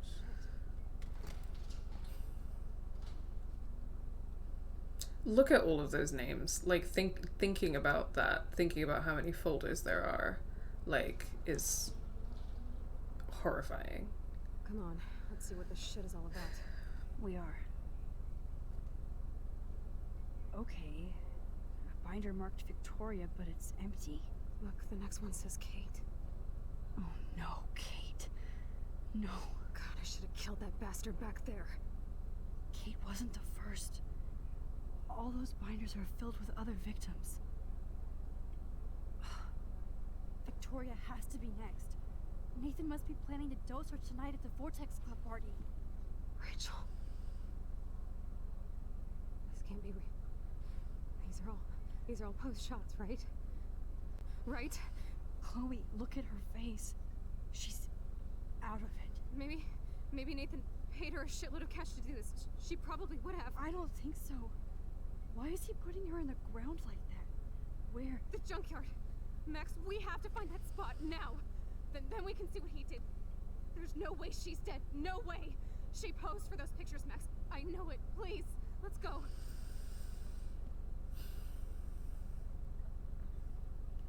Oh, brother. Oh my god. Rachel. Kate. All these files. This place actually feels evil. So, before we move on, the Victoria thing is interesting because Rachel... So if we think the girls that we know about, right, are Rachel, Kate, and Victoria. And in upcoming events, Victoria may or may not be drugged by Jefferson. But I think that Jefferson might have been planning on targeting Victoria, but then when she makes a move on him, like, he's so disgusted when she makes a move on him, and I feel like that feels pretty clear because his whole thing is that he's, like, you know, fascinated by, like, the innocence of teenage girls who are always white, and there's something about whiteness and purity and femininity and all of that as well. But anyway, If I did recognize a spot in the junkyard, then I better he's go so with her disgusted by it when Victoria makes a move on him, and that completely shatters his whole, like, next. We thing need each other. of, like, oh, like, I target these girls who are, like, the picture of innocence. Like, I targeted Kate, and he's fascinated by Max, and he really, like, wants Max to be kind of like one of his subjects as well, actually. Rachel is an exception because Nathan was the one who wanted to target Rachel as it kind of becomes obvious. And Jefferson, again, when he's talking later on in episode 5 about Rachel, he's like describing her in these, like, as like a whore, and he's describing her in these, like, horrible, perverse, like, terms where he's basically, like, so like disgusted by the sexuality and the agency of teenage girls. And he thinks of Rachel in that way, and he thinks of Chloe in that way, and he thinks of Victoria in that way, because they you know, express sexuality and they express desire and they express agency, which are all very natural human things and things that teenage girls, just like everyone else, desire. But his obsession is with this idea of innocence and like the moment that innocence turns into corruption, whatever. Victoria, for him, doesn't fit that description anymore. So actually, I do have to wonder if like the folder for Victoria is Nathan's influence, and if Nathan is the one that wanted to target Victoria, because Nathan has a thing with Victoria, right? And like Nathan was into Rachel and like wanted to target Rachel too, but Nathan and Victoria, like, they have a thing going on. So I think that it might be more Nathan than Jefferson that wants to target Victoria, actually, but I'm not like 100%. But I think that Victoria being the potential next target is interesting for all of those reasons. Yeah. Oh, unless Nathan was planning. Yeah, exactly. That's what I was thinking, Charlotte. I think as this kind of goes on, especially when we play episode 5, I think we'll be able to unpack those things a bit more. But yeah, like, it's interesting. Okay, let's, I guess, quickly. This picture is framed different. Rachel is awake and fucking furious. Rachel is passed out and she has something in her mouth. What happened to her? This shot is so staged. I can't believe it's real. Also, I can't. Is he posing with her corpse? Because holy shit. Like, holy fucking shit. Kate looks so doped up. She has no idea she's being posed. At least Kate was asleep through all this bullshit. That's enough of that. I was just thinking that in one of those images of Kate's, it's quite interesting that there were like splashes of red that you could see like on her neck, and I don't know if that's like intentional or not, but I didn't really want to look at that for too long, so. The angry Rachel, I wonder if he messed up the dosage that time and then overcompensated with drugs and that's why he killed her. Yeah, maybe. Yeah, it does seem like he's posing with her corpse. So, yikes is right.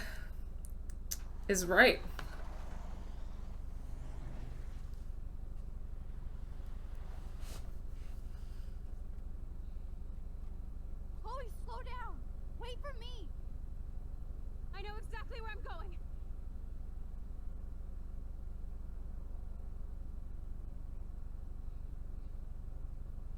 Maybe it's before he realizes she's actually dead. She says with some, like, yeah, maybe, but it's still messed up because, like, he's like, oh, I'm gonna pose with this, like, unconscious body of a girl that I've just, like, doped up. Both are bad. Please, no. Oh, that smell. Rachel. No, Rachel, no, please not her.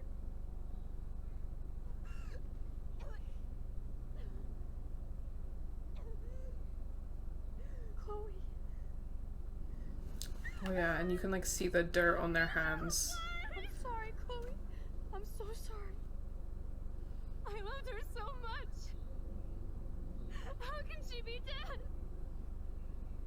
What kind of world does this? Who does this?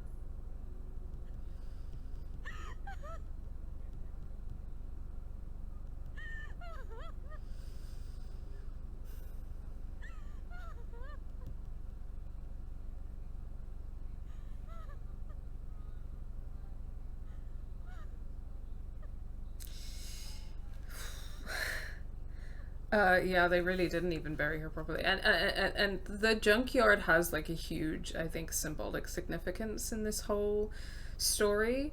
And so Rachel being buried in the junkyard is really like so like devastating to think about, just like on an emotional level and kind of like on a symbolic level, because it's basically like, you know, like she was treated like trash, she was disposed of like trash, like, you know. And obviously, like, that's a huge part of why Chloe is associated with the junkyard as well. And I don't remember if I talked about that specifically, like, in the video essay on disability, agency, and gender. But, like, I think that Chloe is so associated with the junkyard because, like, everyone sees her as trash. Society sees her as trash. They're ready to dispose of her easily. I hope Nathan enjoys this She last part. identifies with Chloe, things and we with can go people right to that the have been cops. discarded. We have proof. Fuck the police. Rachel wanted us to find her. So we could get real justice. And revenge. The Prescotts have had this coming for 100 years, and nobody is gonna get in my way. Especially with your help. Right? I'm with you to the end, Chloe. You know that. Chloe and Max being each other's ride or die bitches is something that can feel so personal.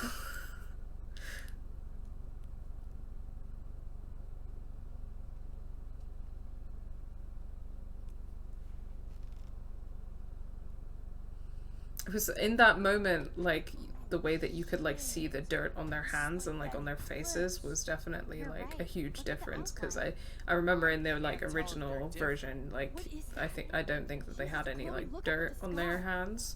Beautiful. I don't give a shit. The world is ending. Cool. You're not listening. Something major is going down. That's right. Nathan Prescott is going down. 2 lesbians in the sky. Welcome to the end of the world, ladies. Oh, for fuck's sake. I'm glad you decided to escort me. You look really good, Warren. Are you alright after today? I really flipped out on Nathan. I just hate bullies. And Max, he's dangerous. Where is he? I didn't see him at the dorm again. I was Yeah, all for looking real, my go way. away, Warren. Dude, have you been drinking? Well, if you consider half a beer drinking. Let's go, Max. Wait!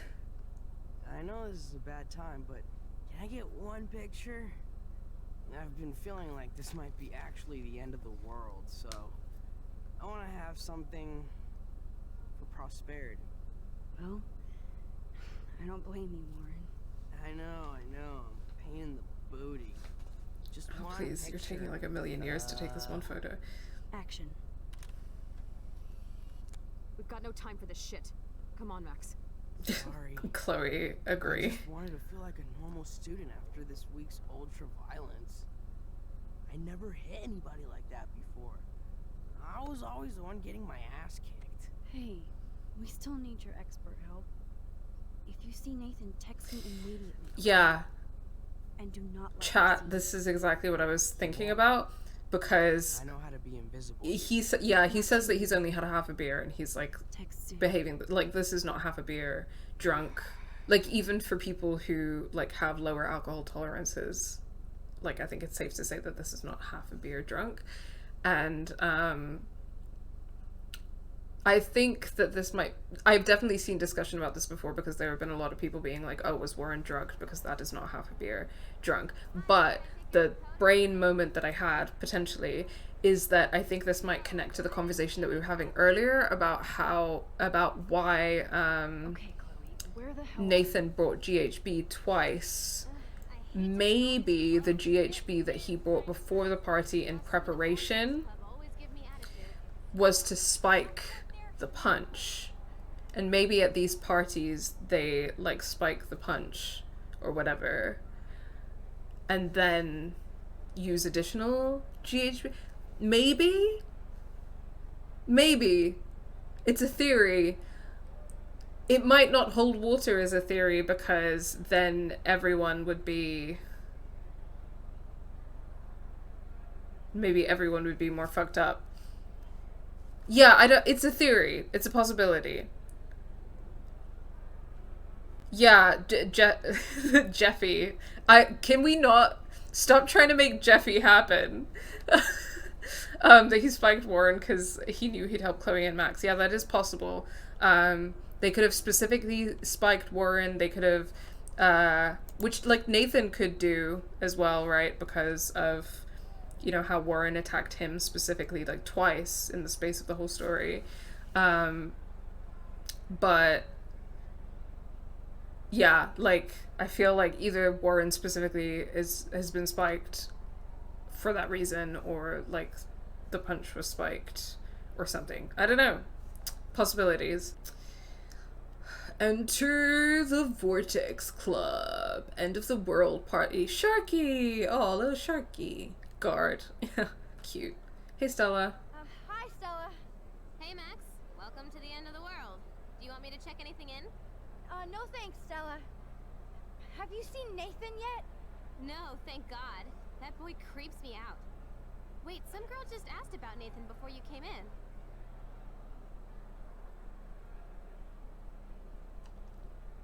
What girl? She had blue hair, dressed like a punk. I've seen her putting up those Rachel Amber posters. Shouting over non-existent music. So true. So why are you working at a Vortex Club party? I didn't think you wanted to be a member. Screw that. I'm here for the job. Who hired you? Mr. Jefferson asked me because he knows I don't have a lot of money, even with my job and scholarship. I'm not cool enough for this school. Yes, you are. Mr. Jefferson asked you? You bust your ass for Black. Okay. I hope everything turns out your way in the end. Well, thank you, Max. I really appreciate that. Hey, your face looks so intense. Are you okay? No, I'm actually not okay. I just need to find Nathan. And don't get too close if you see him. Hell no. This is homework, not a party. I'll text you if I spy him. Good luck. Mr. Jefferson asked you. Next on the list, maybe? Maybe.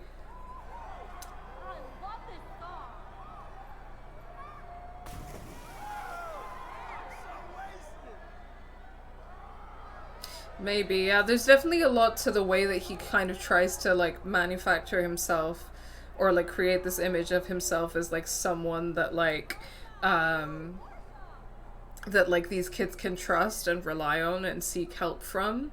And then, obviously, when they actually try to, he does what he did to Kate. Yeah, very, very horrible thought. Why is he involved at all in an underage party? Yeah, exactly. Like, objectively, even if we didn't know what he was up to, objectively suspicious and weird and gross behavior.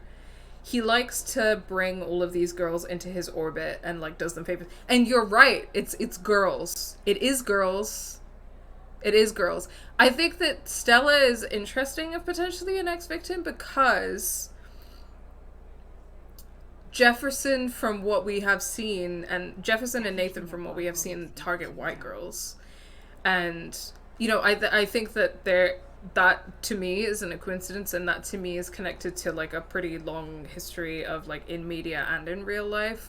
You know, white male serial killers traditionally go after, especially if, like Jefferson and Nathan, they're targeting more kind of, like, middle class girls, like, who go to this private school, although obviously there are complications and exceptions, especially for Nathan, you know, who targeted Chloe as well, you know, because they represent, and I guess that this is connected to exactly what Jefferson talks about in episode 5, his idea of, like, oh, they embody, like, innocence and purity, and then I'm interested in capturing the moment where innocence turns into corruption. Because, like, whiteness and white femininity specifically, like, in media, in our culture, like, represents that.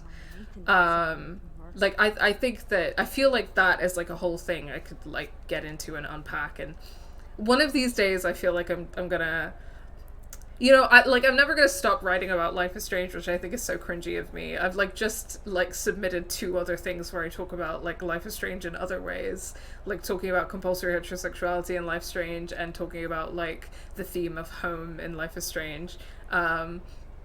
But I feel like talking about like art and photography and like the symbolic significance of whiteness and innocence is something that you could 100% like really sink your teeth into in this game as well. And not even just this one actually, because if you connected it to the other installments and you talked about childhood and whiteness and innocence in Life is Strange 2, ooh, now that would be something. That would be something. I don't know where I was going with this. Let's get drunk and go swimming. So, What could go I forgot what my point was. But, right, that Stella, I mean, we don't know exactly what Stella's background is, but she seems like a racialized person. Or like a person who would be racialized. So... Hello, Brooke. I didn't expect to see you at a Vortex. It's the most unenthusiastic hello Brooke ever. But I really need to find Nathan. Have you? No, I haven't seen him. And I'm not looking for him, so I most likely won't tonight. I just hate that scrub.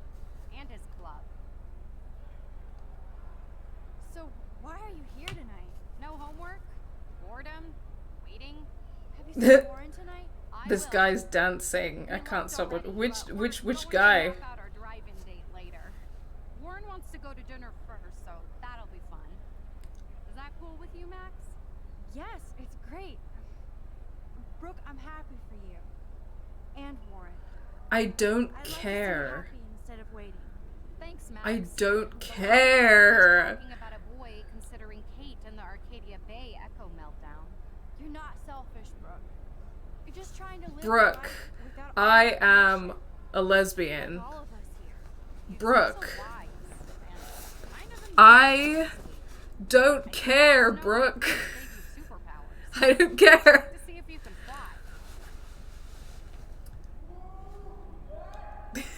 This is so funny without the music. Only with your drone. By the way, did you see that crazy double moon out there earlier? Max, if I saw a double moon out there, I would assume it really was the end of the world. Well, the night is still young, Brooke. And so are we, Max. So let's plan a drone date next week. I don't want to be your friend. I don't want a drone date. I don't want to be your friend. You are insufferable. It was just as we went through the curtain while you were talking, he was doing the most white boy at a party dancing you've ever seen.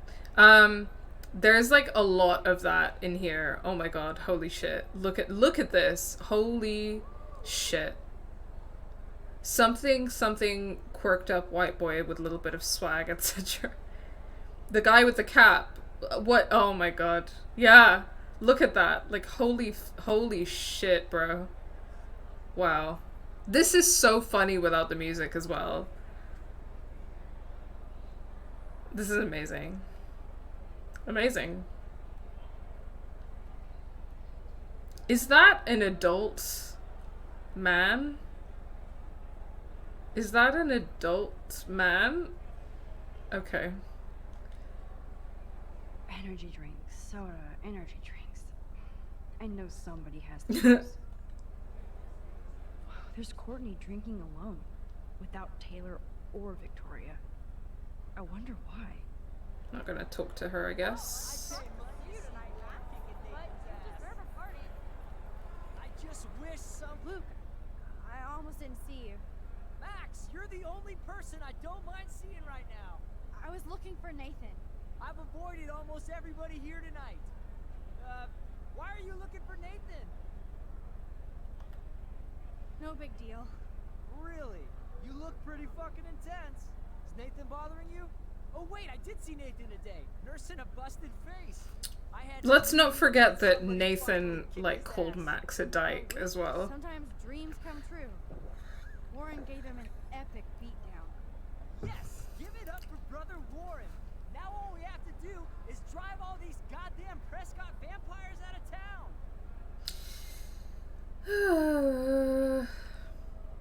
That'll be hard to do when the Prescotts own the This town. isn't booze, so it might be an adult. Yeah, I guess like when you have those school parties and there's an adult like serving the drinks, and it's all like soda. Wow. Preach it, Brother Luke. Throwback. Okay, I have to get going. Thanks for seeing me. No, thank you for helping Kate and for keeping it real. Peace out. No one seems to know where Nathan is. Is he hiding or something? Bigfoot on otter action.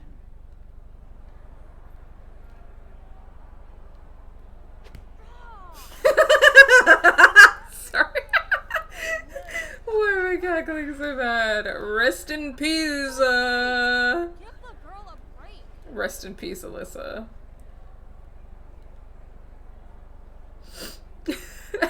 F's in chat. F's in chats for Alyssa. Oh shit! Alyssa, are you okay? Yes, I just got tagged by a water weenie and fell in the pool.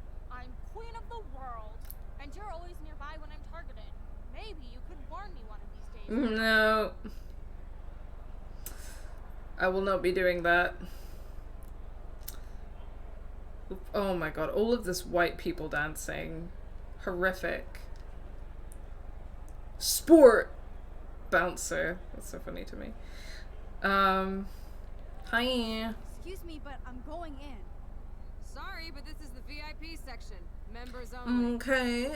I don't give a shit about being a member. I just want to talk Victoria to Nathan. specifically told me not to let you in. Nice try. Too bad you're not a member. Listen.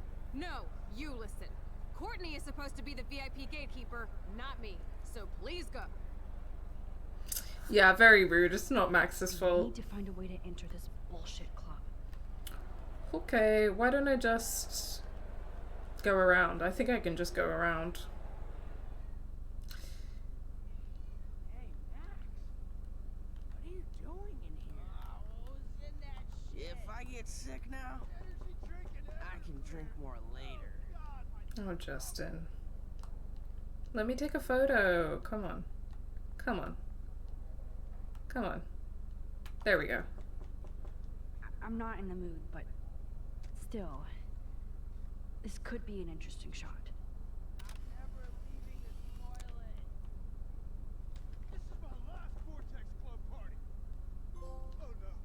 Doing pretty decent on photos this episode. The tide is turning. Exit the Vortex Club. Wow, so true. Well, this is grim. Grim but accurate. Is he trying to piss?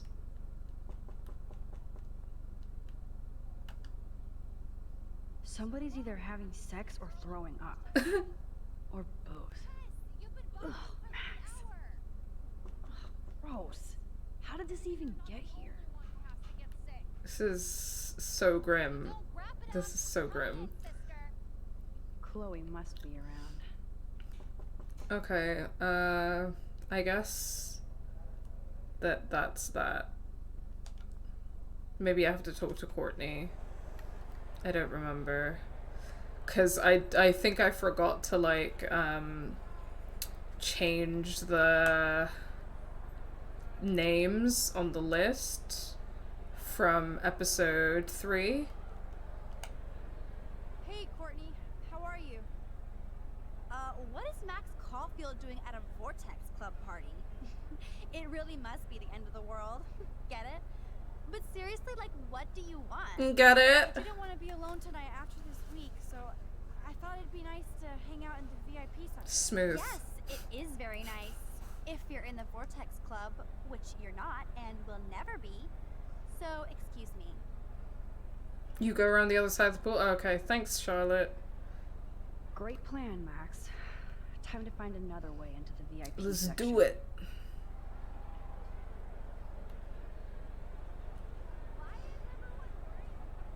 Oh yeah, I pushed this thing in the water and then, yeah. Push!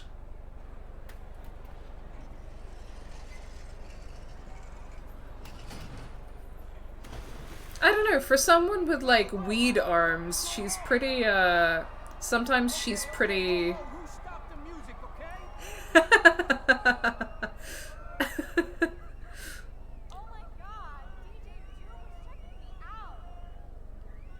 Lol.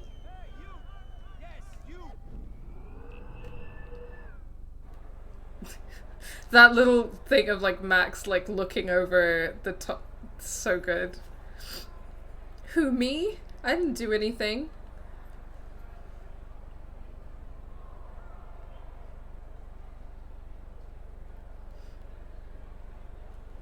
Alright. Nathan is the Vortex Club.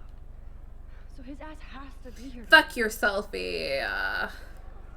Oh, that makes me want to pull a Carrie on the Vortex Club. Thank you for the help in chat. For getting into the VIP section. Oh, let's contemplate for a moment. Let's have a moment of contemplation. Kate dead. Rachel dead. Enter the Vortex Club. Look at these entitled assholes. They don't give a shit about anybody. If that tornado came right now, I would just sit here and watch for a while. But I have to make sure Chloe doesn't go on her own rampage. I hate feeling this way. Dark and angry.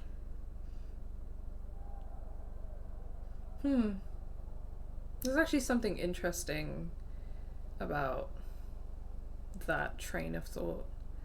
Like, I feel like we don't really get a lot of Max just having that feeling or that thought train of like, I'm just like angry and there's all of this like injustice and all of these horrible things happening, and actually I just like have this like anger, deep anger at injustice, and this like sense of like desire for vengeance and for destruction. I think that's actually really interesting, and it kind of brings us back to a bunch of like the other ways that theme I feel like kind of comes up in this game a lot. Like Chloe's feelings. Chloe feels like that a lot.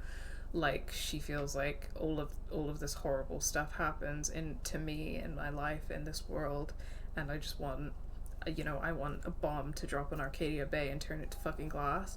And then obviously like the wider allegory about the storm and the destruction of Arcadia Bay and stuff like that. I think that those themes are really interesting actually, and I think that that's the first moment that you kind of get Max like thinking along those lines and feeling that way, and I guess it's interesting because it's also making me think of that like one moment in episode 5 when she's in the bunker and she just looks furious. Like there's just this moment where her expression changes and she's just completely full of like fury and anger. I think that's actually a really interesting theme to think about in this game as well. Thank you for redeeming a hydrate. I have been sipping. I vividly remember because it took me like an hour to work out how to do it. LOL. Yeah, that's fair. There are like a few different ways to do it as well, so I always forget like which ones, except for changing the names in episode 3, and then that's sorted for you. If you have talked to Courtney in episode 2 and you got her on your side, then that gets you through, and then this is the last one if you didn't do either of those things. Sitting alone in the VIP section meme, but it's Max Caulfield. Does she feel like that if Kate doesn't die? That is a good question. That is a good question. I don't remember what she thinks in this moment of contemplation if Kate doesn't die, actually. It's a good question. I think as well it reflects on Jefferson's victims. He doesn't seem to photograph women who are more outwardly angry. Well, it's interesting because like Kate has very specific kind of reactions, including like emotional reactions to what happened to her. Of course she doesn't know exactly what happened to her, but like you don't really see Kate angry, do you? But I think that, obviously Jefferson talks about his interest in capturing the moment innocence becomes corruption, which, there's a lot to unpack there. But I think that moment in my head of Max's expression, like changing to one of just like pure, like abject fury when she's in the bunker is definitely like something that comes to mind. And I think that also reminds me of the photo of Rachel, the one where Max says, she's awake in this photo and she looks fucking furious. And I think that theme is really interesting, that like emotional theme about like anger, because like, you know, when I think about anger just in general as an emotion, I feel like it's always an emotion that indicates, you know, that you feel like you've been wronged. You know, you have anger on a personal level, you feel like wronged by someone, you feel anger like at the world, you feel like it's unfair, it's unjust. And that can be like a really, really useful and a really important and a really revolutionary emotion. Although there are all these dynamics about like how we express anger and how we channel anger, and how kind of gendered different relationships to anger are. And also like it is important to say that people who are like entitled are more likely to feel angry if they don't get their way, because they've been raised to be like, oh, like, or they've been conditioned for whatever reason to get their way all the time, so they feel like if something doesn't go their way, then that's unjust. So, but that's telling as well, right?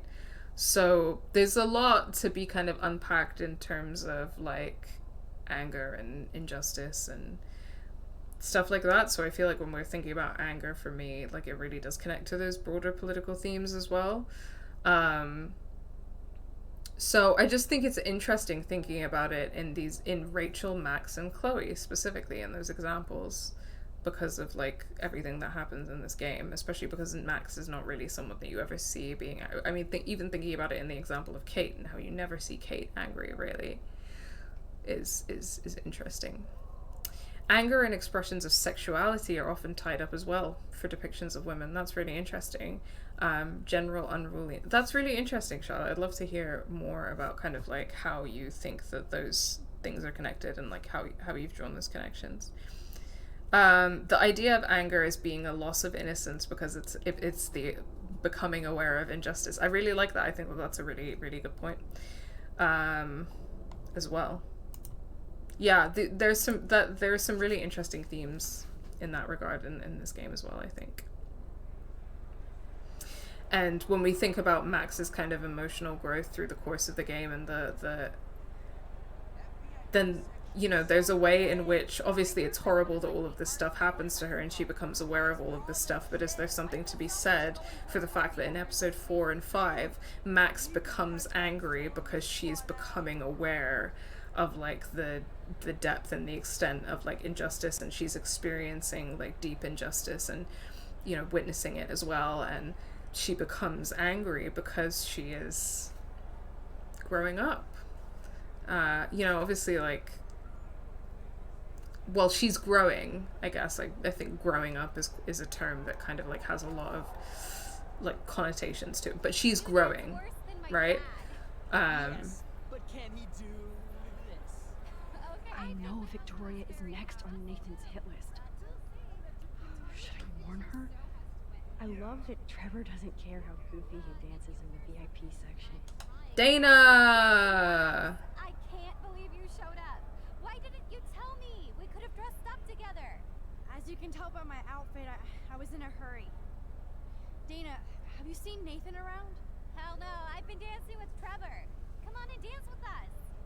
Look at Trevor trying to bust a move. I wish I could dance with you, Dana. Not Trevor, but... How's the end of the world going? Great! This has been the worst fucking week of my life, so I needed to act like a carefree student tonight. For Kate. I hear you, Dana. But I want you to avoid Nathan if you see him, okay? I will if I want to have fun. I still feel sorry for him. He needs help, but not from his family. The Vortex Club is also enabling him. I know. Juliet wrote a story describing it like a cult, and I'm starting to think she was right. It's not fun anymore. Sounds like you're ready for a change. I don't need any club to be cool or have friends. Look at you. Plus, I like hanging with Trevor and his skater friends. No drama. That sounds like a plan, Dana. I'm glad Trevor is with you tonight. Thanks. The boy cannot dance, though. Look at that.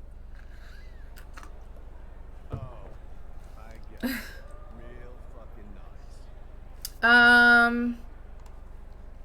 Well, they're demonstrations of passion, right? And women have historically been looked down upon for showing extreme emotions. Yeah, that's very true.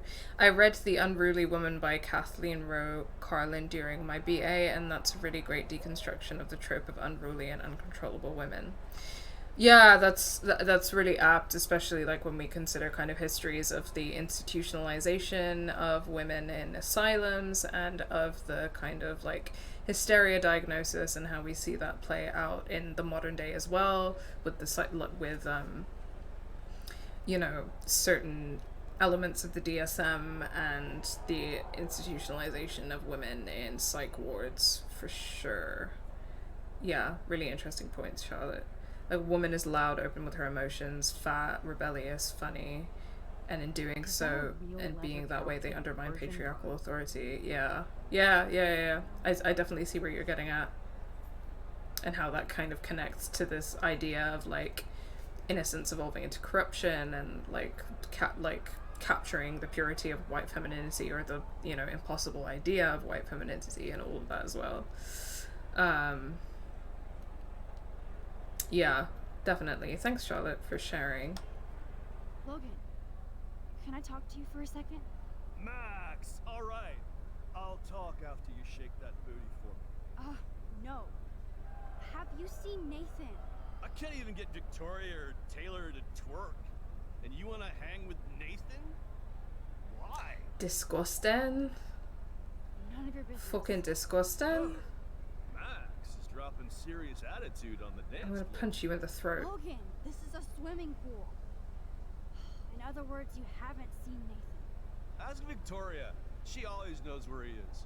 Why don't you ever want to see me, Max? You're so cute, and we never really talk.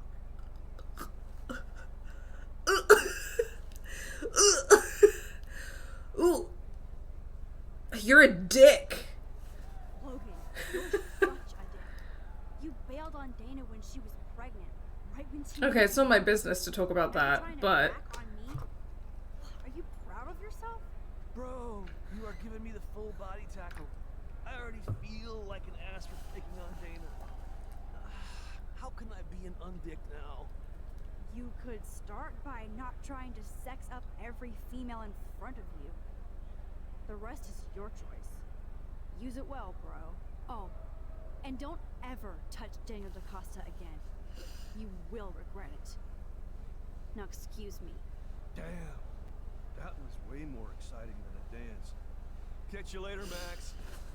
I love... No, I didn't mean to rewind, sorry.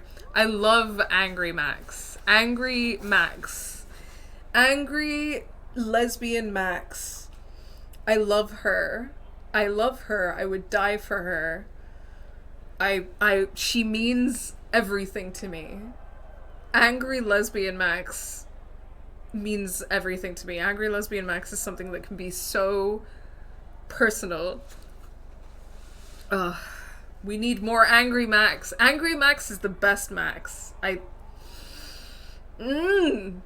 also, like, we do love to see that character development and character... I think that Max's character arc is really interesting. And, like, in these episodes, she's just, like... she's so good! I love her! Okay. Definitely ties into racialization. The angry black woman is specifically racialized version of unruly women. Yeah, for sure. Yes, we love Angry Max in the chat. Yes, we do. Okay, I know that someone said they were excited for the fight with Victoria, so here we go. Round 1, fight. Sorry, Max. Vortex Club members only. Sorry, I'm on the guest list. I'm taking you off. Go fuck yourself, Victoria. I don't have time for this bullshit. Real cute, Max. You still pissed about me taking your picture? Do you even have a clue what's going on at Blackwell? Kate Marsh killed herself in front of you and me, everybody here. I should not be smiling. That's not my fault, Max.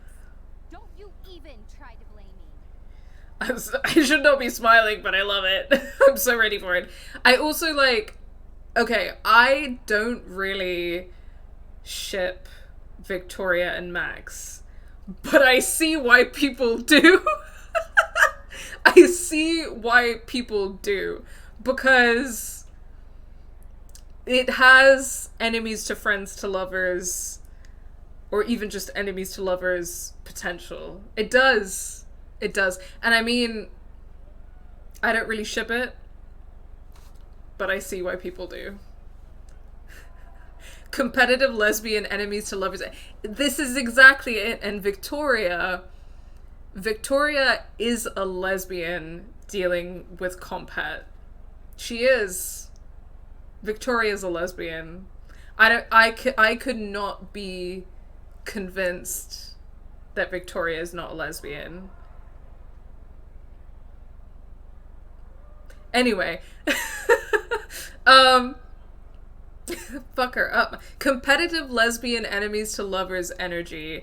Something about it is so personal. You're so right. You're so right. You're so right. Okay, we're blaming her. Oh, I will. You didn't help Kate at that party. You knew she was totally wasted. Then you sent the video to everybody just to twist the knife. Wow. Are you kidding me? I didn't make her drink that wine. Nobody pushed their tongue into everybody's mouth. I watched her, Max. Then shame on you. And you know Kate was dosed, no matter how much you deny it. That's why she ended up on that roof. And you made sure to take one last video of her, right? I deleted that video from my phone, Max. Wow, so big of you. Sorry. Oh, I bet that comforts Kate's family. I don't even know how you sleep at night. I'm not perfect, okay? I'm a teenager at an art school. I'm only here to become a photographer and get famous. Okay, but there's being not perfect, which nobody is perfect, and then there's doing the shit that you did. Take some responsibility, Victoria. Like, please. I feel like even in the positive version of this conversation, she doesn't take enough responsibility for her actions. So... You suck! You suck! Your photographs suck, Victoria. You make fun of my selfies, but most of your photos are basically headshots. I don't think Richard Avedon has any... Oh, you did not just say that. I can't wait to see you choke when Mr. Jefferson selects my incredible photo for the Everyday Heroes contest. Yeah, I saw you try to blackmail Mr. Jefferson last night because you're so incredible. That was so pathetic, Victoria. No, creeper. We were talking about the contest. You didn't even enter a picture, so stop acting like you care. Like Mr. Jefferson gives a shit about you either. I mean, have you ever even watched his body language when you try to cuddle up to him? Ha ha! Nobody says we have to be friends, Max. No need. Good. I have real friends. I wouldn't want to face it. You tried to act like all shy and humble. You took a picture of me covered in paint. Who do you think set up the paint can to fall? It wasn't Samuel, dummy. And you trashed my room after, so stop whining. You did that? You bitch. You could have killed me with that fucking can. I almost got that freak Samuel. Oh my god! And that would have been bad. You're right, Victoria, for once. You actually think you're This is so good. No fucking way. Guess I'll This, never be a member oh of my the god, this is so good. No, bitch. You won't.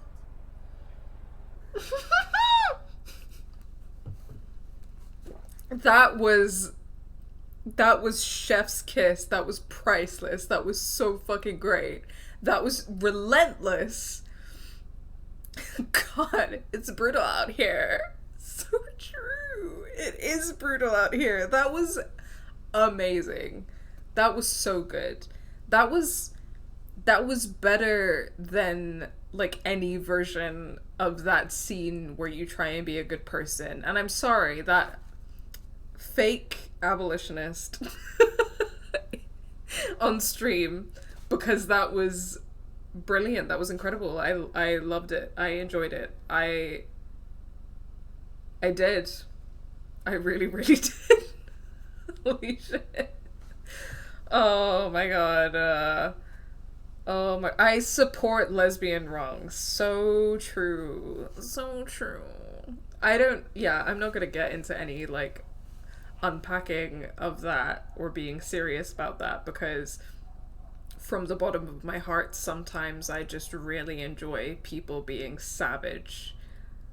Just being savage, relentless little bitches. And that gave it to me, and the vengeful spirit in me loved it. And that's it. I don't have anything deep or political to say. I enjoyed that. Because I'm a bitter little, vengeful little lesbian. I will not warn her. Never mind. It was good talking to you, Victoria. As usual. Eat a dick, Max. You're just jealous of me because I actually do the things you can't. I put my photographs out there while you hide behind your lame retro selfie. At least tell me where Nathan is. Why do you want to know? Principal Wells wanted to see us Monday. It's no big deal. Then why ask me? I haven't even seen him tonight. Adios. Au revoir. You're right. Calling her out on her bullshit is good, but the way that in that specific version of that conversation it happened was not constructive. Warned Victoria about Nathan. She might be evil, but also, to be clear, no matter how much I enjoyed that, like, bitching, like petty little bitching and stuff like that. Not here. Like, where are you, Nathan? No matter how much anyone doesn't like Victoria, she obviously, because nobody doesn't deserve to have, like, any of the horrible things happen to her that Jefferson would do. So, no matter how much I dislike Victoria, even if I had a petty little bitch off about her, about, like, her being a bad artist or whatever, I would still warn her. But that is the unpopular decision / dick move. So that's what we're doing in this playthrough. Just want to clarify that, even though I'm not going to get too deep on this particular point. So, oh yeah, of course it was not done the right way, but it still filled me with joy. I'm right there with you. And you know what? It's okay. It is okay to just enjoy a little bit of savagery. It's why I love women-led revenge movies, right? I mean, I think I talked about that in my video on, about justice for a bit, because, okay, in real life, like, I am an abolitionist, and I don't believe in, like, punishment or vengeance as, like, productive, personal or political practice, right? But when it comes to media, like, women's wrongs, it's emotional catharsis. And that's okay. That is okay. Because, like, me being a little bitch in a video game and enjoying it is not hurting anyone. We're not hurting anyone by sitting here and just enjoying it a little bit. So, I think we're fine.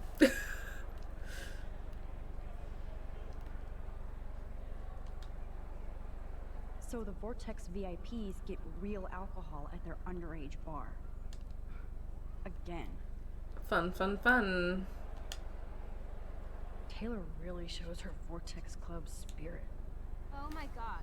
Max, seriously? What are you doing here? Taylor, have you seen Nathan yet? If I did, it's none of your business. This is a VIP area, so you should get back to the bleachers.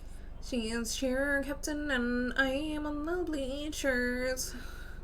Eat shit, Taylor. Enjoy the end. Okay, like, maybe I will. I'm sorry, there's something about Max Caulfield, like, being angry and swearing that's like... Maxine.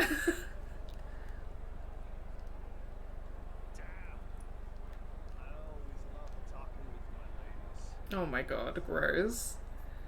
Is it me? A bomb. Give me a break. I am so wasted. Victoria and her mean girls were here. So are you two. Nobody is helping out this passed out unconscious girl on the couch. She's wasted and nobody is looking out for her. Nobody learns at Blackwell. I mean, I know that we're running on limited time and everything, but surely we could do something, right? What's up, Hayden?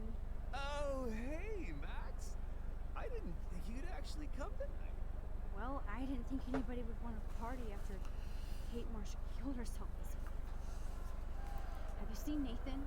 I just vaped some dank OG buds, so I can barely see you. Or these hotties next to me. You want a hit?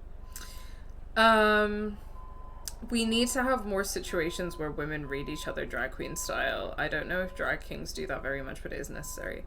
Well, specifically, I would want women drag queens to do that because, and then make out, because I've seen drag queens, like men who are drag queens, do skits where they're like tearing the shit out of each other and they make out and stuff. But like, I want like women to do that. You know. And like, if drag kings did it, for me personally, it would not hit the same. No thanks. Come on. I would kill to see you baked. Get that stick out of your ass. You need to get high more than anybody I know. Next to me. Not this week. Disgusting. So, has anybody here seen Nathan? I guess you have to go ask everybody here. Or you could sit down and take a quick hit. What about Victoria? God, go ask her yourself. I would, but like I said, I'm fucking ripped. Maybe you better take it easy tonight. Whatever. I'm in this world to have fun. Try it sometime, Max. I finally get you and Dana to come out to a Vortex Club party, but you just want to lecture me? Gee, thanks, Mr. Madsen. How much fun did Kate have at your last party? Listen, Hayden. Just watch out for Nathan tonight. I think that's your job, Max. Come back when you're ready to have fun. God. Disgusting. So much of just like Max getting sexually harassed at this fucking party.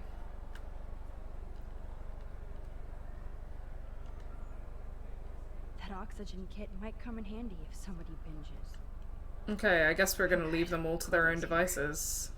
Oh, she obviously didn't find Nathan. There you are. Chloe, Nathan isn't here. Nobody has seen him tonight. He's definitely not upstairs or in the It's locker. him. It's Jeffy. He's hiding in his dorm. Then let's bail. Nathan can't hide anymore. So, you made it, Max. Oh, hey, Mr. Jefferson. Are you both okay? You look like you're on a mission. Oh, I was just looking for Nathan. Uh-huh. I didn't know you were pals with him. I haven't seen him since this afternoon. He seemed pretty upset. I think he's still quite upset over the whole Kate situation. Yeah, that makes sense. Let's talk later. I have to announce the winner of the contest. Hey, Daz. Yeah, the fact that he's even here. That resume and portfolio, but I know you will. Thanks. I hope so. Okay, excuse me. I'm almost on. Let's get the hell out of here, Max. Ugh. Daz can confirm that they will be streaming Fall Guys on Wednesday, which will be a very different vibe to me streaming Life is Strange, a much more chill and relaxed vibe. The winner of the Everyday Heroes contest.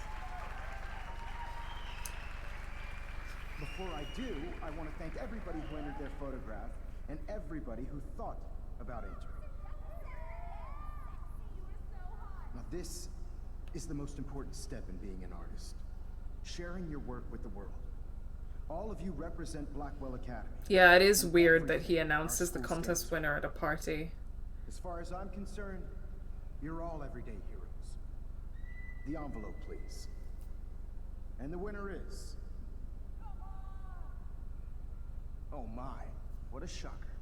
Victoria Chase. Yeah, it's not even a school party. It's a Vortex Club thing. It's like exclusive. Thank you so much, Mr. Jefferson. I mean, obviously we know that it's because the Vortex Club parties are fronts for his whole thing, but still. I also also want to thank all the students for being so dedicated in their pursuit. Like, he probably did it to attract more students or something, I don't know. To dedicate this prize to the memory I'm so surprised, oh my god. She was the real everyday hero of Black. Oh, fuck off, Victoria. Thank you. You suck, Victoria. Victoria won. Big surprise. I can't believe she blackmailed Jefferson. Well, yes, I can. Who fucking cares? Rachel is still dead, and I want Nathan's punk ass. Yeah, I'm with Chloe on this. Like, respectfully, Max, the photo contest is not the most important thing right now.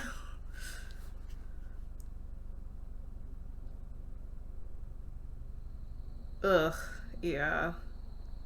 Gross all around. Bad vibes all around. Oh, Christ. Nathan just texted me. He says there won't be any evidence left after he's done. Shit. We have to go to the junkyard right now.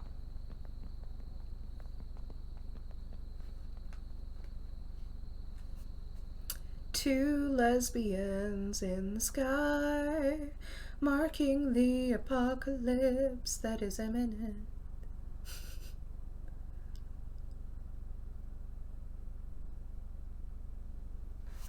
Oh, and now back to 1. Stop stomping around, Chloe. Right. Just get ready to use your rewind fast if Nathan tries to jump us.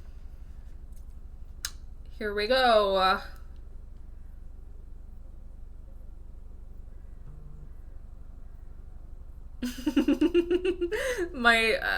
My new single, Two Lesbians in the Sky. What would the album cover be? I mean, obviously, like, 2 moons, but what else? Are you okay?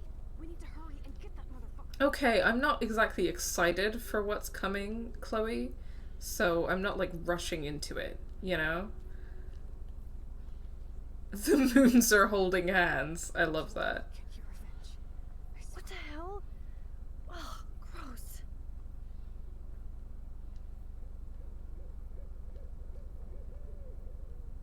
Are you looking for something back there? Catch up. Yeah, this is what I was looking for. Rachel is here, and you're all gonna die. Oh, I hate this place. And that, I don't know, looks like a dead Pac-Man or something. I gotta wonder who did this. I feel like it was Jefferson, right? Because, like, Nathan is not okay, but I don't think that he's, like, he's not keen on, like, murdering people. Like, Jefferson is the one who's keen on murdering people. When do we think that Jefferson killed Nathan? I think that Nathan, by this point, is probably dead already. I hate this place.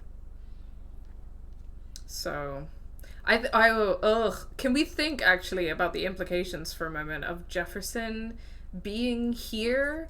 Like, being in Rachel and Chloe's, like, safe, little safe space, and then doing that graffiti? Like, ugh. Maybe we should have called the police. It's just really gross to think about. I feel like it feels like another violation, you know what I mean?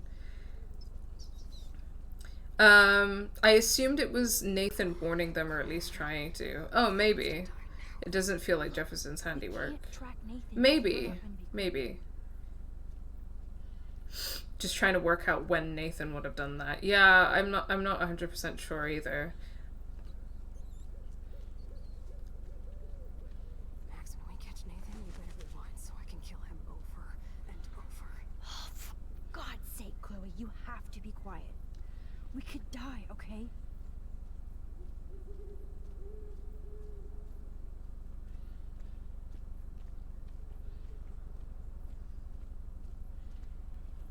Yeah, they have already been to the junkyard today. Rachel. Max, please hurry.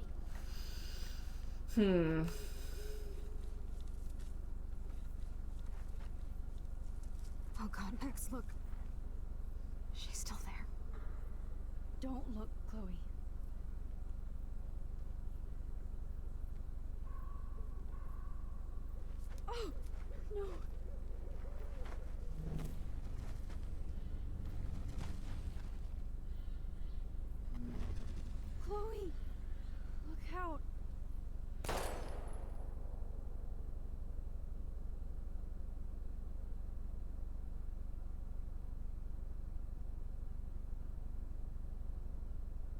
Jeffy, no! Oh, I hate it!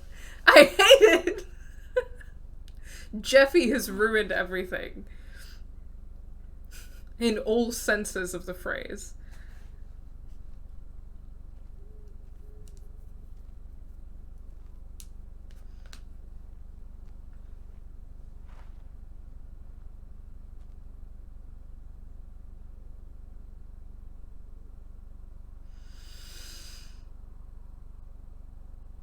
Oh, wow. Yeah, that Chloe is posed like Rachel in that shot, that's true. Ugh. Like in the photo. You're right. You're right. Ugh. Jeffy, how could you? Stop trying to make Jeffy happen. Okay. Okay, guys. So when I played the first part of this episode, I said that I didn't remember which was the most popular decision in terms of Chloe's request, and but that I assumed that most people accepted Chloe's request because of bad takes about assisted suicide, and I was right. 71% of people accept Chloe's request. You let Warren beat up Nathan. That is by only 5% the least popular decision. Chloe warned Frank at 16%. Is not quite as unpopular as killing Frank, but I did want to kill Frank. I did try to kill Frank, but we weren't able to kill Frank today. So disclaimer on that. I tried my best. Victoria, you didn't warn Victoria. That is the most unpopular one. After Victoria just not believing your warning. So yeah, I think I did a pretty good job overall of being a asshole, mean lesbian, chaos agent. So good shit. No, not different episode, other decisions. Now go back. Dark room. Next. The blue jay is dead. Forgot about that. Didn't disturb a bird's nest. Got David's files and Kate didn't help you because she's dead. You didn't motivate Daniel to attend the party. Didn't leave a message on Warren's slate. Figured out Nathan's pin code. Didn't help Alyssa. I wonder what's going to happen to Alyssa in episode 5 because I haven't been warning her. Okay, alright. Catching up with chat. I'm realizing how many times can Chloe get shot in the... is this about the necklace? Because I've seen people theorizing about this before. So Chloe gets shot in the bathroom in episode 1. Chloe can get shot in the junkyard in episode 2 if the bullet ricochets off the car and hits her in the stomach. Chloe gets shot by Jefferson there. Is there another time that Chloe gets shot, or is it just those 3? I don't know. I remember those 3. She can get shot 3 times, and there are 3 bullets on her necklace. Yeah. Yep. Yep. Yeah. The necklace, I'm pretty sure, is supposed to symbolize that. Those are the only 3 times that I remember Chloe getting shot. But I think that, yeah, the 3 bullets on the necklace are because of that. There are lots of threats, but she doesn't actually physically get shot more than 3 times. Yeah, I think that's correct. And there are other ways that she can die, but... well, are there other ways that she can die? I don't remember. Well, yeah, she can get hit by the train, or... Yeah, so it's specifically, like, getting shot that is the thing, I think. Yeah, the train. Okay, alright, guys. Thanks so much for watching this video. If you enjoyed it, please remember to give it a like and share your thoughts in the comments below. If you aren't already, remember to subscribe and hit that bell button to know when we upload next. On screen, you can find this whole playlist for this Let's Play, and you can find a link to our latest video essay. If you like what you see, consider supporting us on Patreon. The link to our Patreon is in the description of every video. Thanks again so much for watching, and until next time, take care.